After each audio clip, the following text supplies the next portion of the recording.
Aravind Chennai 17, R Bharadwaj Madambakkam, Subramaniapuram Pattabiraman Chennai 78, Thiruvannamapuram Ramakrishnan Bangalore, Ramanan Porur, S Rajagopalan Chennai 91, T Raman Trichy 21.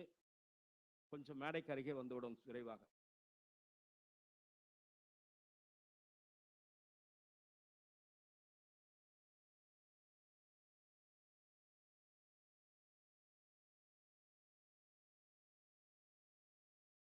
தமிழ்தாய் வாழ்த்தை இசைக்க திருமதி சுசித்ரா அவர்கள் வருகிறார்கள். இது முழுமையான தமிழ்தாய் வாழ்த்து. திமுக அரசு இருட்டடிப்பு செய்த பகுதிகளையும் இணைத்த தமிழ்தாய் வாழ்த்தை இசைக்க திருமதி சுசித்ரா வருகிறார்.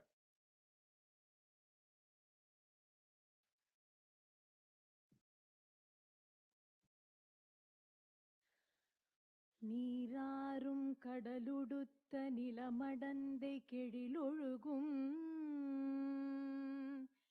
சீராரும் வதனமென திகழ்பரத கண்டமிதில்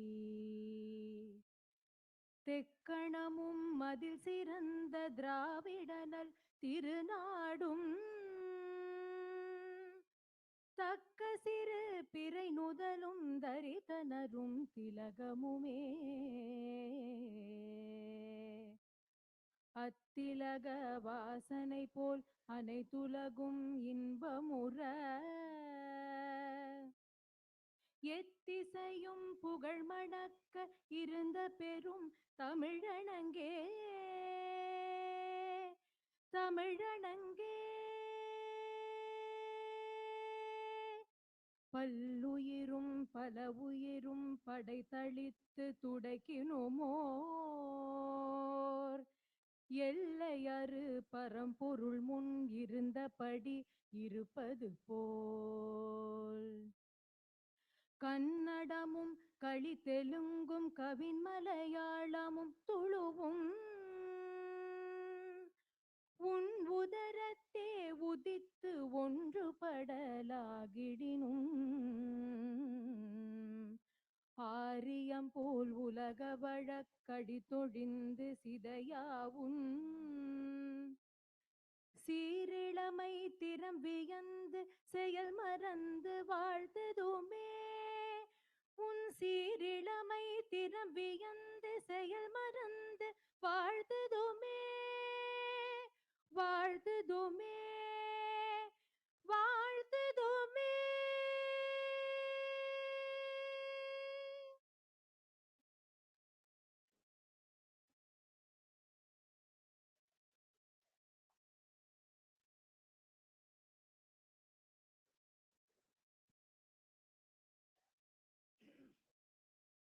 அனைவருக்கும் வணக்கம்.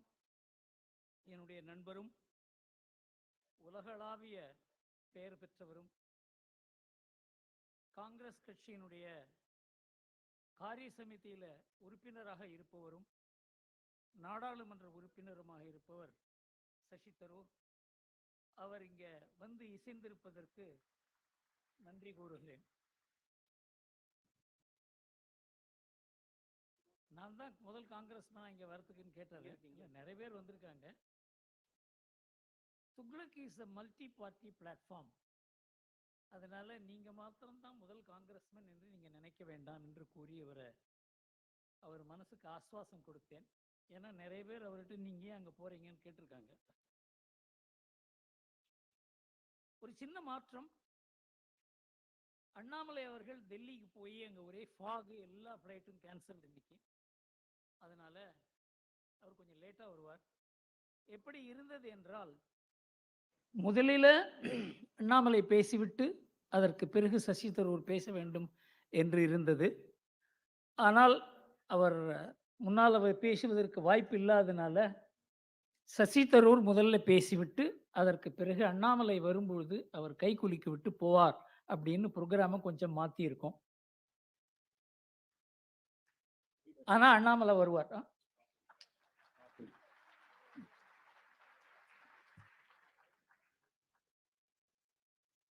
துக்ளக் அலுவலர்கள் அறிமுகம். மதலை assistant editor,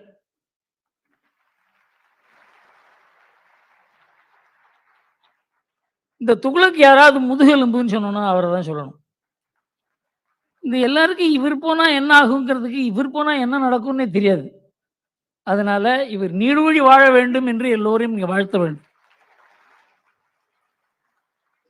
Sathya senior sub editor.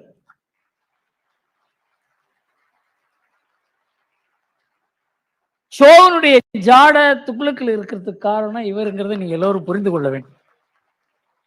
என்னை எடிட்டர் ஆகுன்னு சொன்ன உடனே எனக்கு ஒரே பயம், எனக்கு சிரிப்பே தெரியாது. ஷோ சிரிச்சே காலத்தை ஓட்டினவர், மற்றவர்களை சிரிக்க வைத்தவர். இந்த மாதிரி ஒரு பத்திரிகை, இந்த மாதிரி ஒரு ஆசிரியர், இந்த மாதிரி ஒரு கூட்டம், இந்த மாதிரி ஒரு அரசியல் செய்தது அவர் ஒருத்தர் தான். ஆனா அதை தொடர்ந்து அதை செய்து கொண்டிருப்பது சத்யா. அவருக்கு நன்றி கூறி அவரை அறிமுகிச்சிருக்கிறேன். பர்கத் அலி சப் எடிட்டர். இவர் கொஞ்ச நாளா இந்த புத்தக விமர்சனம்லாம் எழுதுவார். இவர் எழுதலன்னு உடனே பர்கத் அலி எங்க, பர்கத் அலி எங்கன்னு நான் சொன்னேன். சார் நீங்க, அவர் உடம்பு சரியில்லை கொஞ்ச நாள், ஒரு 2 மாசம் 3 மாசம் இருக்குமா, 4 மாசம் அவர் பைபாஸ் சர்ஜரி. அதனால அவரால் வர முடியல. எல்லாரும் என்ன தொலைச்சி, நான் வீட்டில இருந்தாவது ஏதாவது எழுதி அனுப்புங்க சார், இல்லைன்னா உங்களை ஆஃபீஸ்ல இருந்து அனுப்பிச்சிட்டோம்னு நினைக்கிறாங்கன்னு சொல்லி. ஏன்னா அவருக்கு இது மாதிரி பைபாஸ் சர்ஜரின்னு சொல்லவும் விரும்பல நான். அதனால பர்கத் அலி ரொம்ப முக்கியமானவர். இந்த நம்ம வாசகர்கள்லாம் இதுவரைக்கும் யாரும் இவர் எங்கன்னு கேட்டதே கிடையாது, இவரை தான் கேட்டிருக்காங்க. ரமேஷ், தோஸ்த், சகாதேவன், நிருபன், இந்த மாதிரி பல புனை பெயர்கள்ல அந்தந்த இதுக்கு தகுந்த மாதிரி எழுதுவார். அவர் சீஃப் ரிப்போர்ட்டர். எஸ்ஜே இதயா தென் மாவட்ட நிருபர். என்னை பொறுத்தவரையிலும் தமிழ்நாட்டில் இவர் தான் சீஃப் செஃபாலஜிஸ்ட். இவர் இந்த கட்சி ஜெயிக்கும்னு சொன்னா அந்த கட்சி ஜெயிச்சிரும். அதனாலே நீங்க காங்கிரஸ் ஜெயிக்கும்னு சொல்லாதீங்க சார் சொல்லணும். எஸ்பி சண்முகம் மேற்கு மாவட்ட நிருபர். இவங்கெல்லாம் ரொம்ப நாளா ஆரம்ப காலத்திலேருந்து துக்ளக்கில் இருக்கவங்க. துக்ளக்கில் ரிட்டையர்மெண்ட்டே கிடையாது. ராமச்சந்திரன் கட்டுரையாளர். வண்ணல் இலவன் தூர்வாசர் இந்த பேர்ல ரொம்ப கொஞ்சம் கடுமையா எழுதுவார். சுவாமிநாதன் பப்ளிஷர்.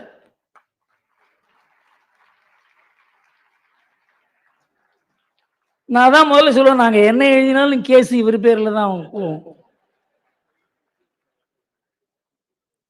ராமு ஆர்டிஸ்ட். அட்டைப்பட கார்ட்டூன்லாம் அவர் தான் போடுவார். வரலையா? குமார் ஆர்டிஸ்ட்.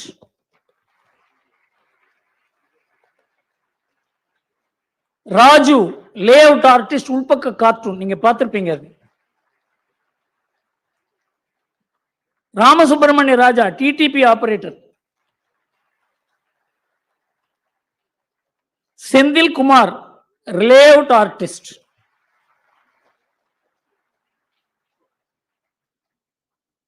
இது யார் விட்டுக்குச்சு?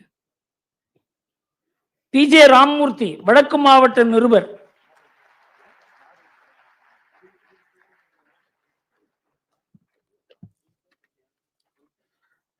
ஆர் நடராஜன் கட்டுரையாளர்.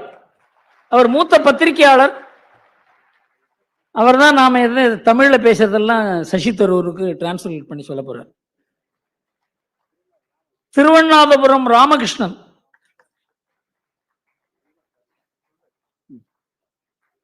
கட்டுரையாளர். கரிகாலன் கட்டுரையாளர். ரொம்ப நாளைக்கு அப்புறம் துக்ளக்கில் திரும்ப எழுத ஆரம்பிச்சிருக்கார். முரளி அலுவலக நிர்வாகி. பத்மநாபன் அலுவலக உதவியாளர். அவர் தான் டீ காஃபி கொடுத்து எல்லோரையும் சந்தோஷப்படுத்துபவர். சிவா போட்டோகிராஃபர் வந்திருக்காரா?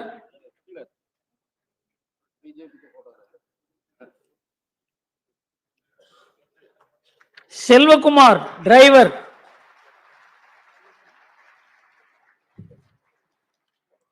காந்தன் இப்போ இந்த நெக்டர் டிராப்ஸ் எல்லாம் பார்த்தீங்களே, அதெல்லாம் தயார் பண்ணவர். எங்களுக்கு ரொம்ப நாளா இந்த டிஜிட்டல் ஒர்க் பண்ணிட்டு இருக்காங்க. சார்ட்டர்ட் அக்கௌண்டன்ட் அவர். Senior executive consumer durable conglomerate, experienced in creativity, அதெல்லாம் ரொம்ப விஷயம் தெரிஞ்சவர். நீங்க பாலகிருஷ்ண சாஸ்திரிகள்னு ஒரு பெரிய வித்வான் கேள்விப்பட்டிருப்பீங்க, பௌராணிகர், அவருடைய பிள்ளை. அதாவது இந்த இந்த இந்த மாதிரி ஒரு ப்ரோக்ராம் அரேஞ்ச் பண்ணுறதுங்கிறது ரொம்ப கஷ்டம். திடீர்னு அண்ணாமலை காணோம், என்ன ஆகுது, இது மாதிரிலாம் ஒரே பிரச்சனையாக வந்துட்டு இருக்கும். அதுக்கெல்லாம் நிர்வகிக்கிறதுக்கு ஒரு சின்ன டீம் இருக்கு. அதில் வைத்திய Subramaniam Sastra university vice chancellor. பார்த்தா அப்படி தெரியாது, நம்புங்க, அவர் வைஸ் சான்சலர் தான். ஸ்ரீதர் காமகோடி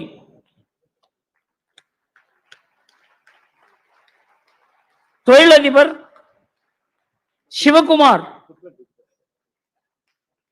தொழிலதிபர். இவங்கெல்லாம் இந்த டுக்லக் டிஜிட்டல் நடத்துறதுக்கு இவங்க முன்னுக்கு வந்து அது கொஞ்சம் கொஞ்சமா அது பெரிதாகி கொண்டிருக்கிறது. அடுத்தது வெங்கடேஸ்வரன், அவர் தான் துக்ளக் டிஜிட்டலை எடிட்டோரியல் ரெஸ்பான்சிபிலிட்டி செய்கிறார்.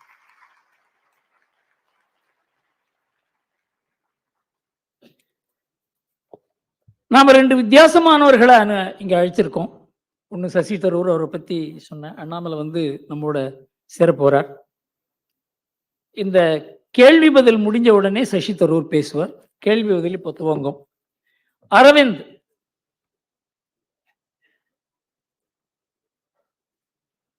ஆசிரியர் அவர்களுக்கு வணக்கம். எனக்கு 2 கேள்விகள் சார்.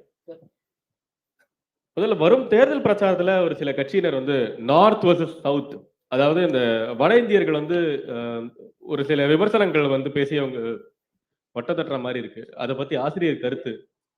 அடுத்தது வந்து 2 வருஷமா 2 யுத்தங்கள் சார். ஆனா வந்து ஐநா சபையால அதை தடுக்கவே முடியல. Is the United Nations losing it's relevance sir? இந்த நார்த் வர்சஸ் சவுத் என்ன கேட்டீங்க? இந்த கேள்வி புரியல. இந்த நார்த் வர்சஸ் சவுத், அதாவது வட இந்தியர்கள் தென்னிந்தியர்கள் அந்த பிரிவினையை பேசுற மாதிரி இருக்கு. அவங்க வசதி இவங்க மட்டும்ன்ற மாதிரி சில பேச்சு. சார், நம்ம நாட்டில் மக்களை பிரித்து பேசுறது அப்படிங்கிறது தான் அரசியலாகவே ஆகிவிட்டது. இந்த நாட்டை ஒற்றுமைப்படுத்தி சுதந்திரம் வாங்க வேண்டும் என்று ஏராளமான பெரியோர்கள், அது விவேகானந்தர்லேருந்து ஆன்மீகத்துறையிலையும் அரசியலையும் தேசியத்தையும் கலந்து பேசினவங்க, மகாத்மா காந்தி, சர்தார் பட்டேல், ஜவஹர்லால் நேரு கூட, பல வித்தியாசங்கள் இருந்தால் கூட இந்த நாட்டை ஒற்றுமைப்படுத்த வேண்டும் என்று நினைத்தவர்கள். இப்போ என்ன இருக்கு, அரசியலில் எப்படி பிரிக்கலாம், பிரித்து எப்படி நாம் அதுக்குள்ள நாம் புகுந்து ஓட்டு வாங்கலாம்ங்கிற ஒரு வாக்கு வங்கி அரசியல் வந்த பிறகு எத்தனையோ விதமாக முஸ்லீம், கிறிஸ்தவன், இந்த ஜாதி அந்த ஜாதி, அதே மாதிரி நார்த் வர்சஸ் சவுத். பல பேருக்கு இந்த எலக்ட்ரல் ஹிஸ்டரியே தெரியாது. 1977 காங்கிரஸ் எங்க பார்த்தாலும் நார்த் பூரா ஒரு சீட்டு கூட வரல. குவாலியர் ஒன்று தான் எனக்கு தெரிஞ்சு அவங்க வெற்றி பெற்றாங்க. சவுத் பூரா காங்கிரஸ் வந்தது. அப்ப காங்கிரஸ் என்ன, அது பிரிவினை பார்ட்டியா? அதாவது எந்த அளவுக்கு நமக்கு வந்து சமீபத்தில் நடந்த ஒரு அரசியல் மாற்றங்கள் கூட தெரியாத, இப்போ ஏதோ north party BJP, south party மற்றவர்கள் அப்படின்னு பேசுறது அரசியலில் அவங்களுக்கு விஷயம் புரியலேங்கிறது ஒன்று மாத்திரம் இல்லாத இந்த மாதிரி பேசுறதே ஒரு ஃபேஷன் ஆகிவிட்டது. அதனால இந்த நார்த் வர்சஸ் சவுத் என்கிறதுக்கு அர்த்தமே கிடையாதுங்கிறது தான் என்னுடைய கருத்து. இந்த யுத்தங்களை ஏன் நிறுத்த முடியல அப்படின்னா, யுத்தங்களை செய்வதே இந்த ஐநாவில் யார் யாருக்கு இந்த யுத்தம் செய்வதை நிறுத்தக்கூடியவங்களோ அவங்க தான் ஐநாவில் இருக்காங்க. யுத்தம் செய்பவர்களும் அவர்கள் தான். அதை பற்றி நம்ம சசி தரூருக்கு நல்லா தெரியும். ஏன் காரணம் என்னன்னா, ஐநா சபையை பற்றி யாராவது பேச முடியும்னாக்க 30 ஆண்டுகள் ஐநா சபையில் பெரிய பெரிய பதவி வச்சிருக்காரு. I request you to say a few words about the state of United Nations then and now and how it has weakened, because this is one of the questions which is agitating the Thuglaq reader's mind, and I get a lot of questions on that, but it is very difficult to explain in a few words which you may perhaps. இன்றைக்கு வந்து ஐநா சபை வந்து பலம் எழுந்திருக்கிறது. அது வெறும் சேட்டர்ஸ் club மாதிரி ஆயிடுது.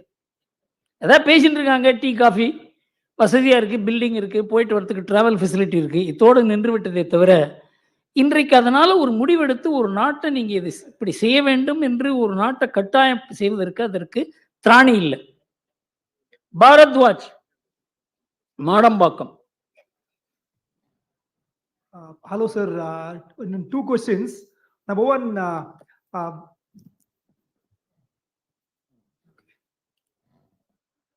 பாஜக மீது இன்னைக்கு பல கட்சிகளுக்கு வந்து பயம் அதிகமா இருக்கு.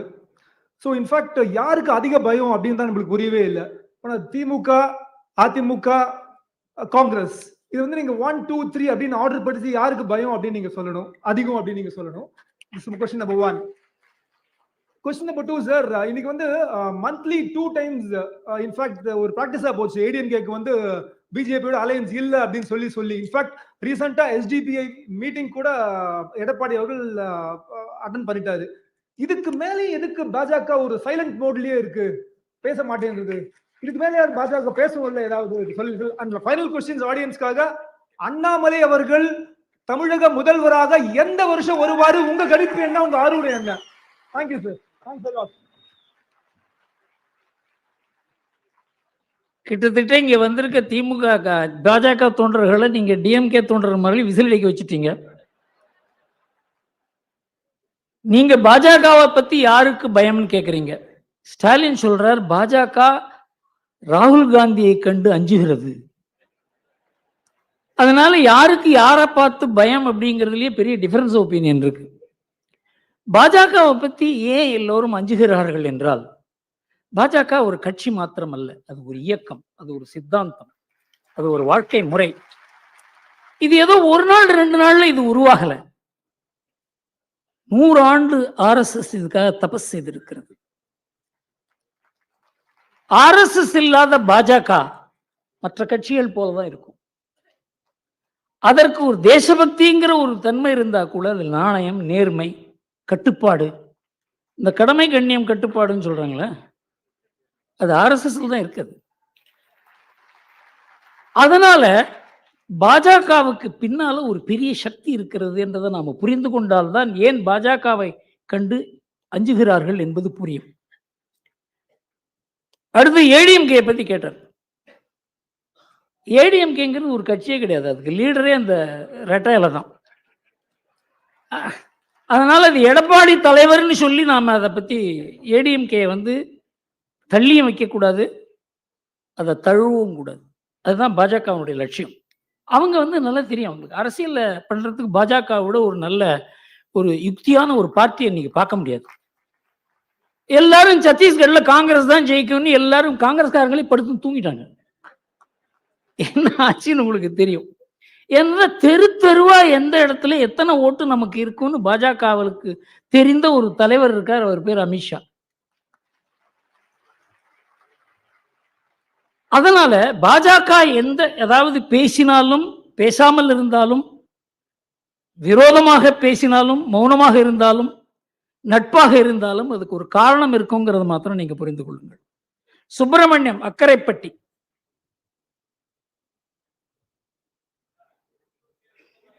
அக்கரைப்பட்டி சுப்பிரமணியம் இல்லையா? அடுத்தது பட்டாபிராமன், சென்னை. சாரி, முந்தைய கேள்வியில அண்ணாமலை எப்ப சிஎம் ஆவாருன்னு கேட்டு அதுக்கு எப்ப வழிபறக்கும்னு கேட்டாரு, அது சொல்லுங்கன்னு பதில் கேட்கிறேன். அதுவும் பாஜக முடிவு செய்யும் எப்பொழுது சொல்வது என்பது. எப்பவுமே ஒரு தயாரிப்பு இல்லாத ஒண்ணு சொல்லக்கூடாது. தயாரிப்புடன் தான் எதையுமே செய்ய வேண்டும். எனக்கு அரசியல்ல ரொம்ப நாள் 1976, 77 ரொம்ப ஆழ்ந்த ஒரு ஈடுபாடு உண்டு. நான் கண்டது என்னவென்றால், எதைக்குமே ஒரு தீவிரமான ஒரு தயாரிப்பு இருக்கணும். ஒரு கூட்டத்தை கூட்டி பவரை கையில சீஸ் பண்ணா என்ன ஆகுங்கிறதுல தமிழ்நாட்டில் திமுக பவருக்கு வந்ததுலேன்னு தெரிஞ்சது. ஒரு தயாரிப்பு இல்லாத, அதுக்கு ஒரு மனநிலை உருவாகாத, அதற்கு தன்னை சாக்ரிஃபைஸ் பண்ணக்கூடிய ஒரு தொண்டர் படை இல்லாத, அதுக்கு நம்பர் இவ்வளவெல்லாம் இல்லாத அண்ணாமலையை மாத்திரம் சீஃப் மினிஸ்டராக செய்து விட்டால் அந்த கட்சிக்கு நல்ல பேர் வருமா கெட்ட பேர் வருமா என்று யாரும் சொல்ல முடியாது. அந்த தயாரிப்பில் ஈடுபட்டு இருக்கு பாஜக. அண்ணாமலையுடைய யாத்திரையை அதற்காகத்தான். ஒருவரை முதல்வராக்குவது மாத்திரம் ஒரு கட்சியினுடைய நோக்கமாக இருக்கக்கூடாது. அவர் முதல்வராக்கி அந்த தமிழ்நாட்டுக்கு என்ன நல்லது செய்ய முடியும் அந்த கட்சியால அப்படிங்கிற ஒரு தயாரிப்பும் தேவை. சுப்பிரமணியம் அக்கரைப்பட்டி வந்திருக்காரா? பட்டாபிராமன் நீங்களா சார்? சுப்பிரமணியம் பட்டாபிராமன். சரி, பட்டாபிராமன் கேளுங்க, அப்புறம் சுப்பிரமணியம். லேட்டா வந்துருங்க. எனது பேர் பட்டாபிராமன். அனைவருக்கும் மாலை வணக்கம். நான் 40 வருடங்கள் மேல துக்ளக் படுத்திக் கொண்டிருக்கிறேன். முதல் கேள்வி, காமன் சிவில் கோட்.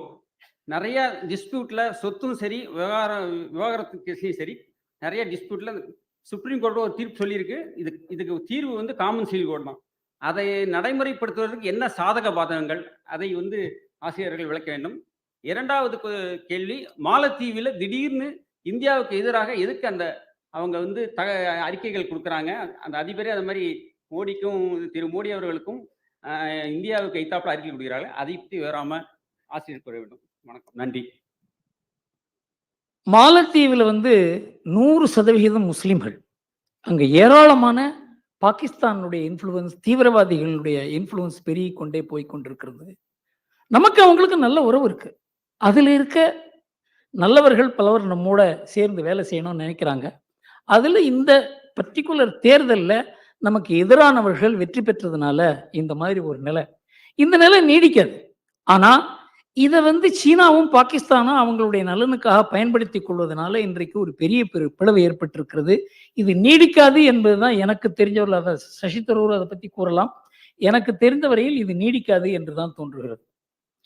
பொது சிவில் சட்டம் என்பது ரொம்ப நாளா இந்த நாட்டுக்கு பொது சிவில் சட்டம் என்பது எல்லோரும் ஒரு மாதிரி இருக்க வேண்டும் என்பது பொது சிவில் சட்டம் அல்ல. எல்லோருக்கும் சில அம்சங்கள் பொதுவாக இருக்க வேண்டும். ஏனென்றால் பிரச்சனைகள் வாழ்க்கையில பாருங்களேன், ஒரு விவாகம் என்பது எல்லா மதத்திலையும் எல்லா சமுதாயத்துக்கும் எல்லோருக்குமே முக்கியமானது. ரெண்டாவது, விவாக ரத்து வருகிறது, குழந்தை பிறக்கிறாங்க, அதுல பிரச்சனை வருது. குடும்ப பிரச்சனை எல்லாம் எல்லா மதத்துக்கும் எல்லா சமுதாயத்துக்கும் எல்லா இனத்துக்கும் பொதுவானதுனால பொது சிவில் சட்டம் தேவை. அது அந்த மதத்தினுடைய நம்பிக்கைகளையோ அந்த மதத்தினுடைய கோட்பாடுகளையோ அது அதுக்கு எதிராக இருக்க போறதில்லை. ஆனா இப்ப என்ன அதுக்கு தோற்றம் கொடுக்கப்படுகிறது என்றால், இந்த பொதுவான விஷயங்கள்ல கூட அந்த மதத்தினுடைய கோட்பாடுகள் தான் இருக்க வேண்டும். ஃபார் எக்ஸாம்பிள், சொன்னார் அந்த நெக்டர்ல 4 பேரை திருமணம் செய்து கொள்ள வேண்டும். அது ஒரு கோட்பாடு இல்லை. அந்த காலத்துல அரேபியாவில் அந்த மாதிரி ஒரு நிலைமை இருந்தது. அதற்காக அங்க இருந்ததை இங்க அது மதத்தினுடைய உரிமைன்றது மாத்திரம் இல்லாத அந்த மதத்தினுடைய நம்பிக்கை என்று ஆக்கிவிட்டார்கள். இந்த மாதிரி பிரச்சனைகள் அரசியல் மூலமா, அரசியல் கட்சிகள் மூலமா, வாக்கு வங்கி மூலமா நம்ம அரசியல் சாசனத்துல இந்த பொது சிவில் சட்டம் வர வேண்டும் என்று கூறியும் இவ்வளவு நாள் வராதிருப்பதற்கு காரணமே அரசியல் தான். அதை சுப்ரீம் கோர்ட் பொது சிவில் சட்டம் வர வேண்டும் என்று கூறியதுனால இந்த பொது சிவில் சட்டம் வரப்போவதில்லை. மக்கள் மனதை மாற்றியாகணும். இது வரவேண்டியதற்கு எல்லா தயாரிப்புகளையும் பாஜக செய்தால் கூட இதற்கு எப்படி இருந்தாலும் மக்களுடைய ஒத்துழைப்பு தேவை என்பதனால தான் அதை ஒரு கேலிபரேட் பண்றாங்க. சார் சுப்பிரமணியம். வணக்கம், என் பேர் சுப்பிரமணியம் அழகேசிங்கம். ஆக்சுவலாக விவசாயி மகனாக பிறந்து கெமிக்கல் இன்ஜினியரிங் எல்லாம் முடிச்சுட்டு பல நாடுகளில் வேலை பார்த்துட்டு இப்போ என்னுடைய விலாசம் திருச்சி பக்கத்தில் ஒரு குறு விவசாயியாக நிலம் வாங்கி பண்ணிட்டு இருக்கோம். என்னுடைய இது என்ன அப்படின்னா, இந்து மதம் நம்ம எவ்வளவோ வருஷங்களா இருந்திருக்கோம். இன்னும் ஏன் மற்ற மதங்கள் அளவுக்கு நமக்கு ஒற்றுமை இல்லை? இந்த ஒற்றுமைக்கு நம்ம என்ன செய்யணும்? இதுதான் சார். Thank you sir. இந்து மதம் ஒண்ணுதான் உலகமே ஒன்னா இருக்கணும்னு நினைச்சது. உலகமே ஒன்று, எல்லோருக்கும் ஒரு ஆத்மா தான் இருக்கிறது. வாழ்க்கை முறை, அவங்களுடைய கோட்பாடுகள் எல்லாம் தனித்தனியா தான் இருக்கும். ஆனா இது எல்லாம் ஒற்றுமையாக இருக்க வேண்டும் என்று ஒரு கடவுள், ஒரு புத்தகம், ஒரு வாழ்க்கை முறை, அதை நான் மாத்திரம் அனுசரிக்க மாட்டேன், மற்றவர்களும் அதை அனுசரிக்க வேண்டும் என்று 2 முக்கியமான மதங்கள் கிளம்பின, கிறிஸ்துவம் இஸ்லாம். அவங்களை பொறுத்தவரையில் அந்த கோட்பாடுகள் சரியாக இருக்கலாம். ஆனா மற்றவர்களுக்கும் அந்த கோட்பாடுகள் வர வேண்டும் என்பதற்காக யுத்தங்கள் நடத்தியது, ஜிகாது, குரூசேட், இன்றைக்கு கன்வர்ஷன், இதெல்லாம் இருக்கிறதுனால அது ஒற்றுமை போல தெரிகிறது. ஆனா இன்றைக்கு இஸ்லாமில் இருக்க வேற்றுமைகள், கிறிஸ்துவத்தில் இருக்க வேற்றுமைகள், நாம் அதை கொஞ்சம் ஆழ்ந்து படித்தால்தான் தெரியும். ஃபார் எக்ஸாம்பிள், கிறிஸ்துவத்துல ஒரு 100 சர்ச் இருக்குன்னு வச்சுங்க, 600-700 சர்ச் இருக்கு. ஒரு சர்ச்சில் இருக்கவங்க இன்னொரு சர்ச்சுக்கு போக மாட்டாங்க, அனுமதிக்கப்பட மாட்டார்கள். அதே மாதிரி ஒரு சர்ச்சுக்கு ஒரு பெரியல் கிரவுண்ட் இருந்ததுன்னா இன்னொரு சர்ச்சில் இருக்கவங்க யாராவது இறந்தால் அதுல பெரியல் கிரவுண்ட்ல அவங்களுக்கு அனுமதி கிடையாது. நம்மதுல பாத்தீங்கன்னா யார் இறந்தாலும் ஒரே இடத்துக்கு தான் நாம போவோம். இது ஒற்றுமை இல்லையா? நாம எல்லாரும் எல்லா கோயிலுக்கு போவோம், அது ஒற்றுமை இல்லையா? நாம எல்லாரும் சேர்ந்து பொங்கல் விழா கொண்டாடுவோம், அவங்கவுங்க வீட்டுல தான் கொண்டாடுவோம், அது ஒற்றுமை இல்லையா? ஒற்றுமை என்பது மனதளவில் நாம தான் உலகத்துக்கு முதல்ல மனதளவில் ஒற்றுமை போறோம், சித்தாந்த அளவில் ஒற்றுமை போறோம். கடவுள் நம்பிக்கையில் ஒற்றுமை வேண்டாம். நம்ம முதல்ல கேட்டா நம்ம 33 கோடி தேவர்கள்னு சொல்லுவாங்க. ஒரு ஒரு ஆளுக்கு ஒரு ஒரு கடவுள் வச்சோம். நாம நீ இஷ்டப்படி வச்சுக்கோ. தனிநபருக்கு ஒரு கடவுள், கிராமத்துக்கு ஒரு கடவுள், குலத்துக்கு ஒரு கடவுள், நினைச்சே பார்க்க முடியாது. ஆனா எல்லாத்துக்கும் பின்னால பிரம்மன்கிற ஒரு ஒரே கடவுள் தான்ங்கிற நம்பிக்கை நமக்கு இருக்கிறதுனாலதான் நாம ஒரு நாடா இருக்கோம். அதனால இந்துக்கள் ஒற்றுமை இல்லாதவர்கள் சொல்ல முடியாது. இந்த ஒற்றுமை யாருக்கும் எதிராக அல்ல. மற்றவர்களுக்கு எதிரான ஒற்றுமையை நம்மால உருவாக்க முடியல. ஆனா உருவாக்கினால் அது நமக்கும் நல்லதல்ல, மற்றவர்களுக்கும் நல்லதல்ல. அந்த ஒற்றுமை தேவையில்லைங்கிறது என்னுடைய அபிப்பிராயம். ரமணன் அடுத்தது சார். ரமணன் வந்துட்டாரா? சார் ரமணன் சென்னை 116. ஒரு செகண்ட் இருங்க சார். ராமச்சந்திரன், ரவி, நாகராஜன், பாலசுப்ரமணியம், குணசேகரன். சார் ஆசிரியரிடம் 3 கேள்விகள். ஐயோ ஒன்று போறோம் சார். சார் ஜனவரி 22ஆம் தேதி ராமர் கோயில் பிரதிஷ்டையில காங்கிரஸ் அன்று மற்ற இந்தியா கூட்டணி கட்சிகள் போக வேண்டாம் என்று நிராகரித்திருக்கிறார்கள். அதோடைய பின்விளைவுகள் அவர்களுக்கு தேர்தலில் எந்தெந்த மாதிரியான விளைவுகளை ஏற்படுத்தும், அது பற்றி ஆசிரியருடைய கருத்தை தெரிஞ்சுக்க விரும்புறேன். 1. தமிழ்நாட்டுக்கு துணை முதல்வர் பதவி அப்படின்னு வந்ததுன்னா அதனால ஏதாவது அட்வான்டேஜஸ் இருக்கா, அதனால என்ன நன்மைகள் ஏற்படும் தமிழ்நாட்டிற்கு, இது என்னுடைய 2வது கேள்வி. 3வது கேள்வி, இந்த அரவிந்த் கெஜ்ரிவாலுக்கு நிறைய சம்மன் மேல சம்மன் கொடுத்துட்டு இருக்காங்க. அவர் எதுக்குமே ஆஜராக மாட்டேங்கிறாரு. அவருடைய ஹானஸ்டி இஸ் பிகம் கொஸ்டின்டு. அதை பத்தி ஆசிரியருடைய கருத்து என்ன, அதை பத்தி சொல்லணும்னு கேட்டுக்கிறேன். தேங்க்யூ. அரவிந்த் கெஜ்ரிவால் ஆனஸ்டி இப்பதான் கொஸ்டின் இவருக்கு தெரியும்.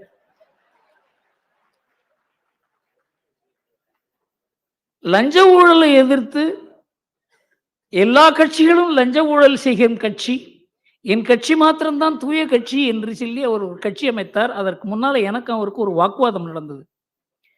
அதாவது அந்த பெரிய ஒரு அண்ணா ஹசாரேனுடைய ஃபாஸ்ட் இருந்தது, அதுக்கு 2 நாளைக்கு முன்னால.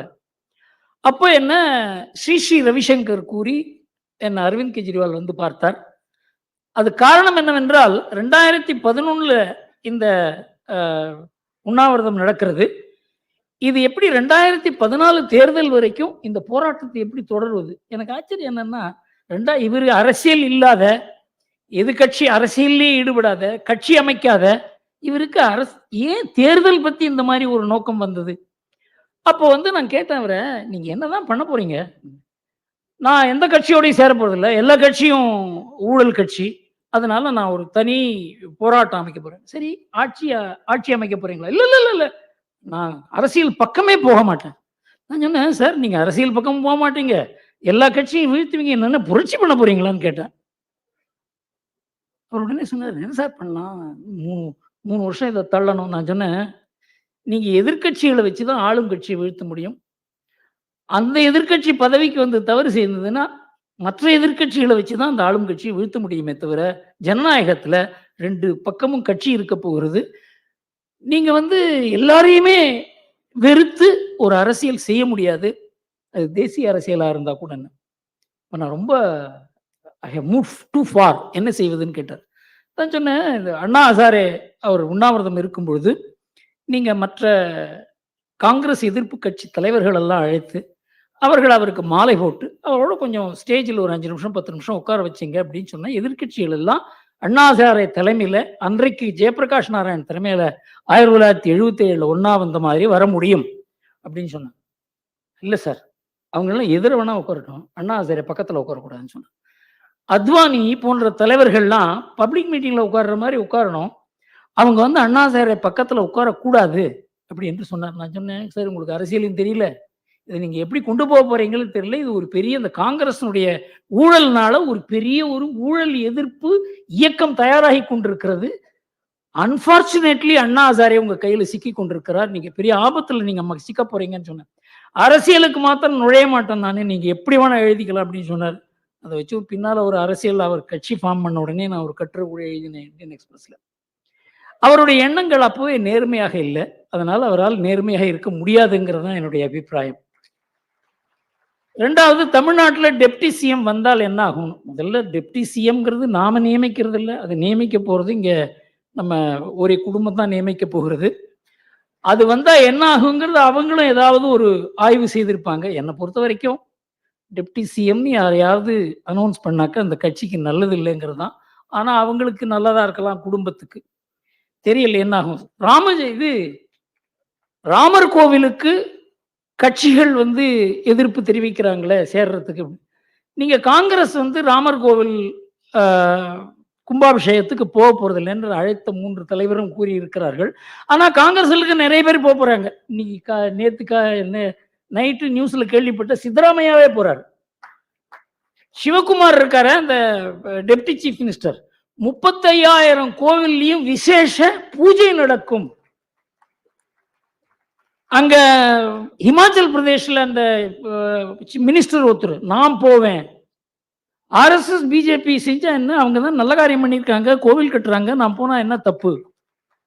இந்த மாதிரி காங்கிரஸ்ல பெரும் பிளவு ஏற்பட்டிருக்கிறது. எந்த கட்சியுமே இதை புறக்கணிக்கும் கட்சியில பிளவு ஏற்பட்டு கொண்டிருக்கிறது என்றுதான் இப்ப தெரிகிறதே தவிர 22ஆம் தேதி தான் அதனுடைய முக்கிய விவரங்களும் தெரியும். ராஜகோபால்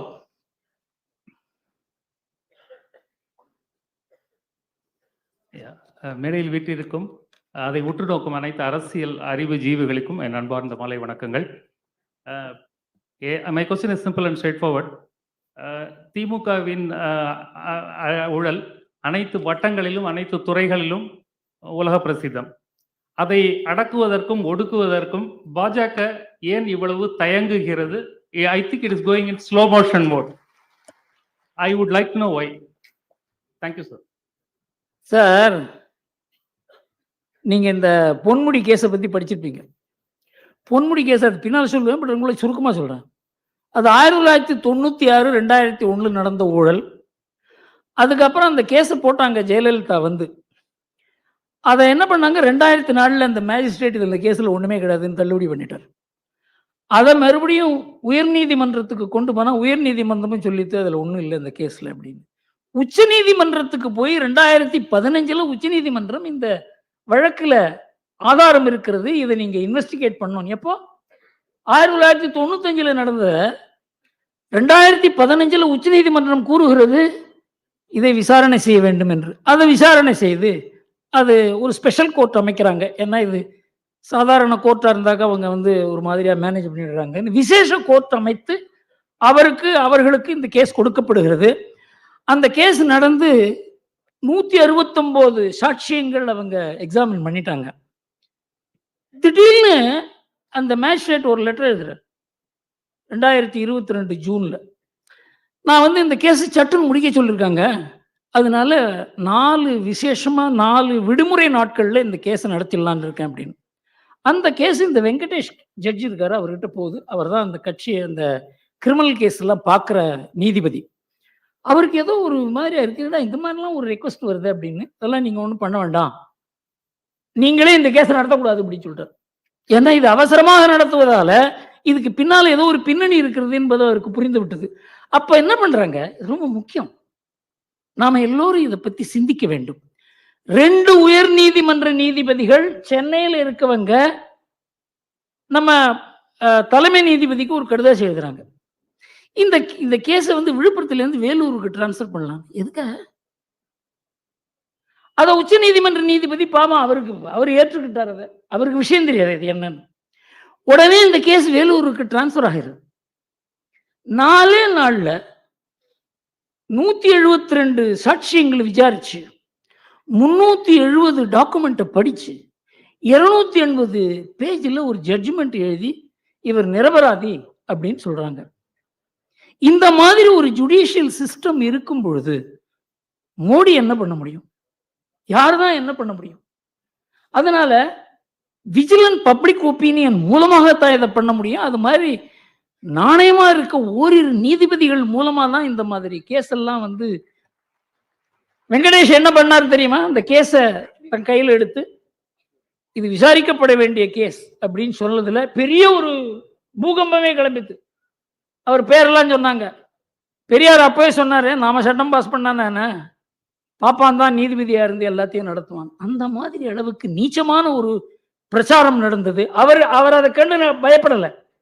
நான் தான் இந்த கேஸை நடத்துவேன்னு சொன்னார். உச்சநீதிமன்றம் கடைசியில கூறியது, இந்த மாதிரி எல்லாம் ஒரு ஜட்ஜி இருக்கிறது நமக்கு கடவுள் வரப்பிரசாதம் என்று சொன்னார். அதனால ஒரு பிரைம் மினிஸ்டர் ஏராளமான ஒரு அதிகாரத்தை கொடுத்து ஒரு பிரைம் மினிஸ்டர் வந்து விட்டதால நீங்க லஞ்சம் எல்லாம் குறைஞ்சிரும் நினைக்காதீங்க. இது ஒரு பிரம்மாண்டமான பிரச்சனை. ரவி யார்? ராமச்சந்திரன், டி ராமச்சந்திரன், திருச்சி. ராமச்சந்திரன், திருச்சி 21. கடந்த 2.5 வருடங்களில் திராவிடன் மாடல் ஆட்சி சாதித்த சாதனைகள் என்ன? இதனால் எதிர்வரும் காலங்களில் தமிழகமும் தமிழக மக்களும் சோதனைகள் வேதனைகள் எப்படி மக்கள் எதிர்கொள்ள இருக்கிறார்கள்? சார், இந்த துக்ளக் ஆபீஸ்ல எப்பவுமே கொஞ்சம் அந்த முரசொலியை படிப்போம். முரசொலியை படிக்காத நமக்கு தமிழக அரசியல் புரியறதோ இல்லையோ திமுக அரசியல் புரியாது. அதுல இந்த திராவிட மாடல் பற்றி எத்தனை முறை பேசியிருக்காங்க அப்படின்னு எழுதி சொன்னா இந்த புஸ்தகம் பூரா எழுதிருக்கு சார். எத்தனை நாள்ல ஒரு கிட்டத்தட்ட 5th July, 7th July, 2nd July, 8th July எல்லாம் திராவிட மாடல். இது எழுதி இந்த புஸ்தகம் முடிஞ்சிடுது சார், இந்த புஸ்தகம் போறாது, இன்னொரு புஸ்தகம் வேணும்னு கேட்குறாங்க. அது மாதிரி இந்த திராவிட மாடல்ங்கிற வார்த்தையை அர்த்தம் இல்லாம இதை அகில இந்திய அளவுக்கு கொண்டு போவேன்னு கூறுகிற அளவுக்கு இங்க ஒரு என்ன சொல்றதுன்னே புரியல. ஒரு அரசியலா என்னன்னே தெரியல. இதெல்லாம் நம்ம பத்திரிகைகள் இதில் ரொம்ப திராவிட மாடல்னு எல்லா பேப்பரும் போடுறோம். பேர் குறிப்பிட விரும்பல. எந்த பத்திரிகையும் இதுக்கு என்னையா அர்த்தம்னு கேட்கல. எந்த அரசியல் கட்சியும் கேட்கல. பாஜகவை தவிர யாரு திராவிட மாடல்னா என்னன்னு கேட்கல. அதிமுகவுக்கு பயம், இதை கேட்டா நம்ம திராவிடம் இல்லைன்னு சொல்லிடுவாங்களோன்னு பயம். பாஜகவை தவிர இது யாரும் திராவிட மாடல்னா என்னன்னு கொஞ்சம் சொல்லுங்க சார்னு யாருமே கேட்கல. எந்த பத்திரிகையும் கேட்கல, எந்த அறிவுஜீவியும் கேட்கல. அதனால அவர் தொடர்ந்து பேசிக்கொண்டே இருக்கிறார். அதுல இன்னும் ஒன்று மாதிரி சேர்த்துருக்காரு. இப்போ அது பின்னால சொல்றேன். எல்லாருக்கும் எல்லாம், அதுதான் திராவிட மாடல். அதனால இதனுடைய சாதனையே என்ன அப்படின்னாக்க, எத்தனை முறை நாங்க திராவிட மாடல்னு சொன்னாலும் அதை எதிர்ப்பதற்கு ஆள் இல்லை என்பது மாத்திரம்தான் அதனுடைய சாதனையை தவிர வேற எதுவும் சாதனையாக நமக்கு தெரியவில்லை. ரவி, தர்மபுரி. அனைவருக்கும் பணிவான வணக்கம். இந்த பக்கமும் இல்லை, அந்த பக்கமும் இல்லை, மையம் என்று ஒரு கட்சி ஆரம்பித்த திரு கமல்ஹாசன் இப்போது எங்கே மையம் கொண்டிருக்கிறார்? 2வது கேள்வி, 2024 நாடாளுமன்ற தேர்தல் பாரத பிரதமர் திரு நரேந்திர மோடிக்கானது என்றால் 2026 சட்டமன்ற தேர்தல் திரு அண்ணாமலைக்கானது என்று எப்படி நிரூபிக்க வேண்டும் என்று தாழ்மையோடு கேட்டுக்கொள்கிறேன். நன்றி. முதல் கேள்வி என்ன சார் கேட்டீங்க? கமல்ஹாசன்.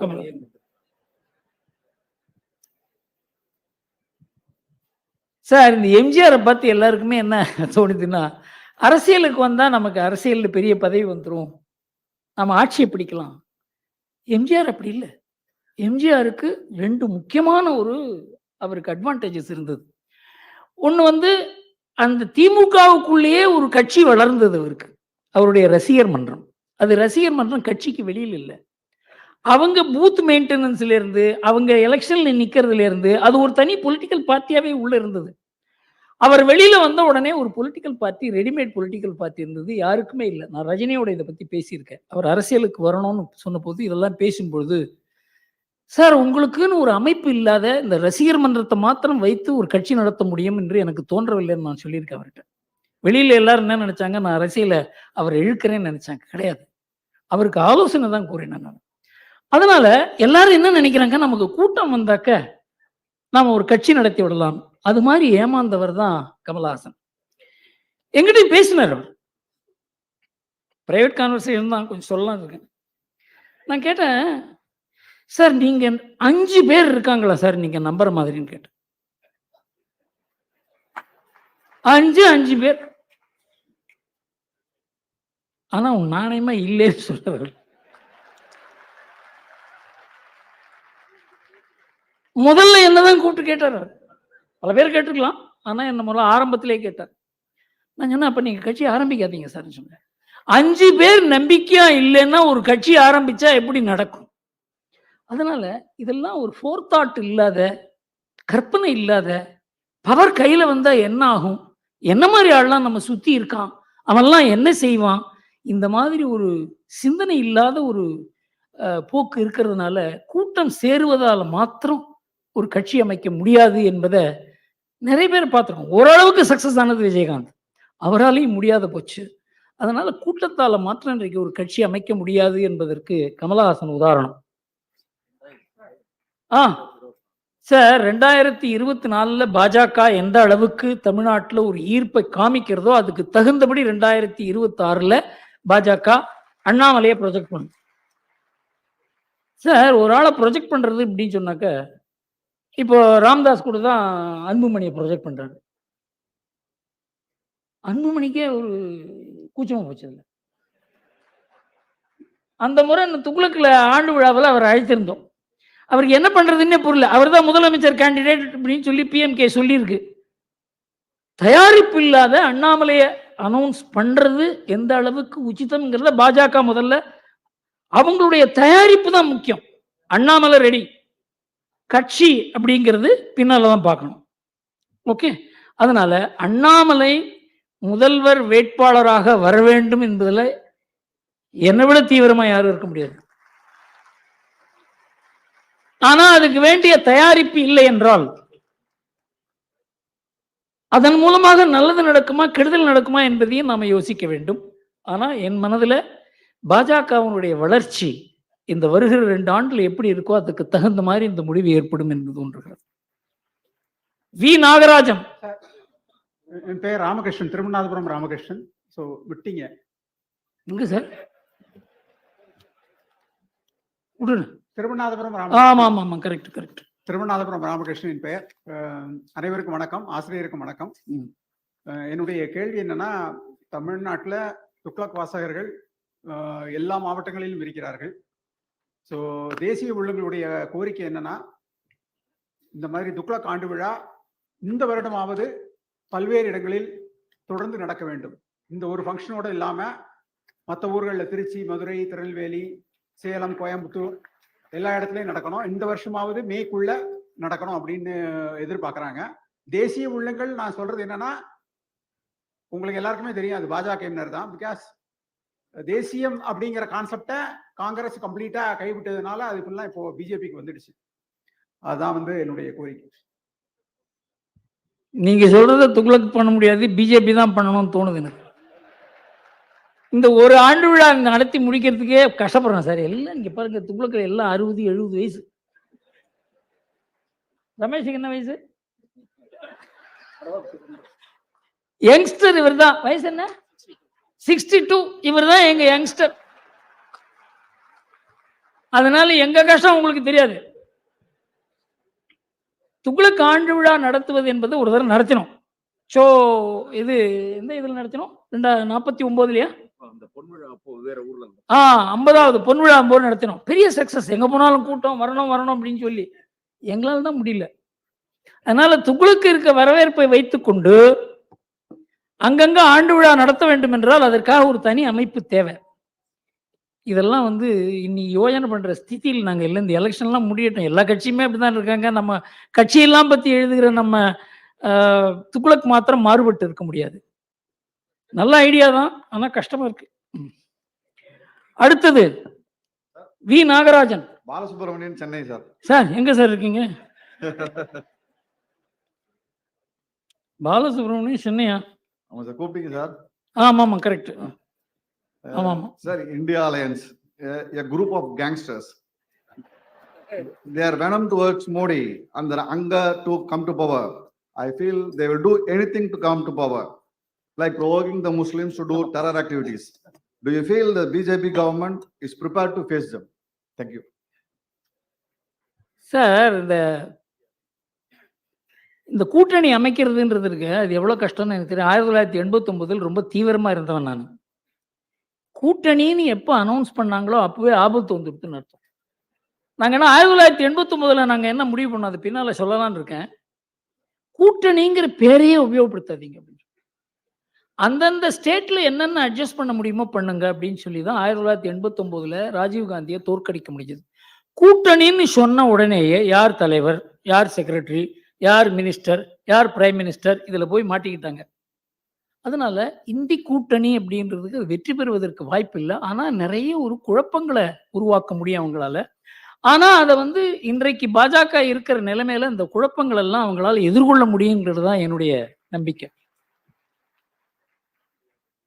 நாகராஜன். அனைவருக்கும் மாலை வணக்கம்.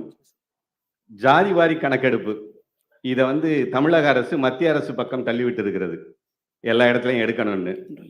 ஆனா ஆசிரியர் பல ஆண்டுகளுக்கு முன்பாக ஜாதி ரீதியாக ஒரு ஆய்வு கட்டுரை நடத்தி துக்ளக்கில் வெளிவந்தது. லூதியானா, மத்திய பிரதேசம், குஜராத் மற்றும் சென்னை குப்பங்கள்ல கூட எந்த அளவுக்கு ஜாதி ரீதியாக அவங்க பொருளாதார முன்னேற்றத்துக்கு உதவுதுன்றது. அப்ப இந்த ஜாதி ரீதியாக கணக்கெடுத்து இதை அமுல்படுத்தி இந்த தமிழகத்தினுடைய பொருளாதார நிலையை உயர்த்த முடியுமா அப்படி என்பதற்கு அந்த கட்டுரை திரும்ப துக்ளக்கில் வெளியிடப்படுமா? அது கட்டுரை மாத்திரம் இல்லை, 1992 இருந்து நாடு முழுவதும் 11 ஆண்டுகள் நான் பயணம் செய்து எந்தெந்த இடத்துல தொழில் முனைவோர் இருக்காங்க, தொழில் அதுவாக வளர்ந்திருக்கிறது, அரசாங்கத்தினுடைய உதவி இல்லாத தொழில்கள் எப்படி வளர்ந்திருக்கிறது, அதில் தான் லூதியானா, பட்டாலா, ராஜ்கோட், ஜாம்நகர், மோர்பி இந்த மாதிரி பல இடங்களுக்கு போய் தமிழ்நாட்டிலையும் சிவகாசி அந்த மாதிரி இடங்களை பார்த்த போது என்று தெரிஞ்சதுன்னா, சமுதாயங்கள் மூலமாகத்தான் தொழில் வளர்கிறது, தொழில் முனைவோர் வளர்கிறார்கள், ஒருத்தர் ஆதரவு கொடுக்குறாங்க, அவங்களுடைய சேமிப்புகளை அவங்களுக்கு தெரிஞ்சவங்களுக்கு கொடுக்குறாங்க, சமுதாயத்தில் ஒரு கண்ட்ரோல் இருக்கு, யாரும் தவறு செய்ய முடியாது. இதனால அது ஒரு சோஷியல் கேபிட்டல் என்று நான் பெரிய அளவுக்கு இதை பற்றி எழுதியிருக்கேன். தண்ணீர் விட்டோ வளர்த்தோம்ல பல கட்டுரைகள் வந்திருக்கிறது. ஆனா அரசியல்ல போனா அந்த சமுதாயத்துக்கும் கெடுதல், அரசியலுக்கும் கெடுதல். இந்த ஜாதிவாரி கணக்கெடுப்பு அப்படின்னு கூறுவதே அரசியல் கட்சிகள் தான். அவங்களுக்கு இந்த ஜாதியை எப்படி நம்மோட சேர்த்துக்கிறது, மற்ற ஜாதியோட, என்ன 2 ஜாதியை பிரிக்கிறது தான் அரசியலே இன்றைக்கு. ஆனா யார் வியாபாரம் பண்றாங்களோ, தொழில் பண்றாங்களோ, மற்ற ஜாதியோட நல்ல உறவு இருக்கணும்னு நினைப்பாங்க. சோ பொருளாதாரத்துல ஜாதி எல்லோரையும் இணைக்கிறது, அரசியல்ல ஜாதி எல்லோரையும் பிரிக்கிறது. அதனால cost in politics is dangerous, cost in economics is prosperity அப்படிங்கிறத பற்றியே நான் ஆர்டிக்கல் எழுதியிருக்கேன். ஜாதி என்பதை 2 விதமாக பார்க்க முடியும்.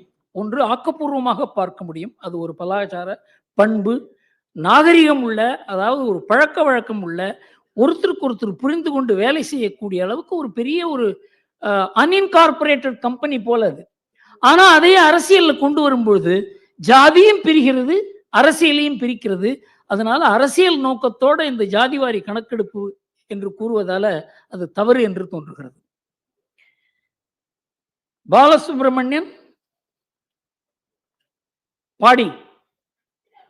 குணசேகரன், ராயப்பேட்டை. குணசேகரன் பேசிட்டாரா? இல்ல, கூப்பிட்டாரு. பாலசுப்ரமணியம் பாடின்னு ஒண்ணு போட்டிருக்க. குணசேகரன் முன்னாடி இல்ல வேற இது வேலை பாலசுப்ரமணியம். தப்பு இருக்கு. அனைவருக்கும் வணக்கம். 3 கேள்விகள். 3 கேள்வியா? சின்ன கேள்விதான். சரி. தேசிய அளவில் பாரதிய ஜனதா கட்சி 60% மேலான தொகுதிகளை பெற வேண்டும் என்று மனு காட்டுகிறார்கள்.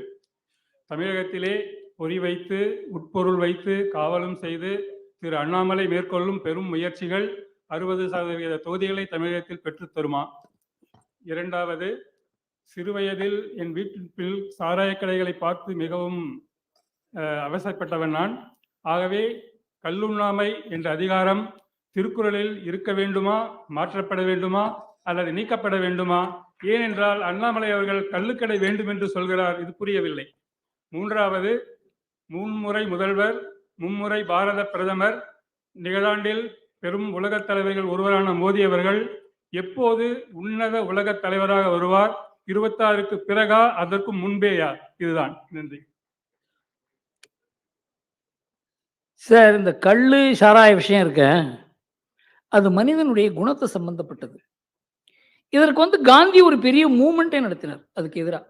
அதெல்லாம் இப்ப பண்றதுக்கு ஆள் இல்லை. இன்றைக்கு நாம போலீஸ் நம்பிதான் இதை பண்றோம்.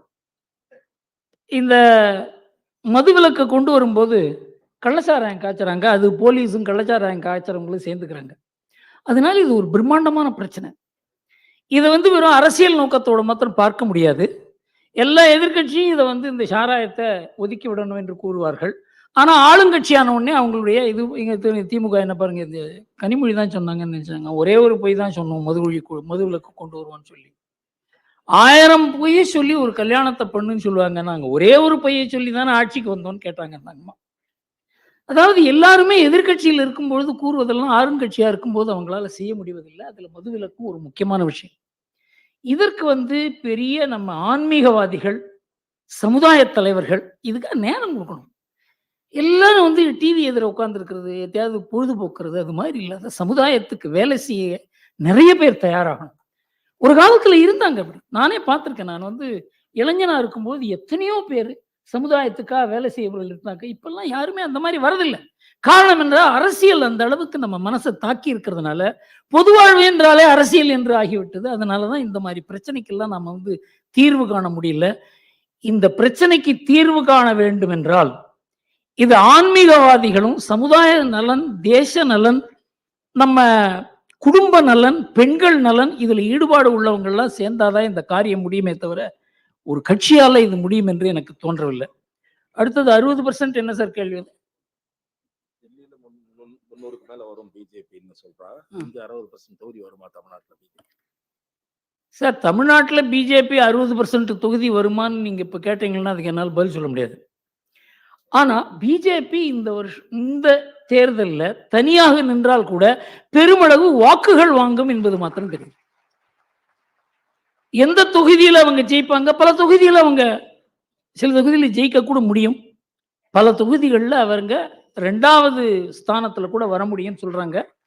இந்த தேர்தலில் தான் அது தெரியுமே தவிர அதற்கு முன்னால ஒரு கணிக்க முடியும் என்று தோன்றவில்லை. அடுத்தது மோடியினுடைய தலைமை. உலக தலைவரா எப்போ உயர்றாரு? சார், மோடி தான் இப்போ உலக தலைவரே. உயர்றதெல்லாம் கிடையாது. இந்த நாட்டுக்கே ஒரு பெரிய உயர்வு வந்திருக்கிறது. அதுல மோடிக்கு ஒரு பெரிய பங்கு இருக்கிறது. ஏனென்றால் அந்த மாதிரி முடிவுகள் எடுத்தார். அந்த மாதிரி இந்த நாட்டை திரட்ட முடிஞ்சது, நாட்டை சக்தியை உருவாக்க முடியுது. அதை பின்னால கூறுகிறேன். அதனால மோடி பெரிய தலைவரா இனிமே உருவாவாரா இல்லை, உருவாகி இருக்கிறார்ங்கிறத நாம ஏற்றுக்கொள்ள வேண்டும். தேவகுமார் தீக்ஷிதர்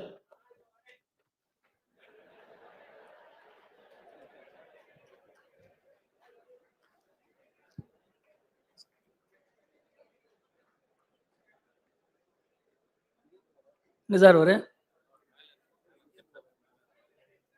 சார் கேள்வி கேட்டு அங்க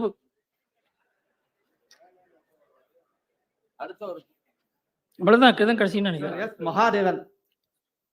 மகாதேவனா? மகாதேவன் ஒரு பேரே இல்லையே. சரி கேட்டுருங்க சார், வந்துட்டீங்க கேட்டுருங்க. பேசுறாமா? கேட்டுருங்க. எஸ் மகாதேவன், கோடம்பாக்கம். சார், இப்போ எடப்பாடியோட முடிவினால அவரோட கட்சி அதிமுக பிளவுபட வாய்ப்பு இருக்கிறதா? ஏன்னா அவங்க திமுக பாஜக வரக்கூடாது, தான் ஜெயிக்காட்டாலும் பரவாயில்ல, பாஜக வரக்கூடாதுங்கிற எண்ணத்துல இந்த முடிவு எடுத்திருக்காரா? ஏன்னா அவங்க ஆல்ரெடி 2 பேருமே பங்காளி. அங்க உள்ள அறிவாளிகள் ஆல்ரெடி பேசியிருக்காங்க. அடுத்தது திமுகவும் சிறுபான்மை ஓட்டை பிரிக்கணுங்கிறதுக்காக ஏதோ ஒரு நிர்பந்தத்தால இந்த முடிவு எடுத்திருக்காரா? 2வது கேள்வி, இப்போ கேஜ்ரிவாலுக்கு சொன்னீங்க, அதே மாதிரி சிபு சேரனும் 7 தடவை இடி சம்மனை வாய்தா வாங்கி தள்ளி போட்டுக்கிட்டே இருக்காரு. இது எப்படி இடி ஒரு அராஜகம் பண்ணாதான் அவங்களை கைது பண்ணுவாங்களா? இல்ல சட்டத்துல என்ன சொல்லியிருக்கு? 3 தடவை தான் வாய்தா அலவுடு, 4வது தடவை அவங்க அரெஸ்ட் பண்ணி தான் ஆகணும். ஸோ இது பற்றி உங்களோட கருத்து என்ன? 3வது, திராவிட கட்சிகளின் காலம் முடிந்து இப்ப அண்ணாமலை காலம் தொடங்கிவிட்டது. ஸோ இதற்கு பத்திரிகைகள், ஏன்னா ஆல்ரெடி ஷோ நம்மளுடைய பாரத பிரதமர் அவர் இது நிறைய தடவை ப்ரமோட் பண்ணியிருக்காரு. இங்க கூட்டிட்டு அதுக்கு முன்னாடி பாரத பிரதமர் நரேந்திர மோடி யாருக்குமே தெரியாது. துக்ளக் தான் அவர் நல்ல அறிமுகப்படுத்தியது. அது போன்ற பத்திரிகைகள் திரு அண்ணாமலை அவரோட உழைப்பு கடுமையாக இருக்கு. ஸோ இதை அது விழலுக்கு இறைத்த வீணாக போயிடக்கூடாது. ஸோ அதுக்கு என்ன மாதிரியான அவர் ஒரு ஒத்துழைப்பு எடுத்துக்கணும்? நன்றி, வணக்கம். இப்போ நாம் எப்பவுமே ஒரு தலைவரை வச்சு தான் ஒரு வாய்ப்பு இருக்கா இல்லையான்னு, தலைவர் ரொம்ப முக்கியம். மோடி ஒரு தலைவராக உருவாக்குறதுக்கு அந்த ஒரு பெரிய ஒரு கட்சி, அதனுடைய சித்தாந்தம், அதுக்கு பின்னால் இருக்க தொண்டர்கள் தான் இருந்தாங்க. மோடி தலைவராக தனி மனிதனா உருவாகலை. அதுபோல தமிழ்நாட்டில் ஒரு மாற்றம் வரணும். இந்த திராவிட சித்தாந்தத்துக்கு மரியாதை குறைந்து கொண்டிருக்கிறது, அது பின்னால் பேசுகிறேன் எப்படி என்று. அதற்கு மாற்று கொண்டு வருவதற்கு பெரிய முயற்சியை இன்றைக்கு பாஜக செய்து கொண்டிருக்கிறது. அதுக்கு ஒரு வெற்றி வர வேண்டும் என்று நாம் எல்லாரும் நினைக்கிறோம். எல்லாருமே அதற்கு ஒத்துழைப்பு கொடுக்கணும். ஆனால் இப்போத்தான் நடக்கும், நாளைக்கு நடக்குமா, இவர் மூலமா அப்படியே நடந்துருமா அப்படின்னு கேட்டால் அது என்னால் பதில் சொல்ல முடியாது. அடுத்தது இடி பற்றி சொன்னீங்க. சிபுசோரன் நம்ம சாதாரணமான ஆளுக்கெல்லாம் 2வது சம்மன்லேயே அரெஸ்ட் பண்ணிடுவாங்க. அரசியல்வாதியாக இருந்து அதுவும் பதவியில் இருந்தாக்க அது பண்ண முடியாது. அரசியல்வாதிக்கு ஒரு இந்த சட்டம் வந்து அரசியல்வாதிக்கு இருக்கக்கூடாது. சட்டம் எப்போது அரசியல்வாதியை நெருங்குகிறதோ அப்போ வந்து அவருக்கு வந்து அது காழ்ப்புணர்ச்சியால செய்கிறார்கள் என்று சொல்லுவாங்க. இந்த காழ்ப்புணர்ச்சிக்கும் இதுக்கு சம்பந்தமே கிடையாது. ஆனாலும் இன்றைக்கு வந்து இந்த இந்தி கூட்டணி எதுக்காக அமைச்சிருக்காங்கன்னா, இது பாஜகவுக்கு எதிராக இல்லை, இது ஈடிக்கு எதிராகத்தான் இந்த கூட்டணி அமைக்கப்பட்டிருக்கிறது. அதனால ஈடி ரொம்ப கேர்ஃபுல்லாக தான் இதெல்லாம் பண்ணிட்டு இருக்காங்க. ஆனால் எப்படி இருந்தாலும் இப்போ பெங்காலில் பண்ணாங்க இல்லையா, அது மாதிரி நடக்கும். எடப்பாடியை பற்றி கேட்டாங்க. எடப்பாடியை பொறுத்த வரைக்கும் அவர் என்னால் புரிஞ்சிக்க முடியல. ஆனால் ஒன்று மாத்திரம் நிச்சயம், பின்னால் அதை கொஞ்சம் டீட்டெயிலாக சொல்லலாம்னு நினைக்கிறேன்.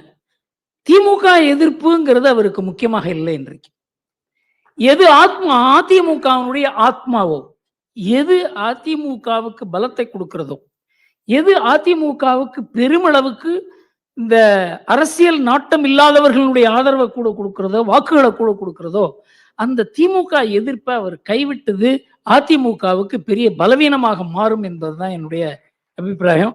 இவர் போய் தொப்பி போட்டு கொண்டு வதற்கால விபூதி அழித்து விட்டு அங்க பிஎஃப்ஐ கான்ஃபரன்ஸ்ல போவதனால முஸ்லீம்கள் அவர்களுக்கு வாக்கு கொடுப்பாங்கன்னு தோணல எனக்கு.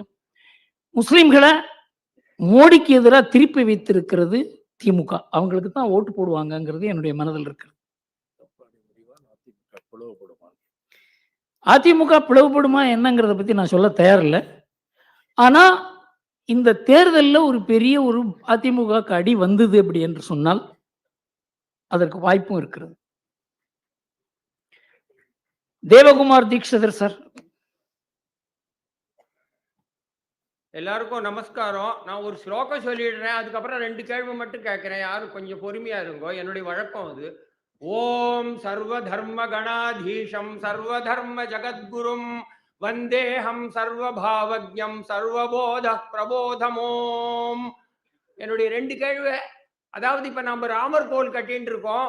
ராமர் கோவில் வந்து பாரம்பரியமான சரித்திரபூர்வமான கோவில்னு சொல்லி கட்டப்படுறது.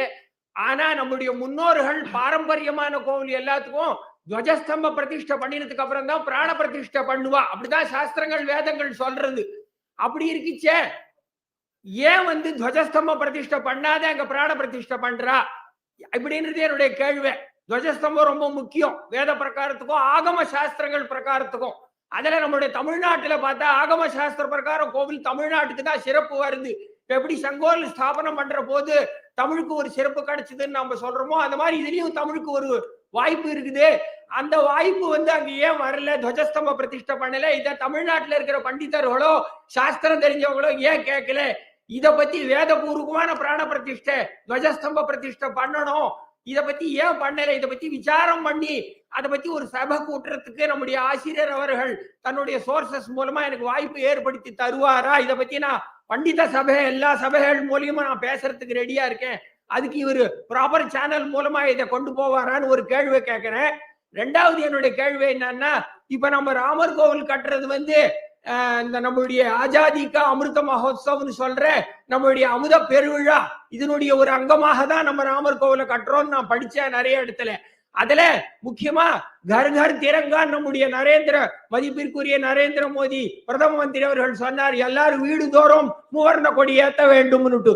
ஆனா ஏன் வந்து ராமரனுடைய வீட்டுல மூவர்ண கொடி ஏத்தப்படவில்லை அப்படின்றது என்னுடைய 2வது கேள்வி. ராமரனுடைய வீடு முதல்ல ஏத்தப்பட்டு இருக்கணுமே, ஏன் துவஜஸ்தம்ப பிரதிஷ்டையும் அங்க ஆகல? ராமரனுடைய வீட்டுல மூவர்ண கொடி ஏன் கர் கர் திரங்கா வீடு தோறும் மூவர்ணம்னாக்கா ஏன் அந்த இடத்துல வந்து ராமரனுடைய வீட்டுல அந்த இடத்துல மூவர்ண கொடி ஏற்றப்படவில்லை அப்படின்றது என்னுடைய ஒரு மனசுல ஒரு ஆத்தங்கமா இருக்குது. அதனால இந்த 2 கேள்வியை நான் இந்த இடத்துல சமயம் சுருக்கமா இருக்கிறதுனால நம்ம ஆசிரியர் மூலமா இதுக்கு ஏற்பாடு பண்ணி தருவாரா, இதை ப்ராப்பர் சேனலுக்கு கொண்டு போவாரா, இதுக்கு தர்ம சபையை கூட்டுவாரா, எனக்கு ஏற்பாடு பண்ணி தருவாரான்னு அவரை நான் கேட்டுக்கிறேன். வாய்ப்பு வந்தாக்கா நான் வந்து அதுக்கு தர்ம சபையில பேசுறதுக்கு ஒத்துழைக்கிறதுக்கு ரெடியா இருக்கேன். இதுதான் என்னுடைய கேள்வி. 2 கேள்வியை சுருக்கமா முடிச்சுக்கிறேன். நீங்கள்லாம் கேட்டதுக்கும் ஆசிரியர்களுக்கு நன்றி சொல்லிக்கிறேன். நமஸ்காரம் சார். ஆகம சாஸ்திரங்கள் எதுவுமே விந்தியாசுக்கு மேல கிடையாது. ஆகம சாஸ்திரங்கள் பூரா விந்திய மலைக்கு கீழே தான். இங்கேயே இருக்க எல்லா கோயிலும் ஆகம கோவில்கள் இல்லை. அதனால விந்திய மலைக்கு மேல இருக்க எல்லா கோவில்களுமே ஆகம சாஸ்திரத்துக்கு கட்டுப்பட்டது இல்லை.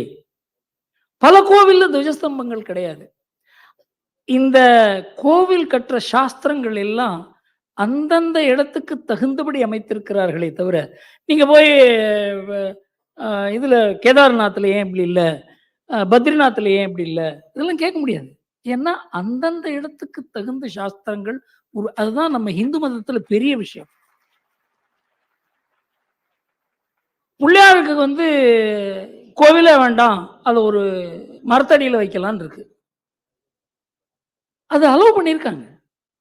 அதனால இந்த துவஜஸ்தம்பம் தேவை, இப்படித்தான் கும்பாபிஷேகம் நடத்த வேண்டும் என்பதெல்லாம் ஒரு ஆகம சாஸ்திரங்கள் உள்ள ஒரு இடத்துல, அதுவும் சவுத்துல தான் இருக்கு. அதுலேயும் எல்லா ஆகம கோவில்கள் இல்லைங்கிறத நாம புரிஞ்சு கொள்ள வேண்டும். அதுல வைதிக கோவில்கள் இருக்கின்றன. காமாட்சி அம்மன் கோவில் வைதிக கோவில், அதே மாதிரி திருவானைக்காவல் வைதிக கோவில், மற்றதெல்லாம் ஆகமத்துல வைதிகம் இல்லாத கோவில். அதனால இப்படித்தான் ராமர் கோவில் கும்பாபிஷேகம் நடக்க வேண்டும் என்று யாரும் கூற முடியாது. அங்க இருக்கவங்க காசியில் இருக்கவங்களை அந்த ஊர்ல இருக்க எக்ஸ்பர்ட்ஸை கன்சல்ட் பண்ணி அதை பண்றாங்க. அதுல எந்த அரசியல் தலையீடும் இல்லை, எந்த கட்சி இதை முடிவு பண்ணல, எந்த அரசாங்கமும் முடிவு பண்ணல. இதை தெளிவுபடுத்தி இருக்கிறார்கள். இதுலயும் அரசியல் வந்திருக்கிறது. இதுல இருந்து நாம தெளிவு பெற வேண்டியது ஒன்று என்னவென்றால், இதெல்லாம் பண்ணினவங்க இதுக்காக ரொம்ப கஷ்டப்பட்டிருக்காங்க. அவங்கள நான் கண்ணால பார்த்தேன். எத்தனையோ பேர் உயிரிழந்திருக்காங்க. அதனால அவங்கெல்லாம் வந்து ஒரு தவறான டிசிஷன் எடுக்க மாட்டாங்கிறதுல நமக்கு நம்பிக்கை இருக்க வேண்டும். பத்திரிகைகளை நம்பி இதை நாம பேசக்கூடாது என்று என்னுடைய அபிப்பிராயம்.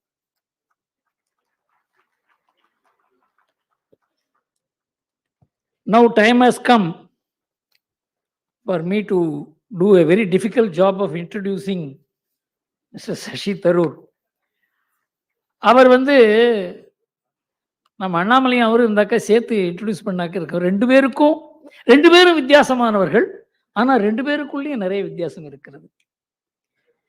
இவர் வந்து லண்டன்ல பிறந்தவர், அமெரிக்காவில் படித்தவர். அதாவது இந்த நாட்டினுடைய வாசனையோட செய்திருக்கிறார். அது அவர் எழுதிய புத்தகங்கள்லாம் நம்ம நாட்டினுடைய கலாச்சாரம், பண்பு, பாரம்பரியம், இது சார்ந்த அரசியல். அவர் வந்து ஹிந்து நோக்கத்தை கூட, அதாவது வேற பார்வையில அதை பார்த்திருக்கார். 20 புத்தகங்கள் எழுதியிருக்கிறார். உலக அளவில் பெரிய எழுத்தாளர், அறிவுஜீவி, சர்வதேவ அரசியல் நிபுணர். 30 ஆண்டுகள் நான் சொன்ன கோஃபி ஆனன் கீழே இருந்திருக்கார். இவர் வந்து யுனைடெட் நேஷன் செக்ரட்டரி ஜெனரல் பதவிக்கே போட்டி போட்டவர். உலகம் பூரா இவர், நம்ம நாட்டை விட வெளிநாட்டில் அதிகம் தெரியும். இவரை பற்றி தெரியும். 3 முறை நம்ம திருவனந்தபுரத்திலிருந்து மக்களவை தேர்தலில் தேர்வாகி வெளியுறவுத்துறை துணை அமைச்சராக இருந்தவர், மினிஸ்டர் ஸ்டேட்டாக இருந்தவர். புத்தகங்களுக்காக விருது பெற்றவர். எல்லாரும் புத்தகம் எழுதுறாங்க, நான் கூட தான் எழுதுறேன். ஆனா அவருக்கு உலக அளவில் பெரிய ஒரு விருதுகள் கிடைச்சிருக்கு. காமன்வெல்த் ரைட்டர்ஸ் பிரைஸ், இதெல்லாம் நமக்கெல்லாம் கிடைக்காத சமாச்சாரம். அதே மாதிரி crossword life time achievement award, இது ரொம்ப பிரபலமான ஒரு அவார்டு, அது கிடைச்சிருக்கு. சாகித்ய அகாடமி அவார்டு கிடைச்சிருக்கு. அதனால இவர் வந்து, ஏன் இவர் அழைத்தேன் என்றால், இவருக்கு எனக்கு ஒரு உறவு இருந்தால் கூட ஒரு வெறுப்பில்லாத பேசக்கூடியவர். நிறைய பேர் பார்ப்பாங்க, கண்ணாபின்னா பேசுவாங்க. இந்த சபைக்கு ஏற்ற மாதிரி பேசக்கூடியவர் என்றதால அவர் அழைத்தேன். பிரான்ஸ் நாட்டில் ஷெவாலியர் விருது பெற்றவர். உங்களுக்கு தெரியும், இந்த ஷெவாலியர் விருதை வச்சு நம்ம ஊர்ல படுத்துற பாடு இருக்க. அந்த செவாலியர் விருதை வாங்கி பாக்கெட்டில் வச்சுட்டு இருக்கார், யாருக்குமே தெரியாது. அவரை பற்றி பேசிக்கொண்டே போகலாம். பல முக்கியமான பல்கலைக்கழகங்கள் அவருக்கு டாக்டர் பட்டம் கொடுத்துருக்காங்க, ஹானரரி டாக்டர் பட்டம். இப்போ அவர் அந்த டாக்டர் பட்டத்தை அவர் போட்டுக்கிறது கிடையாது. ஏனென்றால் அந்த பல பேர் இந்த ஒரு பட்டம் இருக்கிறதுனால அந்த டாக்டர் பட்டத்தை போட்டுப்பாங்க. நம்ம ஊரில், அதுவும் தமிழ்நாட்டில் ரொம்ப டாக்டர் கலைஞர் இதெல்லாம். அவரை பற்றி பேசிக்கொண்டே போகலாம். இறுதியாக ஏதாவது ஒரு இடத்தில் நிறுத்த வேண்டும் என்பதற்காக அவரை பேச அழைக்கிறேன்.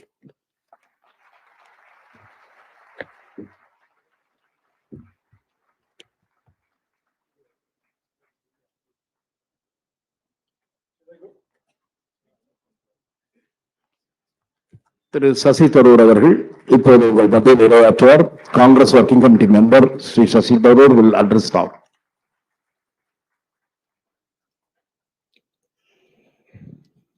Thank you very much, Mr. Gurumurthy, for your generous introduction and for inviting me to this 54th Thuglaq conference.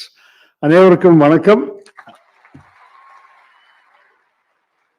I'm truly sorry to say Tamil பேசிடாது முடியாது, but nonetheless I look forward to speaking to you in English, and I'm sure that Mr. Gurumurthy assures me that you will all understand me well enough to disagree with me.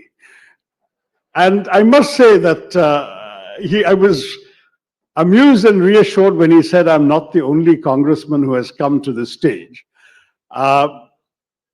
And I'll tell you why. I mean, I certainly, as a young student and so on, I used to read about Cho Ramaswamy and Thuglaq and hear about these conferences. And I must say that Mr. Gurumurthy has continued this tradition with this very lively, interactive format. And I thought it would be very interesting to come and be part of it when he invited me to do so. Because for me, I think many of us in politics spend our whole time talking to people who already agree with us. We are spending our time preaching to the converted, as the Christians like to say. And I think it is important for us occasionally to meet and address people who may not agree with us, but at least we should have a dialogue across our political divides. So I've come to you in that spirit. I came with a prepared text, as you may have seen, but listening to Mr. Gurumurthy and hearing these comments, and at his own request to address one question on the UN and another one on the Maldives, I thought there were 6 issues that came up in his interaction that I may perhaps begin by saying a few words about, and then I will give you an abbreviated part of my prepared remarks in case any of that is of interest. But since there were 6 things during the interaction that I thought would be worth addressing, I'll depart from my text and talk about those.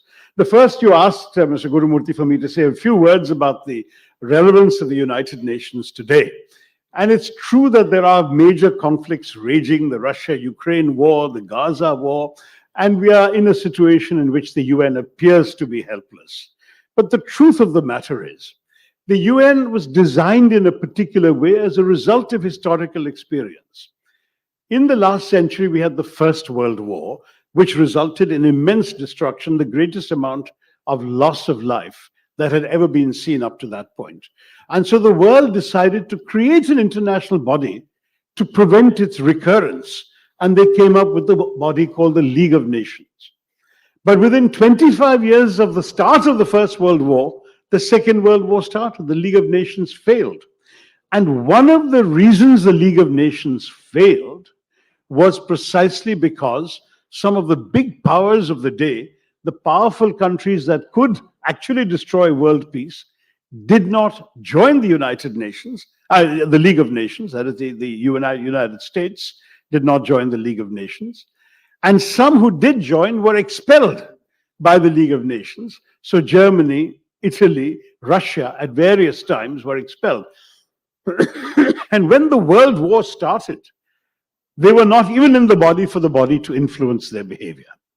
So when the United Nations was created at the end of the Second World War, the countries of the world wanted to avoid the mistakes that had crippled the League of Nations.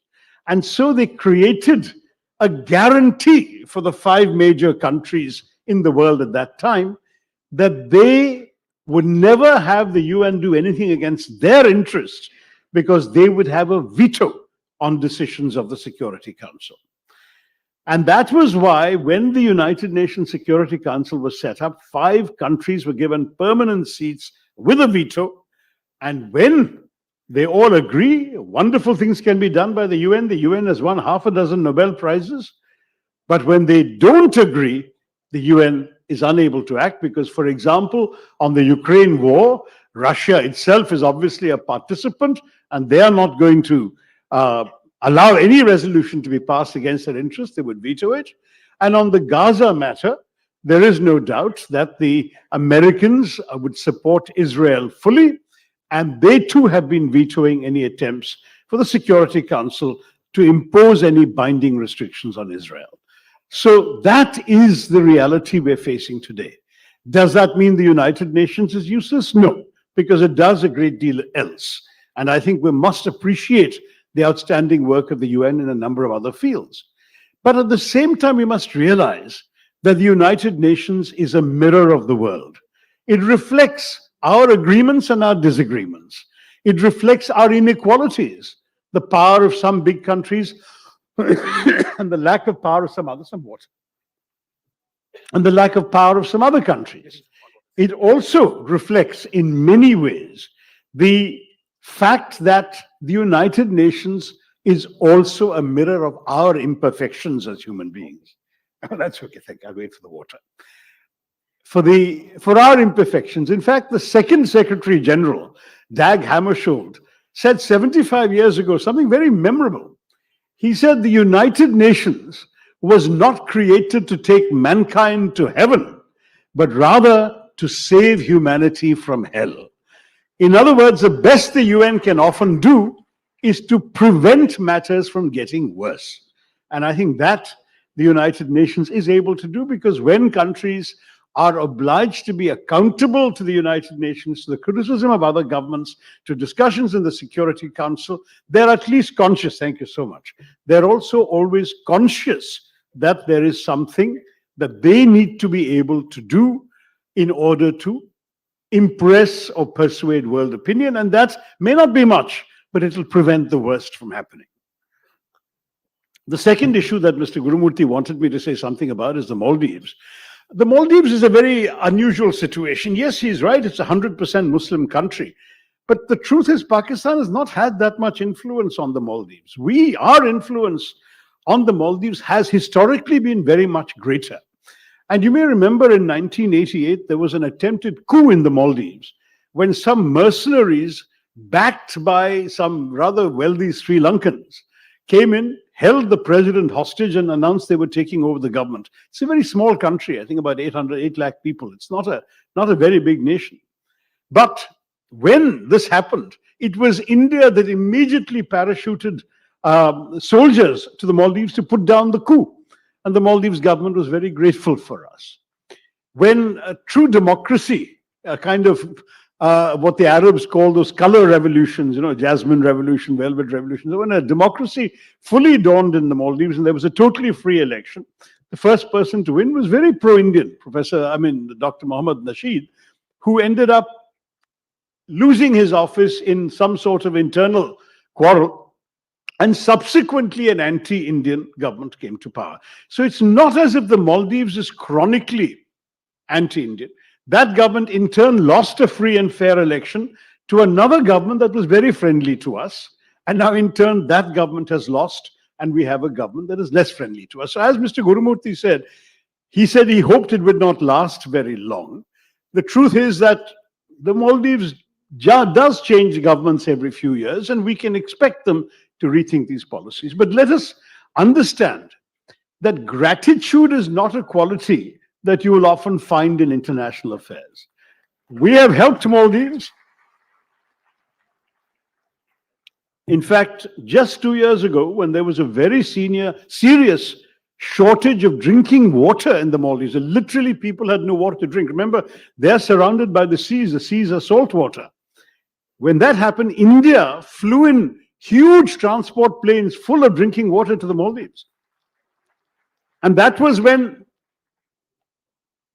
At the time, there was an India Out campaign led by the party that has now won the election. But that's also part of life. You do something because it is the right thing to do. What does the Bhagavad Gita teach us? Do the right thing without expectation of reward, and so we should not be expecting the kind of gratitude that is largely absent in these matters. We should do what we believe is the decent thing to do to neighbors. Don't forget that historically, small neighbors have always had a problem with big neighbors.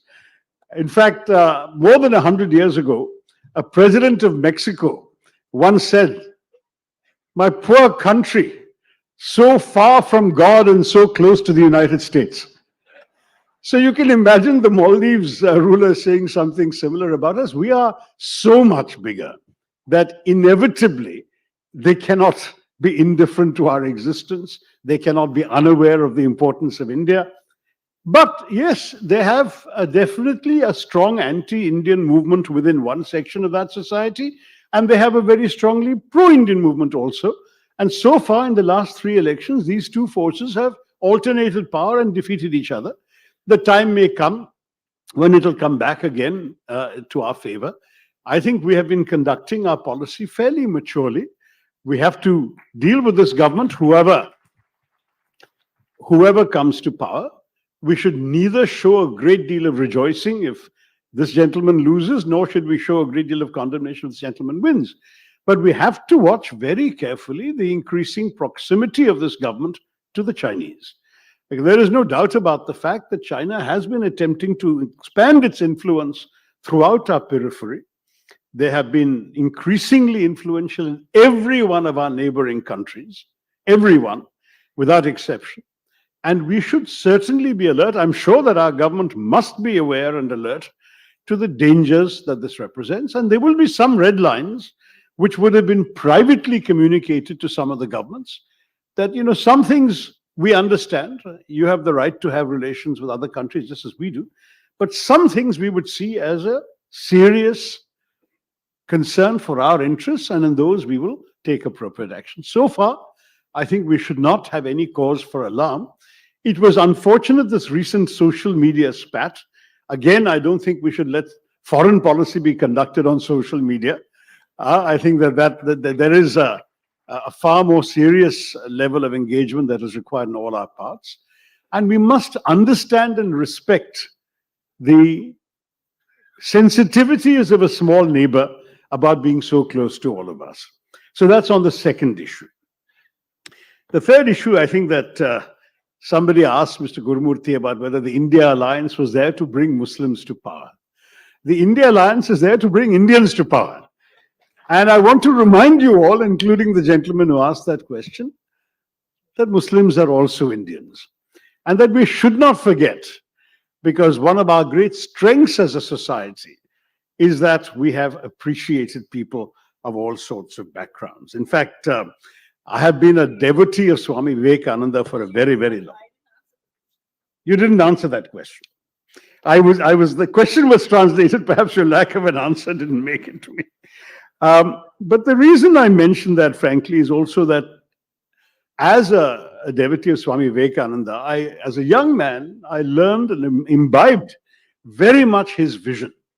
You may remember, those of you who have read and listened to Vivekananda, that he used to quote the Shiva Mahimna Stotram very often, which says that just as different rivers flow down different hills and valleys, some straight, some winding, and end up in the same sea, so also all ways of worship end up at the same divine, the same Brahman.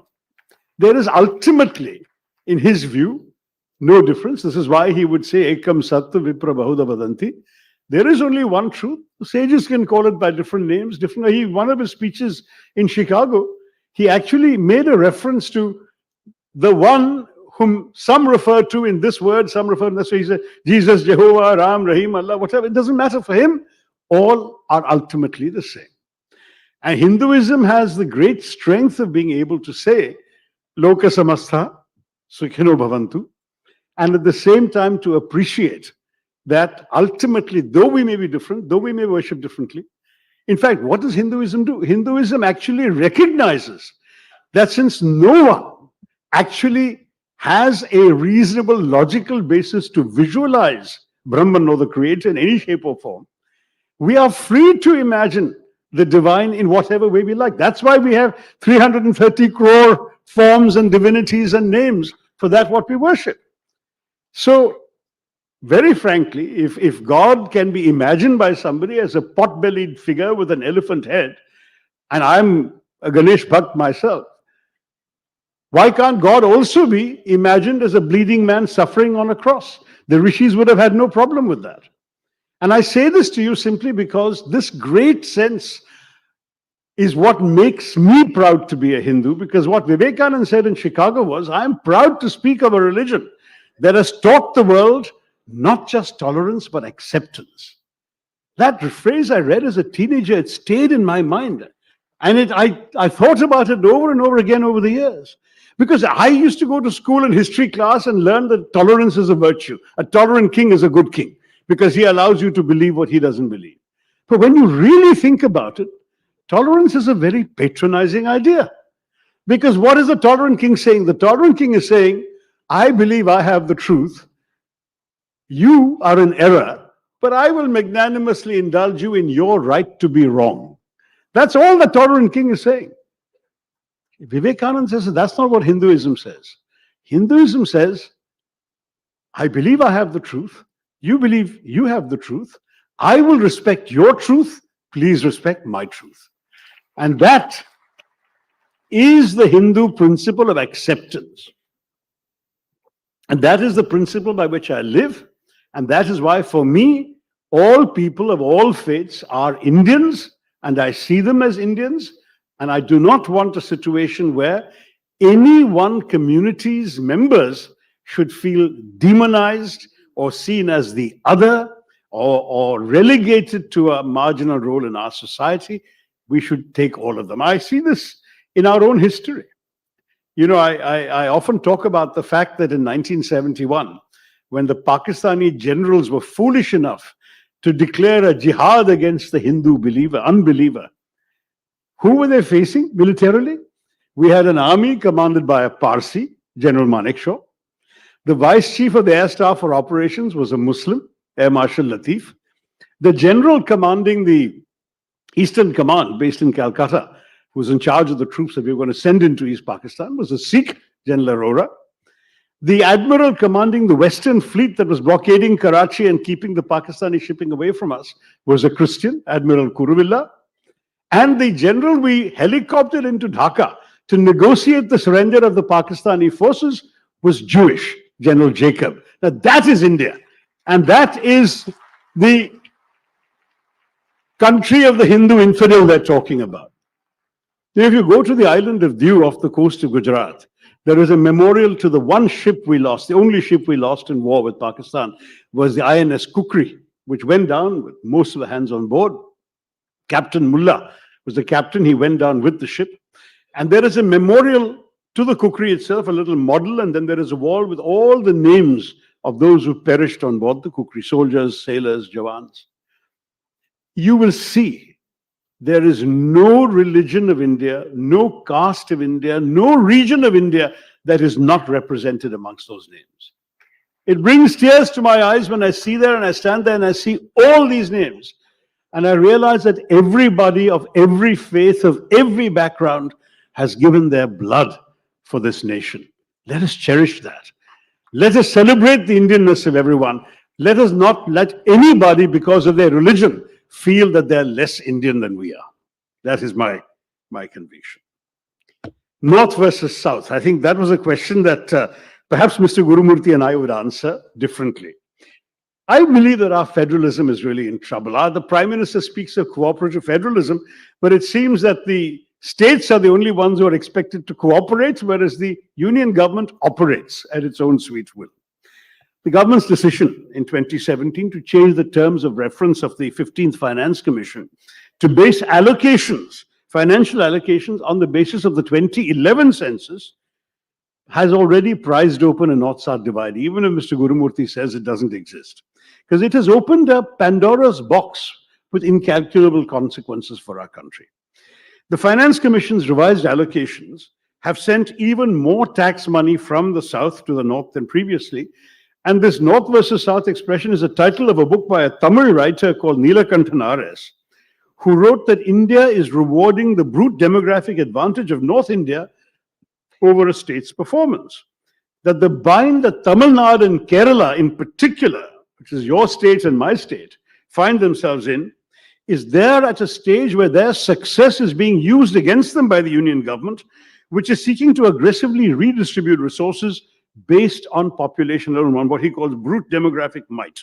Says these states made improvements to health to find that the reward for that is to have less money to spend on health.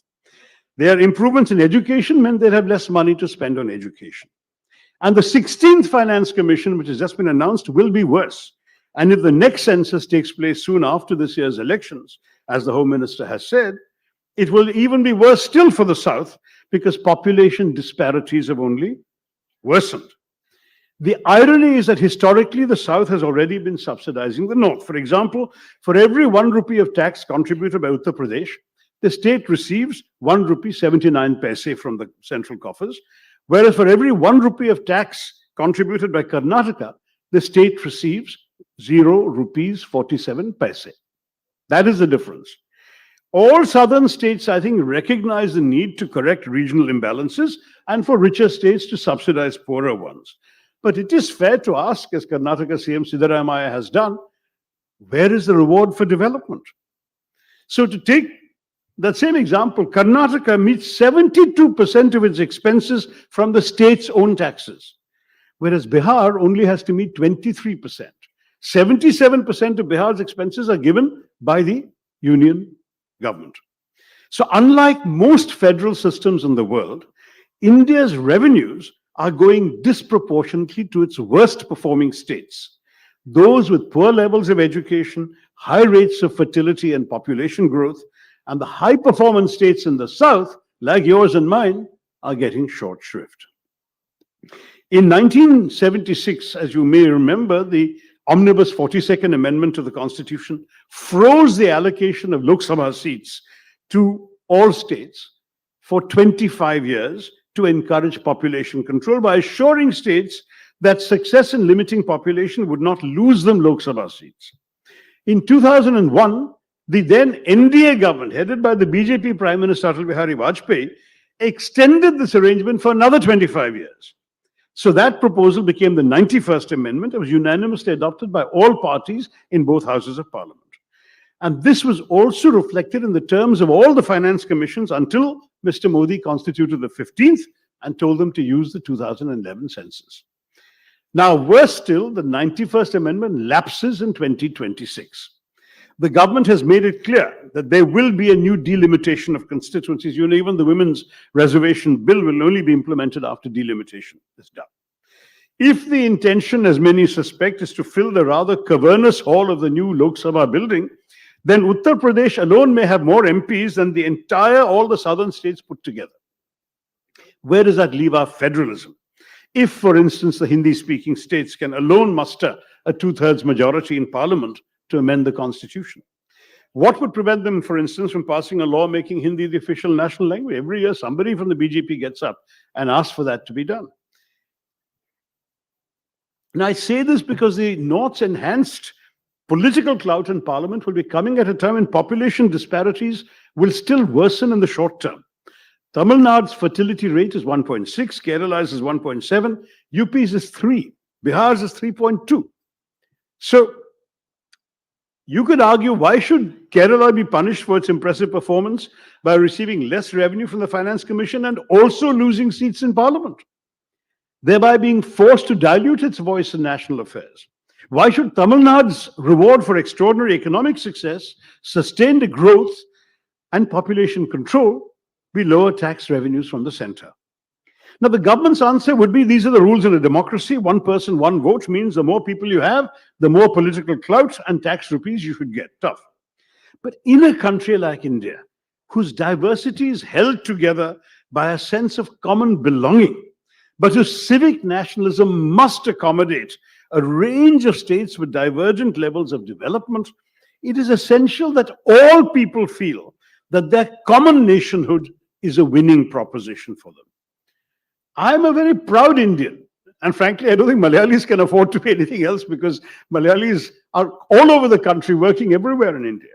But in a country where regional, religious, linguistic tensions are never far from the surface, the answer that we have more people, so we will have more money and more power, risks rupturing the fragile bonds that hold us all together. We've seen the erosion of federalism with the ruling party's use of the legislation like an obscure provision of the Disaster Management Act during the COVID pandemic to impose the lockdowns from the center. So states had no say. Strictly speaking, a lockdown is a law and order mechanism. Law and order is a state subject. But no, the center did it. And the fact is that the states therefore had no control over these lockdowns during the COVID pandemic, and their ability to respond to the pandemic was restricted.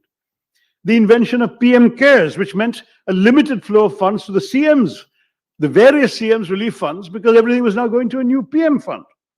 The acceleration in the proportion of central sponsored schemes that effectively reducing states to mere implementing agencies. And add to that the move towards destroying the balance in our fiscal federalism that in previous governments was carefully maintained so that our states felt empowered. Now, you have to know funds transferred to states from the union government has gone down in each of the last 3 fiscal years, from 4,60,575 crores in 2021-22 to just 3,59,000 in 23-24. A similar trend can also be seen in the devolution of tax revenues. The state's share of tax revenues has come down to just 30.4% in the last budget, whereas in the 14th Finance Commission, states used to get 42%. So we are in a situation where this government has increased its own financial powers at the expense of the states. And on top of that, they've also increased the cesses and surcharges, which do not need to be shared with the states. So in 2011-12, the last figure I saw for the UPA government, cesses and surcharges was 8.16% of gross tax revenue. Under this government, it has tripled to 28.08% of gross tax revenue. Now, the question is, if over 10 years you can more than triple the amount of money you're getting that you can spend in the center and not spend in the states, what happens to our federalism? And I do worry about the Hindi, Hindutva, Hindustan politics of this government, because this culture of Aryavrat domination that infects the attitudes of some has already raised disquiet amongst many, many southern politicians. Maybe Mr. Gurumurthy and others here may not feel it's such a big issue. I think it's a very serious issue because the financial and political consequences of all of this threaten the very unity of India. If the South faces political disenfranchisement to go along with a sense of financial victimization, then that combination is absolutely bound to generate resentments that can spill over beyond the confines of our routine politics. I don't want the unity and integrity of India to be threatened in any way. And like every Indian, I rejoice in our successes and applaud our aspirations. But at the same time, we must ensure that we pursue this adventure in a more open and more equitable society. Sorry I took so long in answering that 4th question. The 5th one that I noticed from the Q&A that was going on was about ED. Now, you're all free to have your own views on who deserves to be investigated by ED, but it is more than slightly curious that somehow, however widespread corruption may be in this country, only opposition politicians attract the attention of the ED. I find that quite remarkable. And what is more, an opposition politician being investigated by the ED can suddenly become innocent if he just goes and joins the BJP. That's all that is required. There are half a dozen instances where this happens. Now, I think Mr. Gurumurthy is a man who believes in standards, who believes in integrity. I don't think that the ED, CBI, tax intelligence, IT raids, and so on are anything but a political instrument of the government and power that targets only opposition politicians. And I don't think that is healthy for our country. Finally, on the 6th point, which of course is the one that, my gosh, I've already taken most of the time Mr. Gurumurthy gave me, so maybe I'll skip the speech and just end with this. The 6th point was on the Ram Mandir inauguration. And I can see that there are many, many areas we can talk about. I must say I have some sympathy for Mr. Devakumar Dikshita, who came and talked about the missing Dhwaja Stambham, because the fact is that in Kerala, all temples have a Dhwaja Stambham, and we, following the Agama Shastras, would normally expect this temple to have that.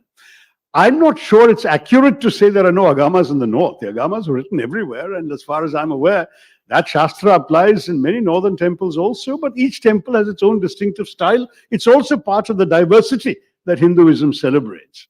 But having said that, when the four Shankaracharyas are all saying this is an incomplete temple, it cannot have a Prana Pratishtha at this time, the temple must be fully complete, and the Prana Pratishtha cannot be performed by a political leader, it has to be performed by a religious leader. I must say, as a Hindu, I find that a very persuasive argument. I don't think, I mean, fortunately, I was not invited, so I don't have to be accountable for going or not going right now. And let me tell you, I do intend to go, but not on the 22nd of January. Because the 22nd of January for an incomplete temple is a date chosen by a prime minister for his own political benefit ahead of the elections. Let's be very honest about that.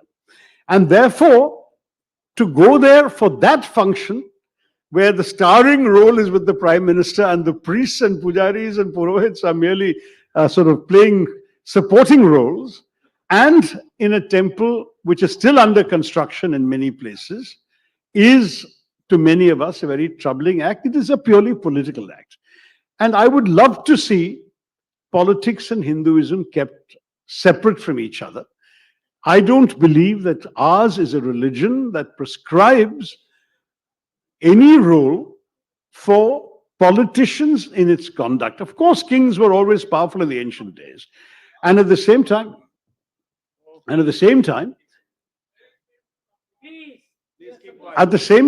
I would want to say that I fully respect the rights of others to go on the date of their choosing. If they choose to go on 22nd, that's very good. And I hope that those who wait to go until the temple is fully complete and choose a later date, which has nothing to do with elections and is ideally even after elections, those should also be respected. That is my final submission.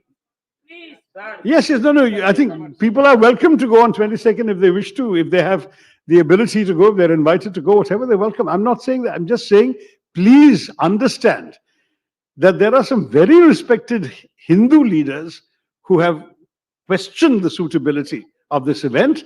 And as a Hindu, you are free to take the advice of the Shankaracharya. You're also free to take the advice of the temple organizing committee.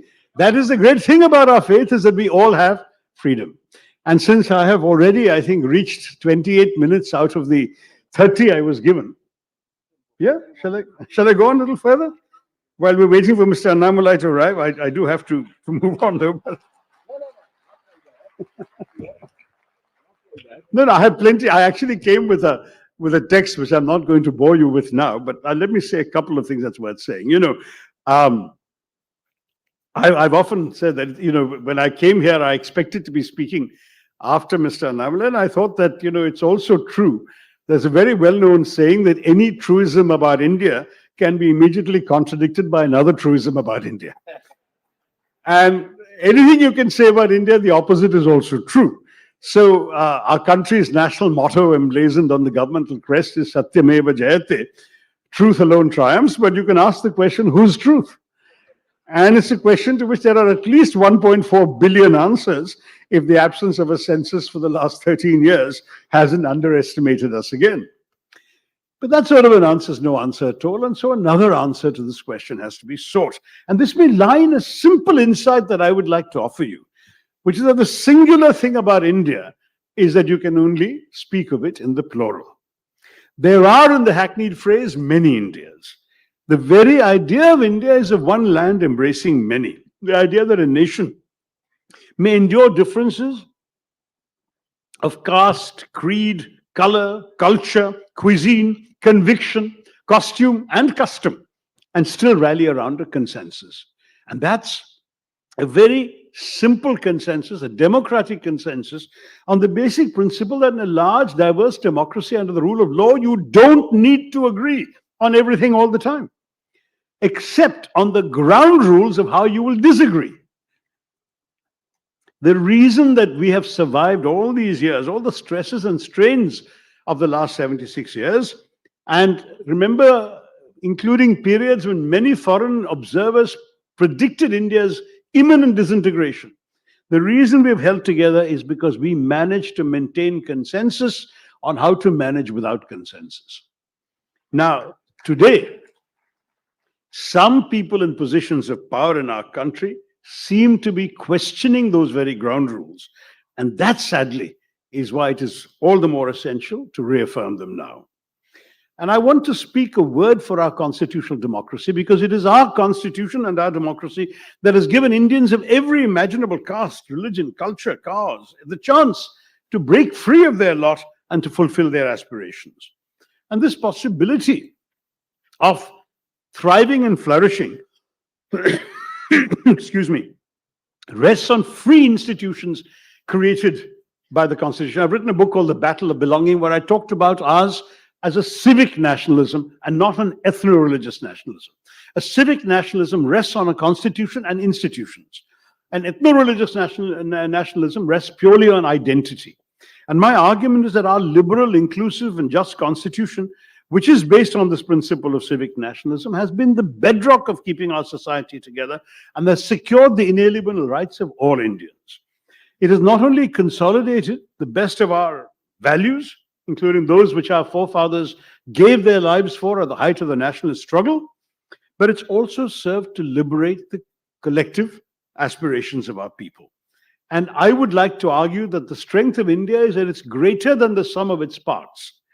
I agree with Gurumurthy. We don't want people dividing our country. We want political leaders focusing much more on what unites us. But if that is what political leaders have to do, they should stop harping on the differences of some people in our society and see rather their common humanity and their common Indianness. I've often said the great strength about our Indian identity is and should be that we can be many things in one thing. You can be a good Tamil, a good Muslim, and a good Indian all at the same time. You can be a good Malayali, a good Christian, and a good Indian all at the same time. That is the magic of Indianness. Don't dilute that. Do not come into this temptation of seeing in our magnificent, soaring majesty of the Upanishads and the Vedanta, do not reduce it to a badge of identity like that of the British football hooligan who says, if you don't support my team, I'm going to hit you on the head with my placard. That is not Hinduism. We have to stand up for the larger ideas that our country is all about.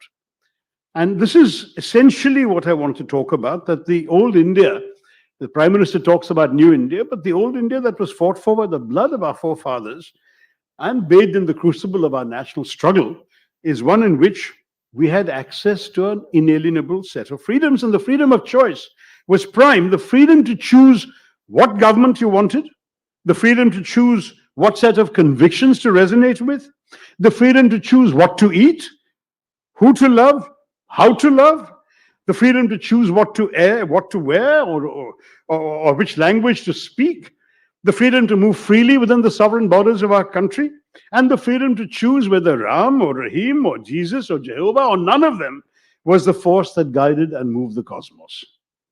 All these freedoms are enshrined in our Constitution, and they're embedded not just in the letter and spirit of the law, but in the lived experience of India and its peoples. And I think it would be a sad thing to threaten that by trying to impose an illusory and dangerous uniformity in the name of our unity. And that's the distorted version of the Indian idea that has been rising in some quarters, with a dangerous ethno-nationalism being fostered, where a narrow-minded majoritarianism is being promoted through incidents of communal violence and Gaurakshak vigilantes and mob lynching, zealots supported by the bulldozers of the state and draconian laws. Why do we want that? Why do we want to create what one writer has called a republic of fear across larger parts of northern India today? Why not celebrate instead the liberty, the equality, the fraternity, a word that really appealed to Dr. Ambedkar, that our Constitution pledged to give us?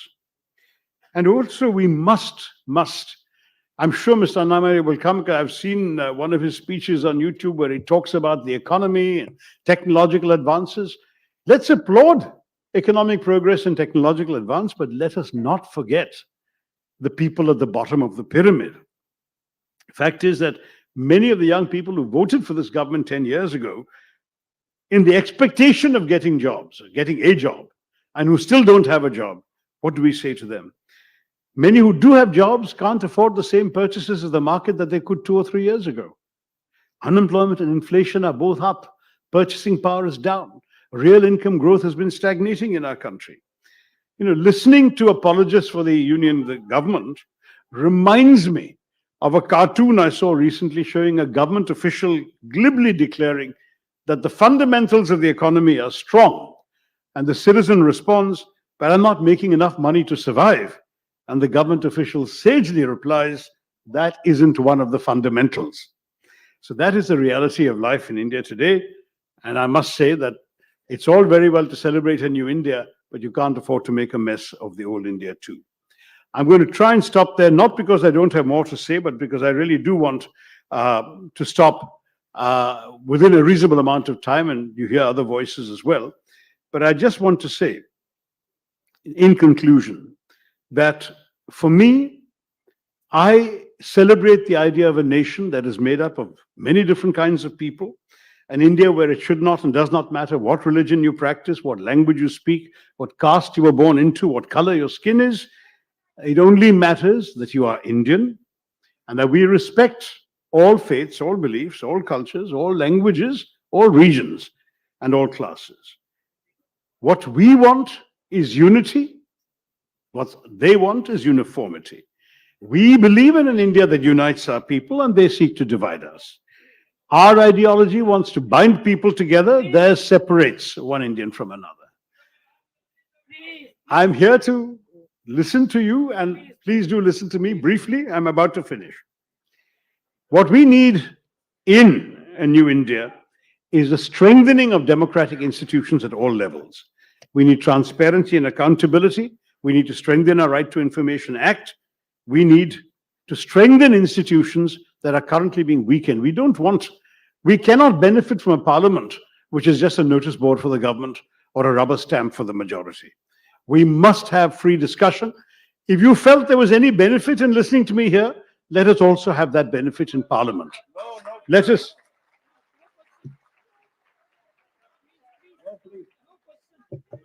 us have in our new India a leadership that empowers people and harnesses their collective strength in the pursuit of national objectives, not someone who sees people as instruments of his own power. I want to say very simply, we've heard a lot of exhortations in our country. Make in India, digital India, startup India, stand up India, sit down India, shut up India. I've heard that too. I want an India where there is consultation, where there is dialogue, where you will listen to me and I will listen to you. We must never speak of India shining without asking who India is shining for. And I hope that we will promote policies that both follow, that both deliver higher economic growth, and also ensures that the benefits of our growth are enjoyed by the poor and disadvantaged sections of our society. The choice, to my mind, is clear. We can have a new India that belongs to all of us, led by government that works for all of us, or we can have a new India that belongs to some and serves the interests of a few. Let us choose an India that embodies hope, not one that promotes fear.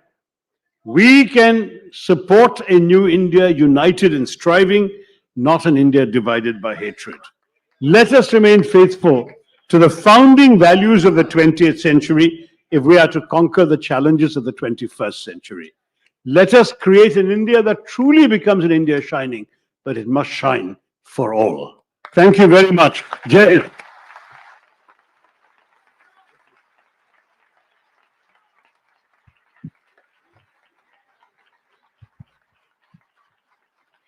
செல்வி ஸ்ருதி ஆத்மநாதன் அவர்கள் Tughlaq digital சார்பாக திரு சசி தரூர் அவர்களுக்கு நினைவு பரிசு வழங்குகிறார்.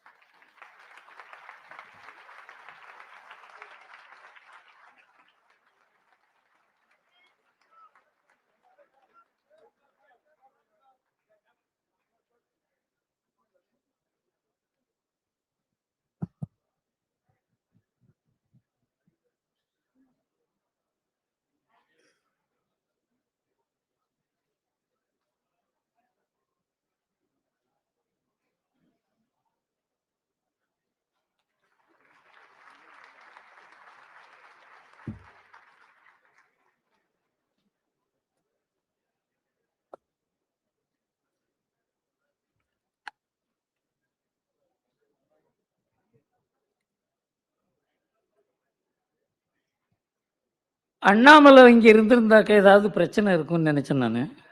அவர் இல்லாதையே கூட பிரச்சனை இருக்கும்னு இப்பதான் தெரியுது எனக்கு.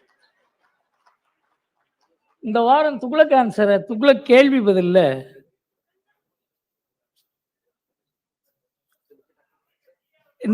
இந்த வாரம் கேள்வி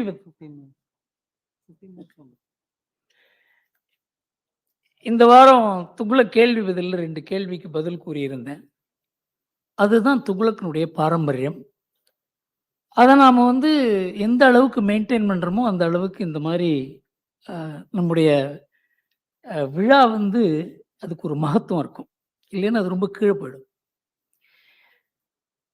அதாவது பாரத பிரதமர் என்று கூறியிருக்கிறாரே ஸ்டாலின் திருச்சி சபையில் அப்படின்னு கேட்டார். நான் சொன்னேன், அந்த நல்ல விழாவில் ஒன்றிய பிரதமர் என்று அரசியல் பேசி சர்ச்சை எழுப்பாமல் பாரத பிரதமர் என்று சபை பண்புடன் பேசிய ஸ்டாலினை பாராட்ட வேண்டும். இதுதான் துக்ளக். அவர் பேர் 1000 நமக்கு கருத்து வித்தியாசங்கள் இருக்கலாம். அதே போல அப்போ பிரதமர் பேசின போது கையை காட்டி ஆரவாரம் எல்லாம் செய்தார்கள். அதை பத்தி எழுதியிருந்தோம். முதல்வர் ஸ்டாலின் பேசும்போது பாஜகவினர் கையெழுத்து கோஷங்கள் போட்டது பாஜகவுக்கு பெருமை சேர்க்கும் செயல் அல்ல. பாஜக தலைவர்கள் குறுக்கிட்டு அவர்களை தடுத்திருக்க வேண்டும். இதுதான் துக்ளக். நாம யாருடைய கருத்தையும் துக்ளக்ல பார்த்தீங்கன்னா பலவிதமான கருத்துகள் இருக்கும். நமக்கு நேர் எதிரடியான கருத்துகள். வீரமணி இன்டர்வியூ போடுவார் துக்ளக்ல. விஷத்தை கக்குவார். அவர் தெரியணும், அவர் விஷம் கக்குவார்னு தெரியணும். அதனால மற்றவர்களை பேச அதை கேட்கும் பொழுதுதான் நாம எப்படி பதில் சொல்ல வேண்டும் என்று தெரியும். மற்றவர்கள் பேசுவதை கேட்கவே இல்லை என்று அதுக்கு எது பதில் சொல்வது எப்படி என்று தெரியும். அதனால துக்ளக்குன்ற ஒரு பாரம்பரியத்தை நமக்கு கொஞ்சம் மனசு கஷ்டமா இருந்தது. சசி தரூர் முரட்டுத்தனமா பேசுற ஆசாமி இல்லை, தர்க்க ரீதியாக பேசினார். கருத்து வித்தியாசங்கள் இருக்கலாம். ஒரே விஷயத்தை 2 விதமா பார்க்க முடியும். அவர் அதே ஃபைனான்ஸ் கமிஷன்ல அவர் என்ன கூறுகிறாரோ அதை வேறு விதமா நாம் பார்க்க முடியும், அதுக்கு பதில் கூற முடியும். அதை அவர் ஏற்றுக்கொள்ளாது இருந்தா கூட புரிந்து கொள்ள முடியும். இப்போ நம்ம ரொம்ப தூரம் பெரிய அளவுக்கு போயிட்டோம். நம்ம தமிழக அரசியலுக்கு வருவோம். தமிழக அரசியல் எனக்கு ரொம்ப தெரியாது. ஒரு காலத்துல சோதான் எனக்கு தமிழக அரசியலுக்கு எனக்கு அறிமுகப்படுத்தினார். அதுக்கப்புறம் தான் இது இவ்வளோ ஆபத்தான அரசியலா அப்படிங்கிறது எனக்கு புரிய ஆரம்பிச்சுது. அப்புறம் கூட இந்த முரசொலியை படிக்க ஆரம்பிச்சு விட்டு தான் ரமேஷ் தான் சொன்னார், சார் நீங்க முரசொலியை படிக்கணும் சார் அப்படின்னு. அதுவரை நான் முரசொலியை படிக்கணும்னு யோசனை பண்ணதே கிடையாது. முரசொலியை படிச்ச அப்புறம் தான் தமிழ்நாட்டு அரசியலில் எவ்வளவு ஒரு வக்கரமான சிந்தனைகள் வர முடியுங்கிறது எனக்கு புரிஞ்சுது. ஆனா அந்த வக்கர சிந்தனைகள் இருக்கின்றன. அதை எப்படி டாக்கிள் பண்றதுன்னு பாக்குறதுக்கு துக்ளக் ஹிந்துவை படிச்சா மாத்திரம் போறாது. ஹிந்துவிலையும் வக்கரம் இருக்கிறது. ஆனா இந்த அளவுக்கு நான் இப்போ கடமை கண்ணியம் கட்டுப்பாடு இந்த 3 மாத்திரம் எடுத்துக்கலாம். ஏன்னா இது எப்ப பார்த்தாலும் சொல்றேன், அண்ணா கூறியிருக்கிறார் கடமை கண்ணியம் கட்டுப்பாடு, கடமை கண்ணியம் கட்டுப்பாடு. திமுகவின் அரசியல் அது இந்த 3 சித்தாந்தத்துக்கு இந்த 3 சொற்கள்ல அடங்கி இருக்கிறது. இதுல முதல்ல கடமை எடுத்துப்போம்.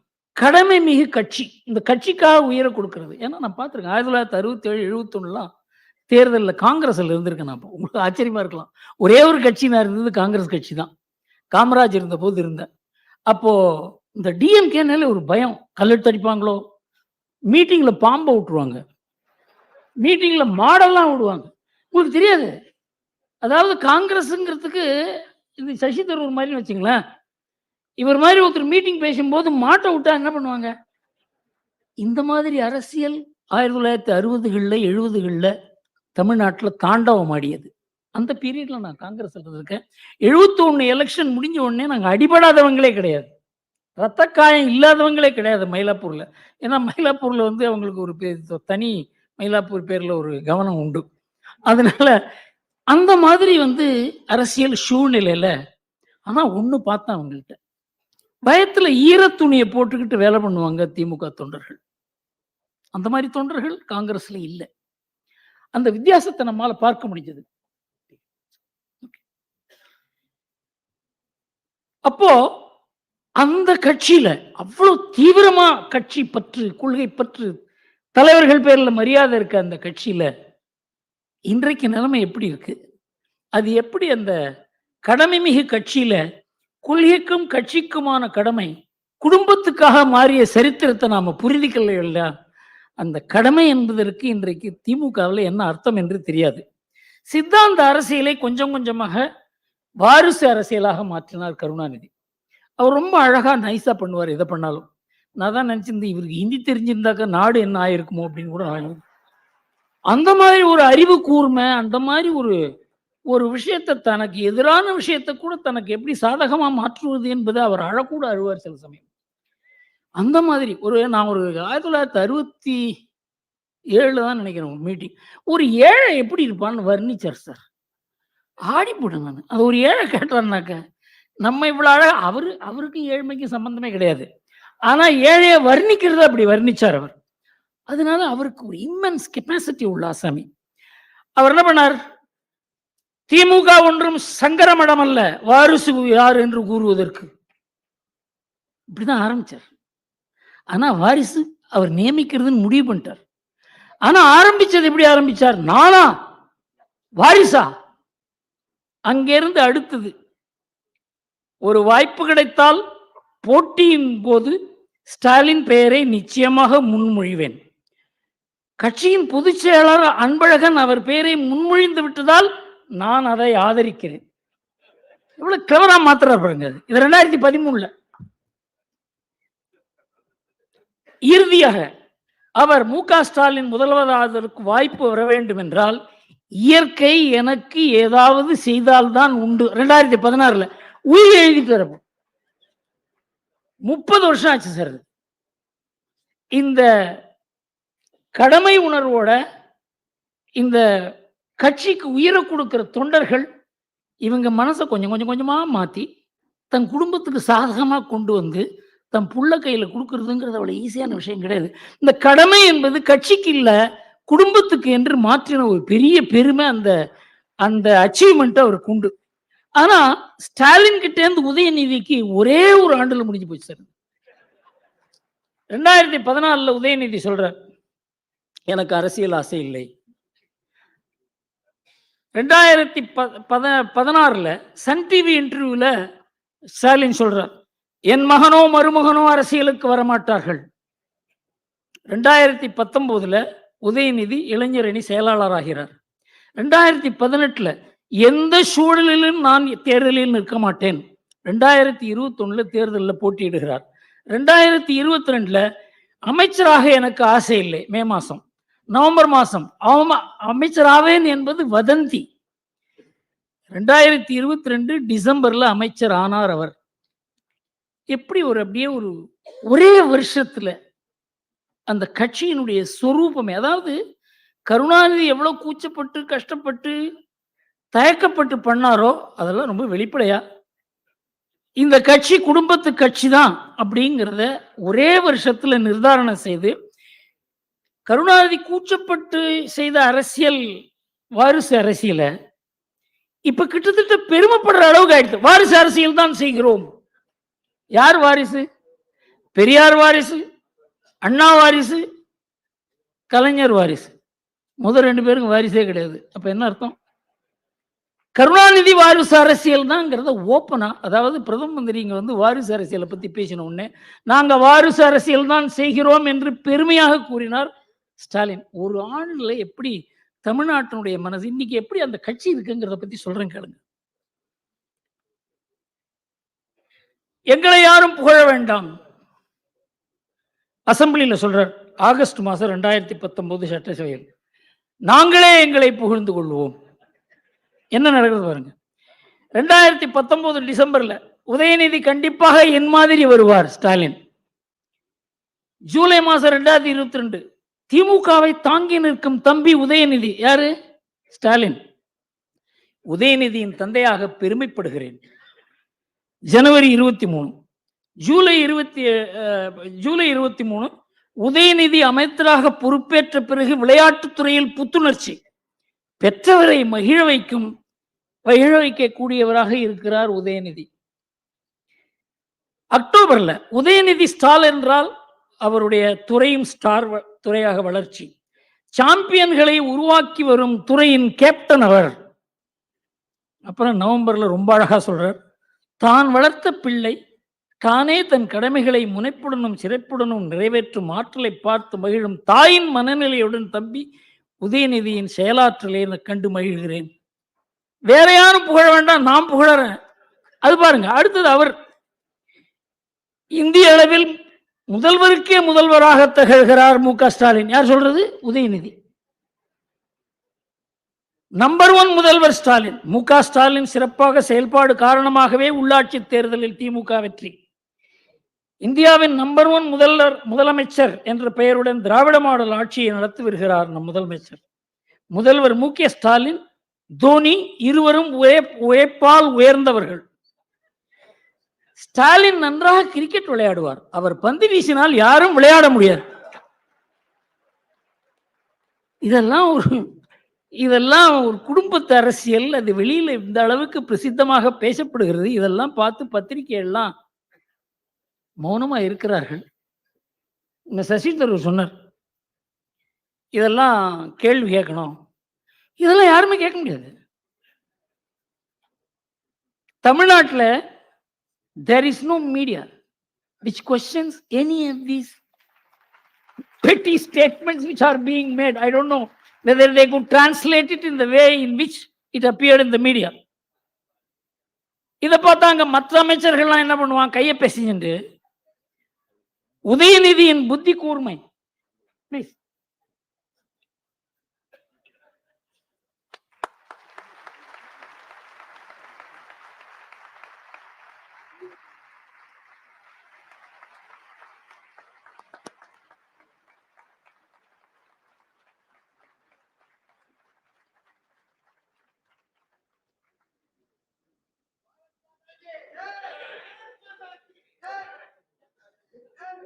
உதயநிதியின் புத்தி கூர்மை பற்றி அன்றைக்கே வியந்தார் கருணாநிதி. துரைமுருகன், கருணாநிதியும் ஸ்டாலினையும் தூக்கி சாப்பிட்டு விடுவார் உதயநிதி. துரைமுருகன், கருணாநிதியுடன் இருந்தேன், ஸ்டாலினுடன் இருக்கிறேன், உதயநிதியுடனும் இருப்பேன், அவரது மகனுடனும் இருப்பேன். துரைமுருகன், தாய் 16 அடி பாய்ந்தால் குட்டி 32 அடி பாய்கிறது.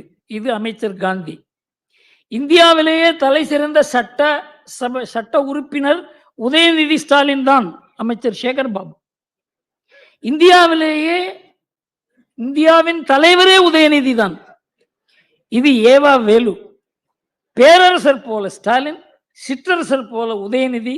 இது KN நேரு. இதுதான் இன்னைக்கு கடமை கண்ணியம் கட்டுப்பாட்டுல கடமை உணர்வோடு இருந்த ஒரு கட்சியில இந்த மாதிரி ஒரு நிலைமை. சித்தாந்தம் என்ற உணர்வை மறந்து, கட்சி உணர்வு மறந்து இன்றைக்கு திமுகவில் இருக்கிறது வெறும் கூடுதான், கட்சி தான். அந்த கட்சி ஆட்சி இருப்பதனாலதான் அது இருக்கிறது.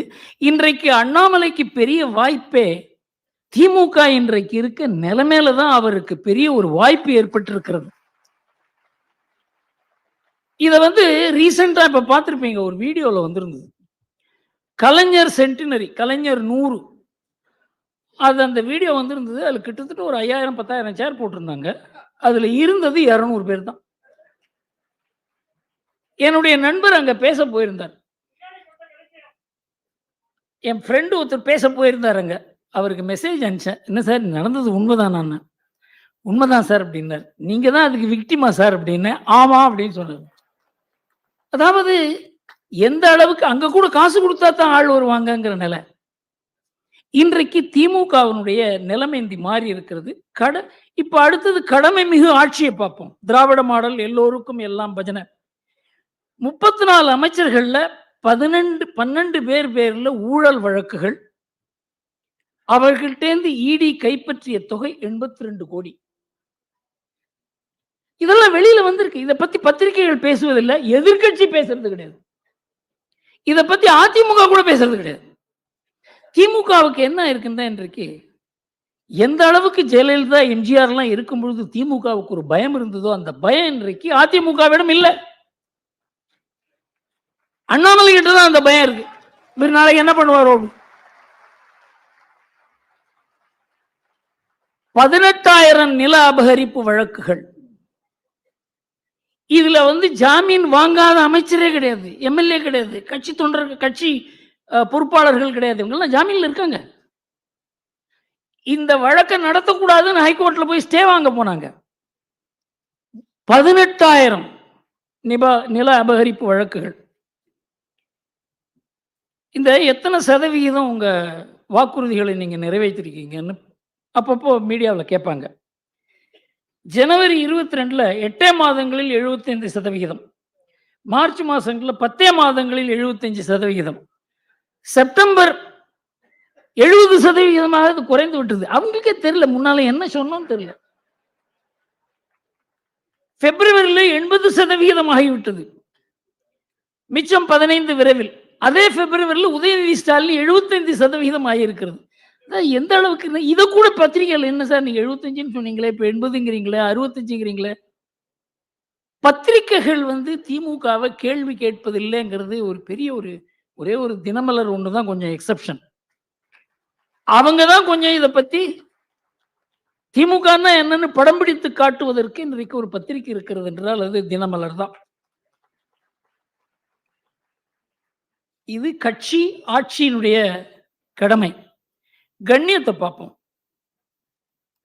உங்க அப்பா வீட்டு சொத்தா என்று பேசிய உதயநிதியை பார்த்து அந்த அம்மா கொஞ்சம் டீசென்ட் லேடி, அவங்க வார்த்தையை அளந்து பேசுங்க, கண்ணியமா பேசுங்கன்னு சொன்னாங்க. அதுக்கு நம்ம பதில் சொன்னார், யார்கிட்ட எப்படி பேசணும் என்று எங்களுக்கு பெரியார், அண்ணா, கலைஞர்கள் சொல்லி கொடுத்துருக்காங்க, அப்படி நாங்க செய்வோம். நான் அவருக்கு சில சஜஷன்லாம் கொடுக்கலாம் பார்க்குறேன். ஈவேரா, அண்ணா, கருணாநிதி யார்கிட்ட எப்படி பேசணும் என்று சொல்லி கொடுத்திருக்கிறார் பாருங்கள். முதல்ல பெரியார் ரம்ஜான் கூடுதல்ல என்ன பேசலாம்னு பெரியார் சஜஷன் கொடுத்திருக்கார். பாப்பானுக்கு பயந்தும் முஸ்லீம்களுக்கு அதிக இடம் கொடுத்து வந்தோம், அதன் பலனை இன்று அனுபவிக்கிறோம். இது சாணியை மிதிக்க அசிங்கப்பட்டு மலத்தின் மேல் காலை வைத்து நேர்ந்த பழமொழியாக மாறிவிட்டது. மைனாரிட்டிகளுக்கு அளிக்கும் சலுகையும் உரிமையும் துரோகம், பச்சை துரோகம். இதைதான் பெரியார் சொல்லி கொடுத்திருக்காரு. மைனாரிட்டி மீட்டிங்ல இதை பேசுவாங்களா? தாழ்த்தப்பட்ட ஒரு மாநாட்டில் என்ன பேசலாங்கிறத சொல்லியிருக்காரு பெரியார். பறச்சி புலைச்சி எல்லோரும் ரவிக்கை சட்டை போட ஆரம்பிச்சுட்டா அதனால் துணி விலை உயர்ந்து விட்டது. பள்ளு பறையனெல்லாம் படிக்க ஆரம்பிச்சிடானுங்க, அதனால வேலையில்லா திண்டாட்டம். சசி இல்லைங்க, அதை கேட்கலாம். இது இந்த பெரியார தான் அவர் சொல்லியிருக்காரு. இவர் எங்களுக்கு சொல்லி கொடுத்திருக்காரு என்ன பேச வேண்டும் என்று. தமிழ் மாநாட்டில் தமிழை நான் ஒரு காட்டுமிராண்டி மொழி என்று 40 ஆண்டுகளாக கூறுகிறேன். தமிழ் காட்டுமிராண்டி காலத்து மொழி. தமிழ் ஒரு நியூசன்ஸ். தமிழ் புலவர்கள் பொய்யர்கள், எதிரி, சமூக எதிரிகள்.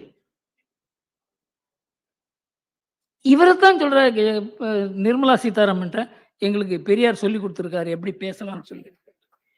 திமுக மகளிரணி மாநாட்டில் என்ன பேசலாம்? அவர் பெண்கள் சுயேட்சைக்கு கர்ப்பம் கொடிய விரோதி, எனவே பெண்கள் கண்டிப்பாக பிள்ளை பெறுவதை நிறுத்தியே ஆக வேண்டும்.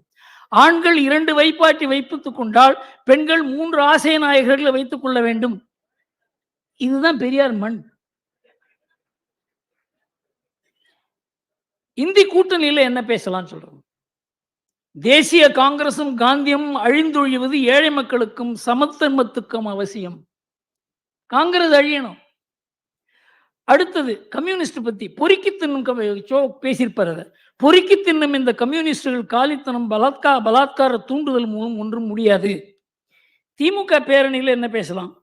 பெண்டாட்டியை தவிர மற்ற எல்லாத்தையும் கொடுக்கிறானே இந்த முன்னேற்ற கழகத்துக்காரன், இன்னும் கொஞ்ச நாள் போனா அதையும் செய்வான் போல இருக்கிறது. இவரை போய் நிர்மலா சீதாராமன் இவர் எங்களுக்கு பேச சொல்லி கொடுத்திருக்காருன்னு பதில் கூறுகிறது. எந்த பத்திரிகையும், எந்த அரசியல் கட்சியும், எந்த தலைவரும் உங்களுடைய தந்தை இதை கூறியிருக்கிறார் என்று கூறுவதற்கு தமிழ்நாட்டில் நாதி இல்லை, துக்ளக்க தவிர. அடுத்தது அண்ணா என்ன கூறியிருக்கிறார் பார்ப்போம். மாற்றான் தோட்டத்து மல்லிகை மணக்கவே செய்யும், அவள் பரிதாண்டா பத்தினியும் அல்ல, நான் முற்றும் திறந்த முனிவனும் அல்ல. இதெல்லாம் பழைய அந்த காலத்துல திமுகன்னா என்னன்னு தெரிஞ்சவங்களுக்கு புரியுது, நமக்கு சொல்லுவதற்கே கூச்சமாக இருக்கிறது. மனைவியை இழந்த நேரு, கணவனை இழந்த பண்டார நாயக்கா 2 மணி நேரம் தனியாக என்ன செய்தார்கள்? இது அண்ணாதுரை. கருணாநிதி காட்டுமிராண்டி, மலம், தேவடியாள், துரோகி, விபச்சாரி, கைக்கூலி, பித்தலாட்டக்காரன், அயோக்கியன், பூனை, மாடு, குள்ளநரி, காண்டாமிருகத்தோழன், அண்டங்காக்கா, முட்டை, பெரிய கருப்பு, சேவல் காவடி, கோமாளி, கூத்தாடி, பண்டாரம், பரதேசி, ஆக்டோபஸ், காந்தாரி, சூர்பனகை, செல்லாக்காசு, போதை நடிகர், தரகர், மந்தபுத்தி, வேலிதாண்டிய வெள்ளாடு, ஓடுகாலி, புறம்போக்கு, கள்ளத்தோணி, குடிகாரன், வாழமட்டை. இதெல்லாம் அரசியல் எதிரிகளை பத்தி விமர்சனம். இதை தான் எங்களுக்கு எல்லாம் சொல்லி கொடுத்துருக்காங்க இவங்கெல்லாம் எப்படி பேசுறதுக்கு அப்படின்னு சொல்றாரு உதயநிதி. சோற்றால் அடித்த பிண்டங்கள். தமிழ்நாட்டில் இவருக்கு ஓட்டு போடல, அதனால தமிழர்கள் தான் சோற்றால் அடித்த பிண்டங்கள். இதை பழகருப்பையா புக் எழுதியிருக்காரு, ஒன்று காப்பி இருக்காரு இங்க ஏதோ வச்சிருந்தேன். திமுக ஆபாசம்னு ஒரு புக்கே எழுதினார் பழைய கருப்பா. அவர் அங்கேயே போய் சேர்ந்தார். ஆனா அந்த காலத்துல என்ன விலை தெரியுமா? அது 15 பைசா தான். இது யாராவது பிரிண்ட் பண்ணி போட்டா கூட தேவையில்லைன்னு தோணுது. இப்போ நாய்கறி உண்ணும் நாகாலாந்து மக்கள் இப்போ திராவிட மாடல் பேச்சு. இன்றைக்கு யாரோ ஒருத்தன் தமிழ்நாட்டில் தமிழ்நாடுன்னு சொல்லக்கூடாது என்று புலம்பிக்கிட்டு இருக்கானே ஸ்டாலின். உதவாங்க போறாடா, டேய் உட்கார்றா, என்ன பேசுற, என்னையா நீ மந்திரி தானே, நீ மந்திரி தானே. நாடாளுமன்றத்தில் Dayanidhi Maran J mummy Modi daddy என்ன உறவு முறை? கிணத்துக்கடவு பொதுக்கூட்டத்தில் வேலையில்லா முடித்திருத்தினர் பூனையை பிடித்து சிறைப்பார்கள் என்று ஊடகங்களில் பேசுகிறார். ஆளாக இருந்தாலும் ஆளுநராக இருந்தாலும் என்று திருப்பூர் கூட்டத்தில் பேசுகிறார். மூன்றாம் தர மக்களை போல் நடத்த நாங்கள் என்ன தாழ்த்தப்பட்டவர்களா? இந்த பேச்செல்லாம் தமிழ்நாட்டில் நடக்கிறது. இப்ப நடக்குது, அன்னைக்கு நடக்கல. அதனால இவங்களுடைய கண்ணியம், முதல்ல கடமையை பற்றி கூறின, இது ஒரு கண்ணியம். அடுத்தது கடமை மிகு ஆட்சி ஊழல். ஏப்ரல் 23 பிடிஆர் வாக்குமூலம் கொடுக்கிறார். மகனும் மருமகனும் ஒரே ஆண்டில் 30,000 கோடி குவித்தனர், அதை எப்படி நிர்வகிக்குது என்று திணறுகிறார்கள். இது உள்ளுக்குள்ளேருந்து வர எவிடன்ஸ், வெளியிலேருந்து யாரும் சொல்ல. ஈடி இல்ல, அதற்கு பதிலே இல்லை. அதை யாரும் மறுக்கல, பிடிஆரே மறுக்கல.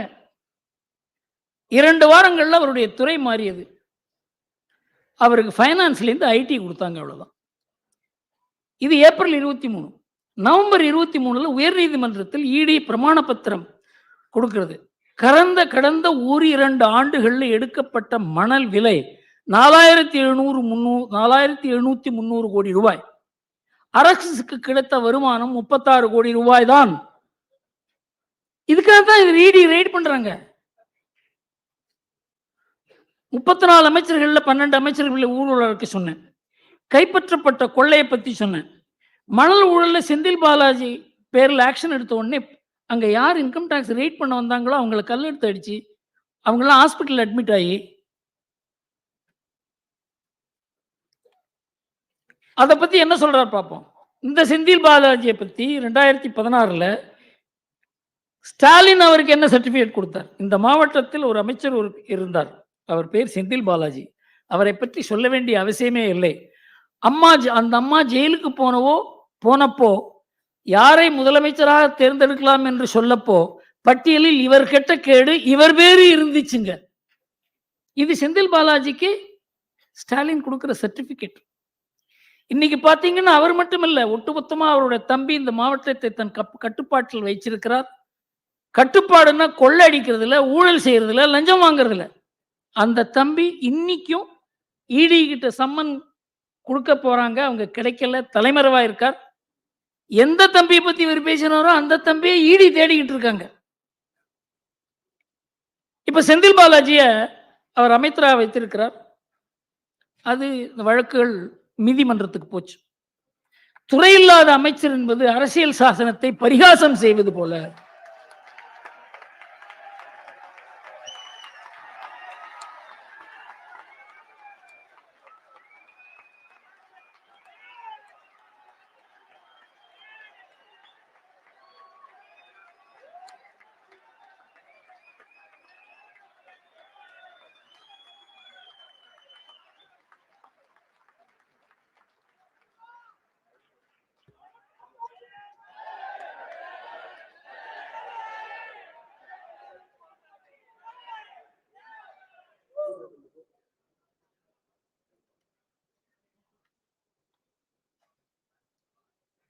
இவரை அமைச்சரா வச்சிருக்கிறதுக்கு நீங்க கூச்சப்படணுங்கிற மாதிரி கிட்டத்தட்ட கோர்ட் சொன்ன அப்புறமும் இன்னும் அவர் அமைச்சராக இருக்கிறார். இந்த சமயத்துல தான் இவங்கெல்லாம் என்ன பண்ணாங்க, ஒரு சாதகமான சூழ்நிலை வரும்போது சாதகமான ஒரு நீதிபதியை வச்சு சாதகமான ஒரு தீர்ப்பு வாங்குவது என்பது இப்போ வழக்கமாகிவிட்டதுனால இந்த ஆனந்த் வெங்கடேஷ்ன்ற ஒரு ஜட்ஜு கண்ணுல இது மாட்டிடுது. அவர் என்ன பண்ணார், அந்த வழக்கினுடைய விசாரணை செய்த அந்த தீர்ப்பெல்லாம் வாங்கினார். அவர் பார்த்தார் 4 நாள்ல 1173 விட்னஸஸ் எக்ஸாமின் பண்ணது, வாக்குமூலத்தெல்லாம் படிச்சு 370 ஆவணங்களை படிச்சு 280 பக்கத்துல ஒரு நீதிபதி தீர்ப்பு கொடுத்து பொன்முடி பேர்ல ஒரு தவறு இல்லை, குற்றமற்றவர், அவர் நாணயமானவர்ங்கிறது ஒரு தீர்ப்பு எழுதினாக்க அதை படிச்சு பார்த்துட்டு இது தவறான விஷயம்னு சொல்லி அவர் ஒரு முடிவெடுத்து அதை மாத்துகிறார். அதுக்கு திமுக ஐடி விங்ல இருந்து போடுறாங்க ட்வீட். பெரியார் கூறியிருக்கிறார், நாம் சட்டம் இயற்றினாலும் பார்ப்பான் நீதிபதியாக வந்து நிற்பான் அப்படின்னு. எந்த மாதிரி ஒரு அரசியல் சூழ்நிலையை உருவாக்குறாங்க பாருங்க. மணல் குவாரி வழக்கு இது வெறும் சொத்து குவிப்பு வழக்கு மாத்திரம் இல்லை பொன்முடி பேர்ல. அவர் அது 96 2001 2006 2011 வரைக்கும் ஒரு 28 கோடி ரூபாய்க்கு செம்மண் திருடி இருக்கார் அவர் குடும்பம் அப்படின்னு அவர் பேர்ல குற்றச்சாட்டு, அது நிலுவையில் இருக்கு. அதை எப்படியாவது ஹைகோர்ட்ல போய் தடுக்கணும்னு பாட்டு நல்லவேளை ஹைகோர்ட் அந்த கேஸை வந்து தடை செய்யக்கூடாது என்று அதை விசாரணை செய்ய வேண்டும் என்று கூறியிருக்கிறார்கள். நில அபகரிப்பு, நான் அதை பத்தி கூறினேன், 18,000 நில அபகரிப்பு வழக்குகள். அதுல பொன்முடி, நேரு, KPK ராஜா, சட்டமன்ற உறுப்பினர்கள் அன்பழகன், சவுந்தரபாண்டியன், திருச்சி மேயர் அன்பழகன், நெல்லை மாவட்ட செயலர் கருப்புசாமி பாண்டியன், வீரபாண்டி ஆறுமுகம், அமைச்சர்கள் பரிதி இளம்பரிதி, சுரேஷ் ராஜன், கருணாநிதி மகன் அழகிரி எல்லோரும் ஜாமீன் பெற்று இருக்கிறார்கள். வழக்கு நடக்கிறது. இந்த செய்தி கொடுத்தது தமிழ் ஈழம் வியூ இணையதளம். அதுவும் இவங்களுக்கு வேண்டிய இணையதளம் தான், எதிர்ப்பானதில்லை. திராவிட மாடல் ஆட்சியில கடந்த 2 ஆண்டுகள்ல நடந்திருக்கு நில அபகரிப்பு பாருங்க. ஜூன்ல துறைப்பாக்கத்துல ஒரு குடிநீர் தொட்டியை போய் திமுக காரங்க எடுத்துக்கப்போ அந்த ஊர்ல பொம்பளைங்கள்லாம் போய் அடிச்சு அவங்கள விரட்டி இருக்காங்க. டிசம்பர்ல திருவண்ணாமலையில தண்டராம்பட்டுல திமுக பிரமுகர்கள் மலையை குடைந்து 2 ஏக்கர் நிலத்தை அபகரித்திருக்கிறார் என்று அவர் பேரில் குற்றச்சாட்டு. திருப்பூர்ல கோவில் நிலத்தை திமுக பெருமர் ஆக்கிரமித்ததாக திருப்பூர் மாவட்ட ஆட்சியர் முன் மக்கள் புகார். திருநெல்வேலி தாமரை செல்வி கிராமத்தைச் சேர்ந்த நீர்நிலை நிலத்தைச் சேர்ந்த திமுகவினர் மீது திமுகவினரே கொலைவெறி தாக்கல். நீயா நானா இதை எடுத்துக்கிறதுக்கு? 7.5 ஏக்கர் நில ஆக்கிரமிப்பு செய்ததாக திமுக பிரமுகர் வெங்கடேசன் மீது புகார். இதெல்லாம் 2021 அப்புறம். நெல்லை மாவட்டம் சங்கர் பகுதியில் திமுக செயற்குழு உறுப்பினர் பேச்சு பாண்டியன் வேறொருவருக்கு சொந்தமான நிலத்தை ஆக்கிரமிப்பு செய்ய முயற்சித்து அதை எதிர்த்த உரிமையாளர்கள் தந்தை மகன் 20 பேரும் கொலைவெறி தாக்குதல். மேடவாக்கம் குணசேகரன் நிலத்தை திமுக கவுன்சிலர் ஆக்கிரமிப்பு, குணசேகரன் தீக்குளிக்க முயற்சி. மெட்ரோ ரயில் நிலையத்துக்கு சொந்தமான நிலத்தை திமுக MP கலாநிதி வீராசாமி ஆக்கிரமிப்பு. பொது மருத்துவமனை கட்டி வசூல். உயர் நீதிமன்றம் 1 மாதம் கெடு வெடித்திருக்காங்க, இதை திருப்ப கொடுக்கணும்னு சொல்லி. 186 ஏக்கர் நிலம் நீர்நிலைகள் அபகரிப்பு. திமுக நாடாளுமன்ற உறுப்பினர் TRVS ரமேஷ் மீது உயர்நீதிமன்றம் விசாரணை செய்ய உத்தரவிட்டு குற்றச்சாட்டுகளின் தன்மையும் பட்டா நிலங்கள் மாற்றப்பட்ட அரசு நில ஆழத்தின் அளவையும் நீர்நிலைகளையும் பட்டா நிலமாக மாற்றியதை பார்த்து எங்களுக்கு அதிர்ச்சி என்று கூறியிருக்கிறது. பாருங்க, அந்த DNA-வில் இந்த நில அபகரிப்பு அப்படிங்கிறது ஊறி இருக்கிறது. அதுல இந்த இவர் இருக்கார மா சுப்பிரமணியன், அவர் ஒரு மீட்டிங்ல பேசும்போது அதை வீடியோ எடுத்துட்டாங்க. நாங்க இந்த ஆக்கிரமிப்பு நிலத்தெல்லாம் திருப்பி எடுக்கணும்னு நம்ம நினைக்கிறது இல்லை, இந்த கோர்ட் பண்ற ஒரு தொந்தரவால தான் நாங்க இதை பண்றோமே தவிர இல்லைன்னா நாம ஒன்றும் பண்ண மாட்டோம். உங்களுக்கு எல்லாம் ஆதரவா தான் இருக்கார் முதல்வர் பேசுறார் சார்.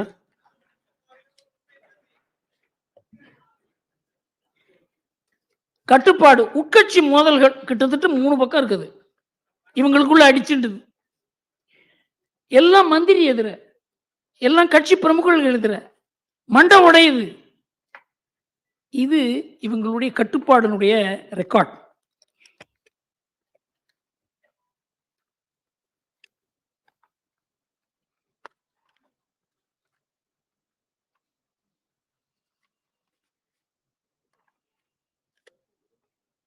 இதெல்லாம் பார்க்கிறார்.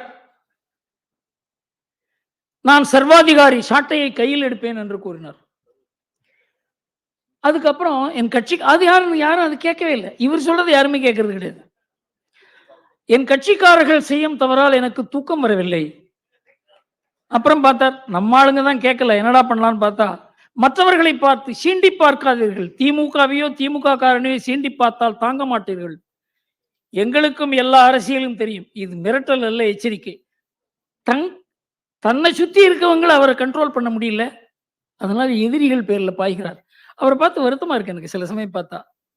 அவர் ஏன் இந்த மாதிரி ஒரு கட்சியில அந்த மாதிரி ஒரு கருணாநிதி மாதிரி ஒரு தலைமை இல்லாதனால இது ஒரு அராஜக கட்சியாக மாறி வருகிறது.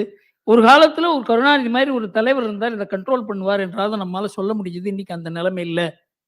ஆபத்தான நிலைமையில திமுக மாத்திரம் இல்ல, தமிழ்நாடும் அதனால ஆபத்தான நிலைமையில் இருக்கிறதுன்னு நாம புரிந்து கொள்ள வேண்டும். தமிழகம் வஞ்சிக்கப்படுகிறது. இங்க இந்த சசி தரூர் இருந்திருந்தா இதை பத்தி பதில் கூறியிருப்பேன் அவர் எதிர. இது தமிழ்நாட்டில் நாங்க கொடுக்குற வரியில 29% தான் நமக்கு வருது அப்படின்னு கூறியிருக்காங்க. இது அப்பட்டமான பொய். இதை அவங்க நிர்மலா சீதாராமன் அழகா சொல்லியிருக்காங்க. அவங்க இதை அரசு, மத்திய அரசு கொடுப்பதோ இல்லது மாநில அரசு, அது மாநில மத்திய அரசுக்கு கொடுத்து மத்திய அரசுக்கு திருப்பி கொடுப்பதோ இல்லை, அது ஃபைனான்ஸ் கமிஷன் தான் முடிவு பண்றாங்க. அதை பத்தி சசி தரூர் கூறியிருந்தார். ஃபைனான்ஸ் கமிஷன் என்பது பல மாநிலங்களை அவங்க ஆலோசனை கேட்டு தான் அவங்க என்ன பண்ணணும்னு பார்க்குறாங்க. அவர் சொன்னார், அந்த மாநிலங்களில் ஜனத்தொகை அதிகமாக இருக்கிறதுனால அந்த மாநிலங்களுக்கு அதிகமாக பணம் போகிற மாதிரி ஒரு இதெல்லாம் ஃபிக்ஸ் பண்ணியிருக்காங்க அப்படின்ட்டு. நீங்கள் பார்த்தீங்கன்னா ராஜஸ்தான் மாதிரி ஒரு மாநிலம், உத்தரப்பிரதேசம் மாதிரி ஒரு மாநிலம், பீகார், அந்த வடமேற்கு பகுதிகள், அது எல்லாம் நம்ம எதிரிகள் அந்த மாநிலங்களை தாக்கக்கூடிய மாநிலங்கள். உத்தராகண்ட் இதெல்லாம் அந்த மாநிலங்களுக்கு உதவி அதிகம் கொடுக்கவில்லை என்றால் நாட்டினுடைய பாதுகாப்புக்கே ஆபத்து. இதை நாம வெறும் அரசியலாகவோ பொருளாதார ரீதியாகவோ மாத்திரம் பார்க்கக்கூடாது. இதுல நாட்டினுடைய பாதுகாப்பும் இதுல இருக்கிறது என்பதை சசி தரூர் போன்றவர்கள் உணர வேண்டும். அவர் இருந்திருந்தால் அவர் முன்னால கூறியிருப்பேன். ரெண்டாவது, இதை நம்ம தமிழ்நாட்டில் வந்த வெள்ளத்தை பேரிடராக அதை அறிவிக்க வேண்டும் என்று இவர் மனு கொடுத்திருந்தார். பேரிடராக அறிவிப்பதற்கு சட்டத்தில் இடமில்லை என்று ஐக்கிய முன்னணி அரசு எந்த அரசுல திமுக பங்கேற்றதோ அதுவே 2013 உத்தராகண்ட்ல 5700 பேர் மூழ்கினார்கள். பெரிய வெள்ளம். அதை பேரிடரை அறிவிக்க வேண்டும் என்று ஒரு கோரிக்கை வந்தது. அப்போ திமுக பங்கேற்ற ஐக்கிய முன்னணி அரசு கூறுகிறது அதற்கு சட்டத்துல வழி இல்லை. அந்த மாதிரி சட்டம் இல்லை. எந்தெந்த இடத்துல ஒரு பேரிடர் நடக்கிறதோ அங்க போய் ஆய்வு செய்து அதற்கு வேண்டிய பணம் கொடுப்பார்கள். கேரளாவுக்கும் அப்படிதான் நடந்தது, எல்லா மாநிலங்களுக்கும் அப்படிதான் நடந்தது. அதை வைத்து தமிழ்நாடு வஞ்சிக்கப்படுகிறது என்று கூறுவது அது முற்றிலும் தவறு. அதை நம்ம பத்திரிகைகளும் அதை எடுத்து எழுதுவதில்லை. பெரிய எதிர்கட்சி இப்ப அண்ணாமலை ஒருத்தர் இருக்காரோ ஏதோ பேச்சு நடக்குது, இல்லைன்னா அது நடக்கிறதுக்கு வாய்ப்பே இல்லை. அமலாக்கத்துறை துஷ்பிரயோகம் செய்யப்படுகிறதா? அமலாக்கத்துறை இது வரைக்கும் 1 லட்சம் கோடி ரூபாய் தவறான பணத்தை பிடிச்சிருக்காங்க. அதுக்கு உச்ச நீதிமன்றம் பாதுகாப்பு கொடுத்திருக்கிறது. ஏன்னா அதை போய் புடுங்கணும்னு பார்த்தாங்க. இதுல வங்கி மோசடியில 41,000 கோடி ரூபாய் பணத்தை பிடிச்சிருக்காங்க வங்கி மோசடி செய்ததுல. அதுல மல்லையா, நிரவ் மோடி இவங்கெல்லாம் 22,000 கோடி ரூபாய் மோசடி செய்ததுல 19,000 கோடி ரூபாய் சொத்து அவங்கள்ட்ட இருந்து பிடிச்சிருக்காங்க அமலாக்கத்துறை. இதெல்லாம் யாராவது பேசுறாங்களா? அத வங்கிகளுக்கு அதுல அதை வித்து 15,000 கோடி ரூபாய் திருப்ப கொடுத்திருக்காங்க இடி. லஞ்ச ஊழலை பொறுத்தவரையில் 5,400 கோடி ரூபாய் தான் இதுவரைக்கும் பணம் பிடிக்கப்பட்டிருக்கிறது. இதுலதான் பிரச்சனையே. இவ்வளவு பெரிய விஷயத்தை இடி பண்றாங்க, அவங்க சொத்தெல்லாம் பிடிக்கிறாங்க. அதெல்லாம் ஒரு ஸ்டேட்மெண்ட், இடி நல்ல காரியம் பண்றாங்கன்னு ஏதாவது ஒரு எதிர்கட்சி, ஏதாவது ஒரு பத்திரிகை, ஏதாவது ஒரு அறிவுஜீவி சொல்லி கேட்டிருக்கோமா? நம்ம இவ்வளவு நல்ல காரியம் பண்றாங்களேன்னு. அவர்களை தொட்டால் தான் பிரச்சனை. கத்தையா பணம் கிடைக்குது. ஒரு பார்த்தா சாட்டர்ஜின்னு ஒரு அமைச்சர்கிட்ட இருந்து.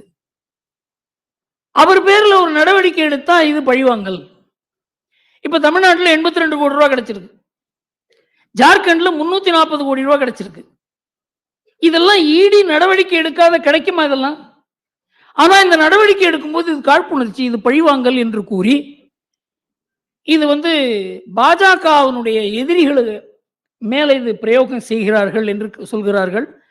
பாஜக கர்நாடகா தவிர எந்த இடத்துல அது ஆட்சி செய்தாலும் அதன் பேரில் எந்த லஞ்ச குற்றச்சாட்டும் இல்லை. கர்நாடகாவில் மாத்திரம்தான் குற்றச்சாட்டு இருக்கே தவிர 27 ஆண்டுகளா குஜராத் ஆட்சி செய்கிறது, குற்றச்சாட்டு இல்லை. இந்த தரம் மத்திய பிரதேசில் பாஜக எப்படி ஜெயிச்சது என்பதை பல வல்லுநர்கள் எழுதினார்கள். அதற்கு காரணம் 18 ஆண்டுகளா அவங்க ஆட்சி பண்றாங்க, யாரும் அவர்களை பார்த்து நீ ஒரு தப்பு பண்ணேன்னு சொன்னது கிடையாது. அப்படின்னு நீங்க பாஜகவில் யாரையாவது பிடிச்சி இந்த எதிர்கட்சியில அரெஸ்ட் பண்றதுக்காக ஒரு ஆளை நீ வாய அவனை அரெஸ்ட் பண்றேன்னு சொல்ல முடியும்? எதிர்கட்சியில ஃப்ராடு இருக்குங்கிறதுல சந்தேகமே கிடையாது. அதனாலதான் இந்த நடவடிக்கைகள் எடுக்கப்படுகின்றன. யூபியை எடுத்துங்க, பாஜக சர்க்கார் எப்படி நடக்கிறதுங்கிறது தெரிஞ்சிடும். யூபியில தடி எடுத்தவன் தண்டல்காரன் இருந்தது, அங்க ஆட்டிக்குன்னு ஒருத்தர் இருந்தார். அதனால பேப்பர்ல படிச்சீங்களா இல்லையான்னு தெரியல, துக்ளக்ல எழுதியிருக்கோம் அதை பத்தி. 10,000 கோடி ரூபாய் அவர் ஒரு சாம்ராஜ்யமே நடத்தினார், 54 கம்பெனி. இந்திரா காந்தியினுடைய குடும்பத்தினுடைய சொத்தை அவர் புடுங்கினார். காங்கிரஸ் ஒண்ணுமே செய்ய முடியல.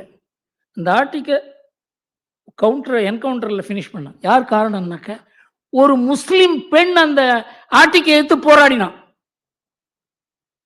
அதற்காக அவர் அந்த ஆர்டிக் எலிமினேட் ஆன உடனேயே யூபி ஆடி விட்டது. 10,000 கோடி ரூபாய் பணத்தை பிடிச்சாங்க அவர்கிட்ட.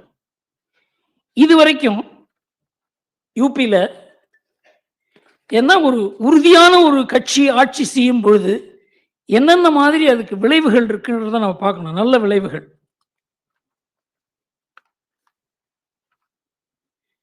ஆறு ஆண்டுகள்ல 10,000க்கு மேலான என்கவுண்டர்கள், 89 மாபியாக்கள் மடிந்தனர், 2,215 பேர் காயமுற்றனர், 14,000 கிரிமினல்களை கைது செய்தது யோகி அரசு. இவங்கெல்லாம் உலாத்தின் இருந்தான், இந்த ஜாதி அந்த ஜாதி இந்த மதம், அவனை தொட முடியாது, அவனை தொட்டா இந்த கான்ஸ்டியூன்சியில் ஜெயிக்க முடியாது. அதுல 2 போலீஸ்காரர்கள் இருந்தார்கள், 752 பேர் காயமுற்றார்கள். அரசாங்கம் விலை கொடுத்துதான் இதை செய்தாங்க. 6 மாதங்களில் 3,000 கோடி சொத்துக்களை புல்டோசர் வைத்து இடித்தார்கள். ஏன்னா அதெல்லாம் கட்டினதெல்லாம் புறம்போக்கு நிலத்துல. 2,000 கோடி ரூபாய் சொத்துக்களை கைப்பற்றியது யூபி போலீஸ். ஆர்டிக் என் நிலத்தை அபகரித்து என் குடும்பத்தை அழித்து விட்டார் என்று வாக்குமூலம் கொடுத்து 35 ஆண்டுகளாக அவர் எதிர்த்து போராடி வந்தார் ஒரு முஸ்லிம் பெண்மணி. அவர் பெயர் சூரஜ் கலி. அவருடைய சகோதரர் படுகொலை செய்யப்பட்டார், மகன் சுடப்பட்டார். உனக்கும் அதுதான் நடக்கும்னு சொன்னாங்க. யோகி கிட்ட போனா இதுதான் என் நிலைமை, ஆர்டிக் ஃபினிஷ்ட். இதுதான் உறுதியான ஒரு அரசாங்கம் செய்யக்கூடிய செயல். லஞ்சம்ங்கிறது அந்த ஊர்ல, அதாவது லஞ்சம் தாண்டவமாடிய ஒரு உத்தரப்பிரதேசத்தில் இன்னைக்கு லஞ்சம் இல்லை என்று கூறுகிறார்கள். இதெல்லாம் பெருமைப்பட வேண்டிய விஷயம். அலகாபாத் நகரே 40 ஆண்டுகள் அந்த ஆர்டிக்கை கண்டு நடுங்கியது.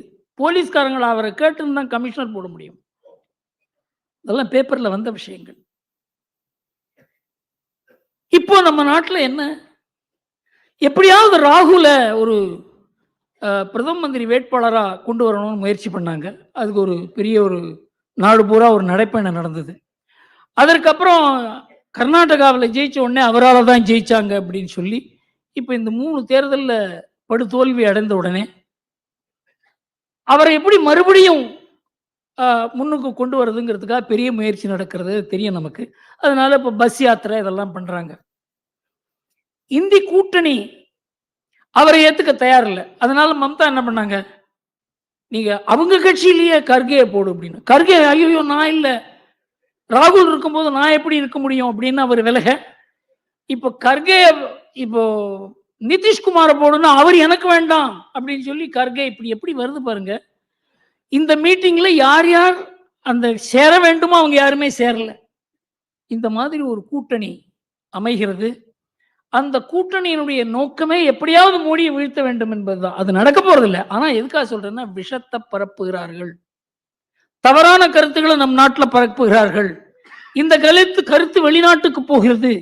இவங்க என்ன சொல்றாங்களோ அதை வெளிநாட்டில் மோடி எதிரிகள் இந்த உலகம் பூரா இந்த பாரத நாடு எழுச்சி பெற்று வரக்கூடாதுங்கிறதுக்காக ஏராளமான சக்திகள் வேலை செய்கின்றன. அவருக்கு ராகுல் காந்தி என்னென்ன மாதிரி ஒத்தாசை பண்றாரு பாருங்க.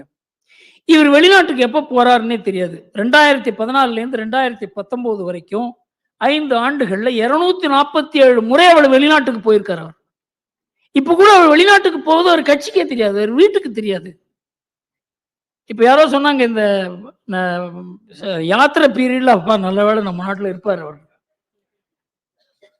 அவர் வெளிநாட்டில் என்ன பேசுறாரு பாருங்க. கேம்பிரிட்ஜ் பல்கலைக்கழகத்துல இந்திய ஜனநாயகம் நெருக்கடியில் இருக்கிறது, தாக்கப்படுகிறது. நாடாளுமன்றம், பத்திரிகை சுதந்திரம், நீதித்துறைகள் கட்டுப்படுத்தப்படுகின்றன. எங்கள் அரசியலமைப்பின் அடிப்படை கட்டமைப்புகள் தகர்க்கப்படுகின்றன. இந்தியாவில் ஜனநாயகம் காப்பாற்றப்பட வேண்டும், இல்லை என்றால் உலகத்தில் ஜனநாயகமே இருக்காது.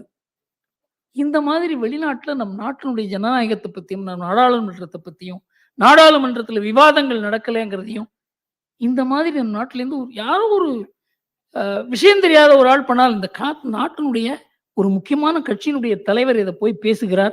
அந்த கட்சி அதை எதிர்த்து சொல்ல முடியல, எல்லாரும் திணறுகிறார்கள், இப்படி பேசாதேன்னு மூத்த தலைவர்கள் வாய் மூடிக்கொண்டிருக்கிறார்கள். எந்த அளவுக்கு நம் நாட்டினுடைய ஜனநாயகம் ஒரு வக்கரமான ஒரு திசையில போய்கொண்டிருக்கிறது என்பதை நம்மளால புரிஞ்சு கொள்ள முடியும். இந்த ராகுல் காந்திங்கிறவரை எப்படியாவது நம்ம நாட்டில் அரசியல்ல மோடிக்கு எதிராக கொண்டு வந்து விட வேண்டும், அவரை எதிர்க்கட்சி தலைவராக்க வேண்டும் என்ற முயற்சியில காங்கிரஸ் தன்னையும் அழித்துக் கொண்டிருக்கிறது, எதிர்க்கட்சிகளையும் அழித்துக் கொண்டிருக்கிறது. அப்புறம் மோடி பேர்ல எல்லா அபாண்டம், ரஃபேல், அதானி, டெலிபோன் ஒத்து கேட்பு, எல்லா பேப்பர்லாம் மோடி தான் இதுக்கு பொறுப்புன்னே சொன்னாங்க.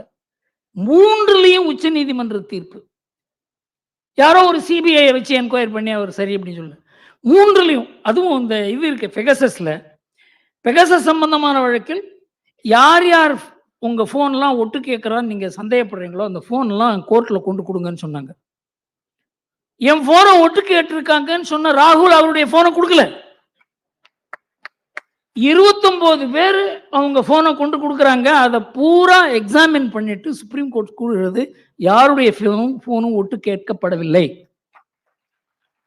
6 மாசம் நம்ம நாட்டில் இதுதான் பேச்சு. மோடி ஒட்டு கேட்டுட்டார், மோடி ஒட்டு கேட்டுட்டார், மோடி ஒட்டு கேட்டுட்டார். ரஃபேல் பத்தி 4 மாசம் 2019 எலெக்ஷனுக்கு முன்னால மோடி வருவாரா, அந்த அளவுக்கு ரஃபேல்ல மோடி லஞ்சம் வாங்கி விட்டார். அடுத்தது அதானி மோடியை சேர்த்து முடானி அப்படின்னு கூட ஒரு கேவலமான அரசியல் பண்ணினார் ராகுல் காந்தி. உச்ச நீதிமன்றம் இதில் உப்புச்சப்பு இல்லாத விஷயம் என்று கூறினார்கள். இதெல்லாம் நம்ம கண்ணெதிர நடந்த விஷயங்கள். இப்போ அதானி 47,000 கோடி ரூபாய் இங்க முதலீடு பண்ண போறாரு. அதான் நம்ம சத்யா கார்ட்டூன் கூட போயிருக்காரு. அவர் போய் ராகுல் காந்திக்கு ஃபோன் பண்ணி சொல்லுமே, இனிமே அதானி எல்லாம் பத்தி ஒன்றும் பேசாதீங்க, நீங்க எனக்கு அதானி பணம் கொடுத்துட்டாருன்னு யாராவது சொல்லுவாங்க நாளைக்குன்னு.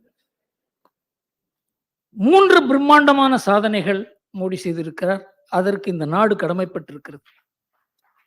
ஒன்று, பிரிவு 370. இது மாற்றவே முடியாது. இது போன கதை. இது ஏதோ நம்மோட ஒட்டின்னு இருக்கு. காஷ்மீர் அதோட இருக்கட்டும். அவங்களுக்கு எவ்வளவோ பணம் கொடுத்து அந்த எந்த அளவுக்கு அவங்க மோசமான அரசியல் செய்தாலும் ஊழல் செய்தாலும் அவங்களோட ஒத்து போக வேண்டியதுதான். பாகிஸ்தானோட பேசுவோம், ஏதாவது ஒரு வழி கண்டுபிடிப்போம். இந்த மாதிரி திண்டாடி கொண்டிருந்த ஒரு நாட்டில் காஷ்மீர் எங்களுடையது, 370 போகும். அந்த 370 போவதற்கு முன்னால நான் எனக்கு அங்க உள்ள நடந்த சில டிஸ்கஷன்லாம் தெரியும். 3000 பேர் ஷாவார்கள், 50,000 பேர் இருக்காங்க அங்க வெளியில இருந்து சுற்றுலாக்கு போனவங்க. அவங்களெல்லாம் 4 நாள்ல வெளில கொண்டு வந்தாங்க கவர்மெண்ட்ல. ஏனென்றால் இதெல்லாம் ரொம்ப நாளைக்கு 15 நாள் 20 நாள் பிளான் பண்ணி நடக்கிற விஷயம் இல்லை. 4 நாள்ல 50,000 பேர் சுற்றுலா. அங்க சினிமா ஆக்டர்லாம் போயிருக்காங்க, கிரிக்கெட் வீரர்கள் போயிருக்காங்க. அவங்கெல்லாம் ஐடென்டிஃபை பண்ணி மூட்டை கட்டி வெளியில கொண்டு வந்துட்டு 370 நீக்கிறாங்க. சாதாரணமான விஷயம் இல்லை. உலகத்துல யாரும் இது நடக்கும்னு நினைக்கல. இது ஏதோ பேனாவில் கையெழுத்து போட்டு நடக்கிற விஷயம் இல்லை. அங்க போய் டோவல் போய் நின்று என்ன வேணா நடக்கட்டும் அப்படின்னு சொல்லி ஒரு பாதுகாப்பு ஆலோசகர் அங்க போகிறார். இந்த நாட்டுக்காக உயிரை கொடுக்கக்கூடிய அதிகாரிகள் இருக்காங்க, அவர்களை நாம நியமிச்சிருக்காங்க மோடி.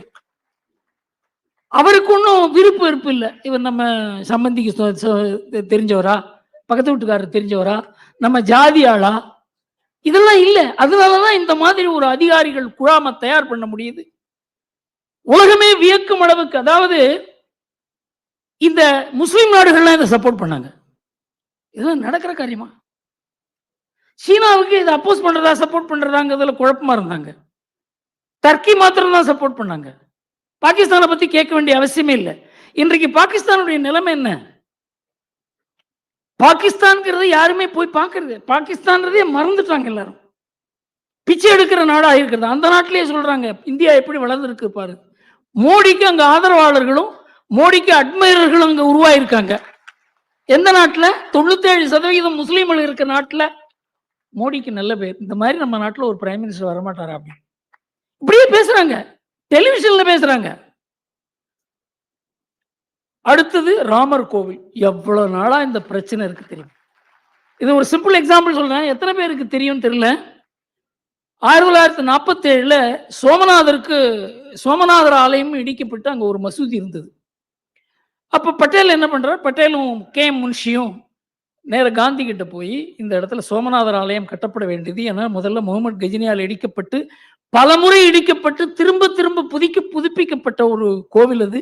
அந்த இடத்துல மசூதி இருக்கிறது, அதை மாற்ற வேண்டும் என்று மகாத்மா காந்தி யங் இந்தியாவில் 1925 ஒரு கட்டுரை எழுதியிருக்கார். யாராவது ஒரு முஸ்லீம் ஹிந்து நிலத்துல மசூதி கட்டினா அதை இடிக்கிறதுல தப்பு இல்லை அப்படின்னு எழுதியிருக்கார். அதையே கொண்டு நேரு கிட்ட காமிச்சாங்க. அந்த மசூதி இடித்து அந்த இடத்துல கோவில் கட்டுவதற்கு government of India cabinet resolution போட்டாங்க. அதுக்கு ஒரு ட்ரஸ்ட் கான்ஸ்டிடியூட் பண்ணாங்க. அந்த ட்ரஸ்டுக்கு கவர்மெண்ட் ஆஃப் இந்தியா பணம் கொடுக்கணும்னு சொன்னார். அந்த ரெசல்யூஷன்ல காந்தி சொன்னார் கவர்மெண்ட் பணம் கொடுக்கக்கூடாது, மக்கள் கிட்ட இருந்தா இந்த பணத்தை வாங்கி இந்த கோவிலை கட்ட வேண்டும் என்று.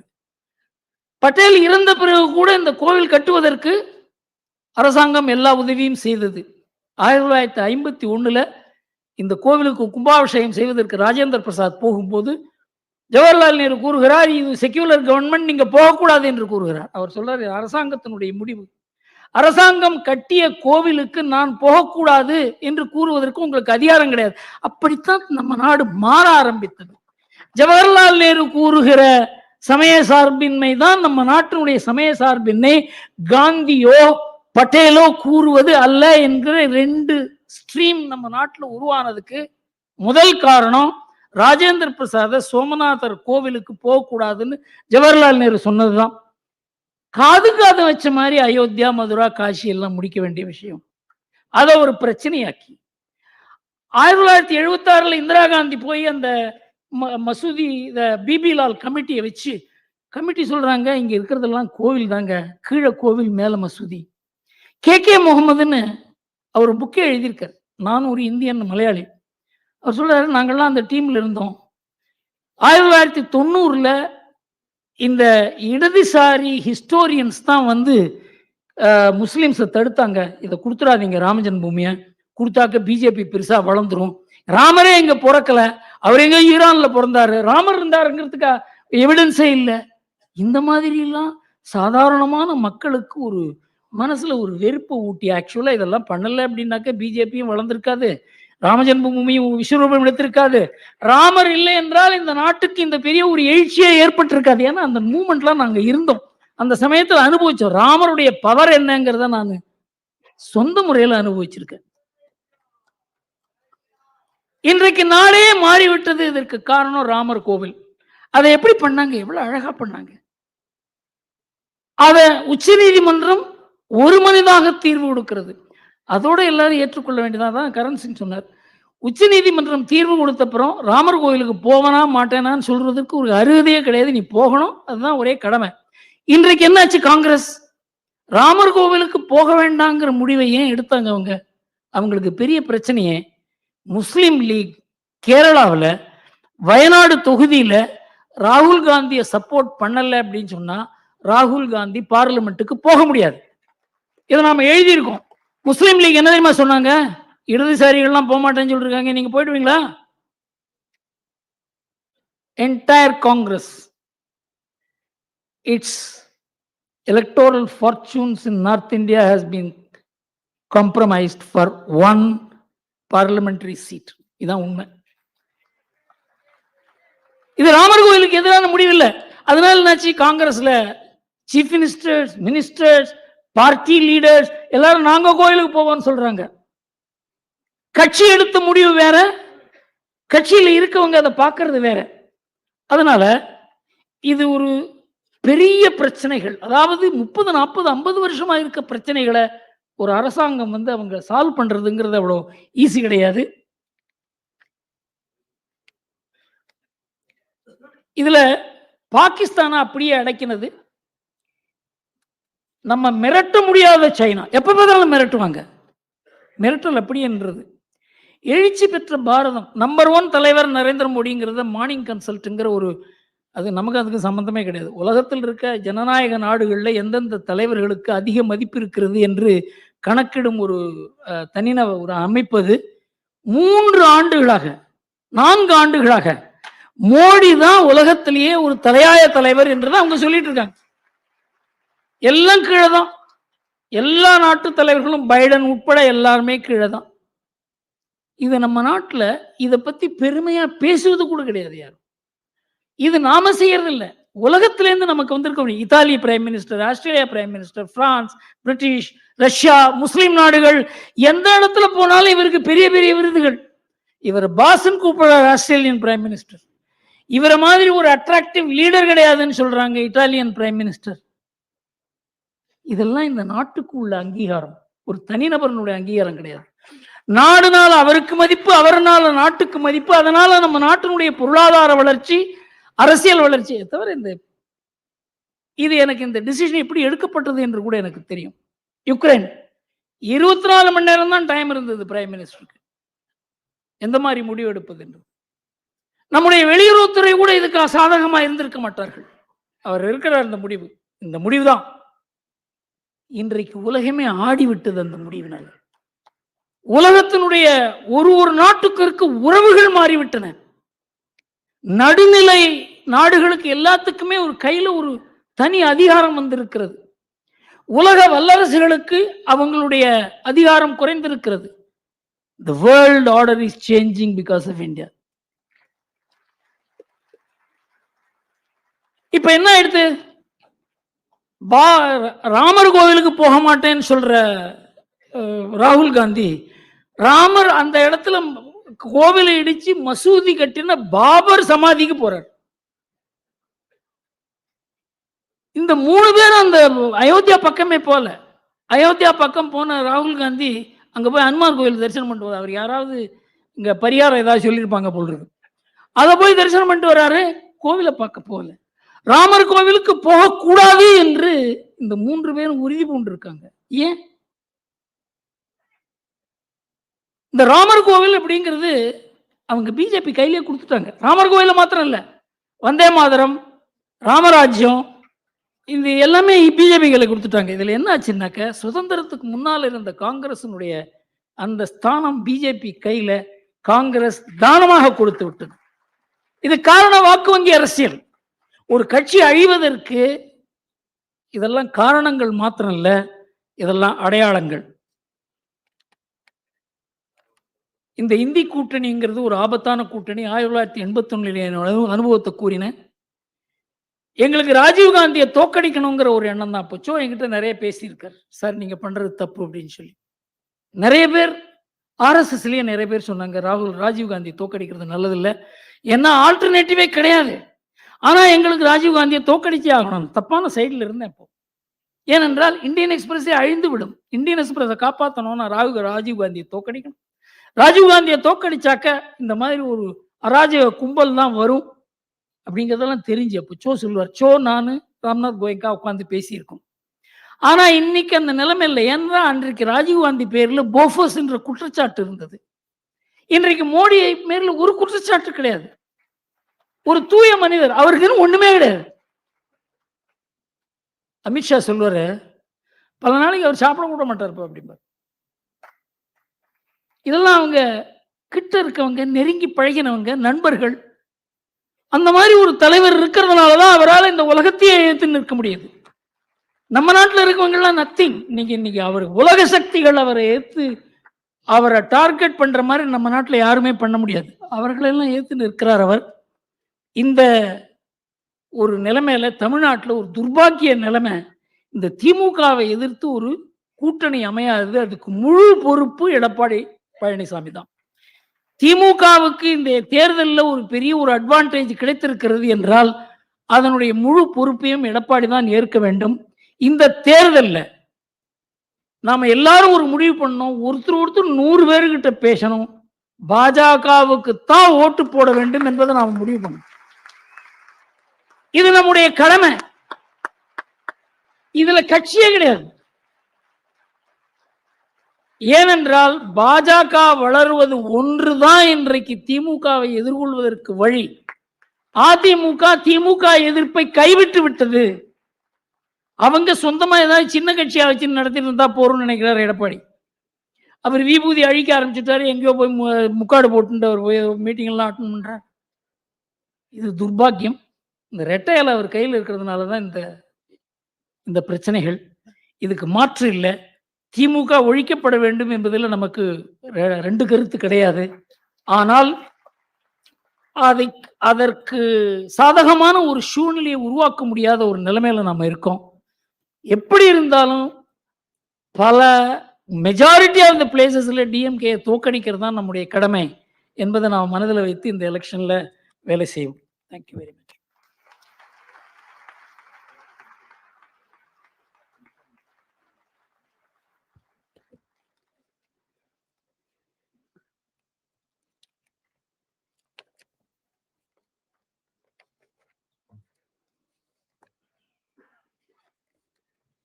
நாம இன்ட்ரோடக்ஷன் ஒரு நிமிஷம் உங்களை இன்ட்ரோடியூஸ் பண்ணிடுறேன். நான் இங்க பாத காணோம்.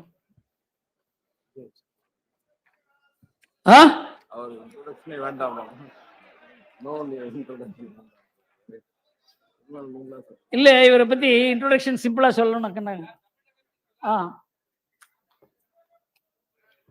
சார், சசி தரூர் இவர் வித்தியாசமானவர் சொன்ன இல்லையா?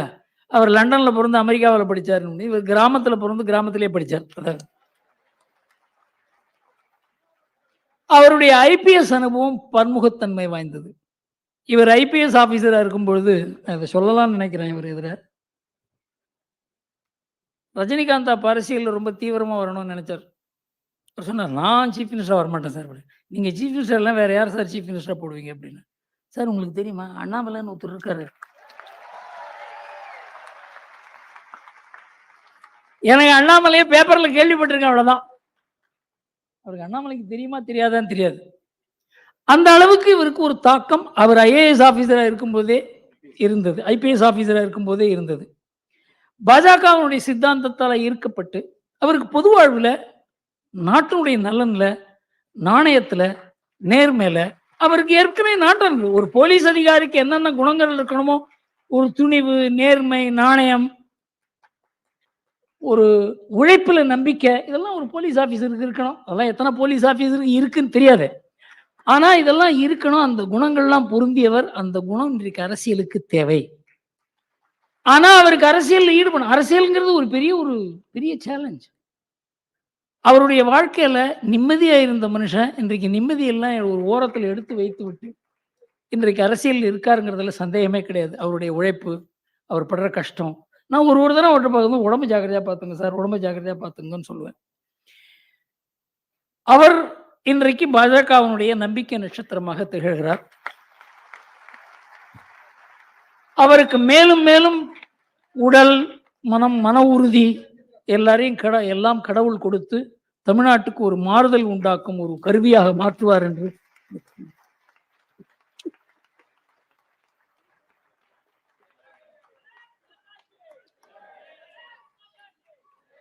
தமிழக பாஜக தலைவர் திரு அண்ணாமலை அவர்களுக்கு துக்ளக் டிஜிட்டல் சார்பாக ஸ்ரீதர் காமக்கோடி அவர்கள் நினைவு பரிசு வழங்குகிறார்.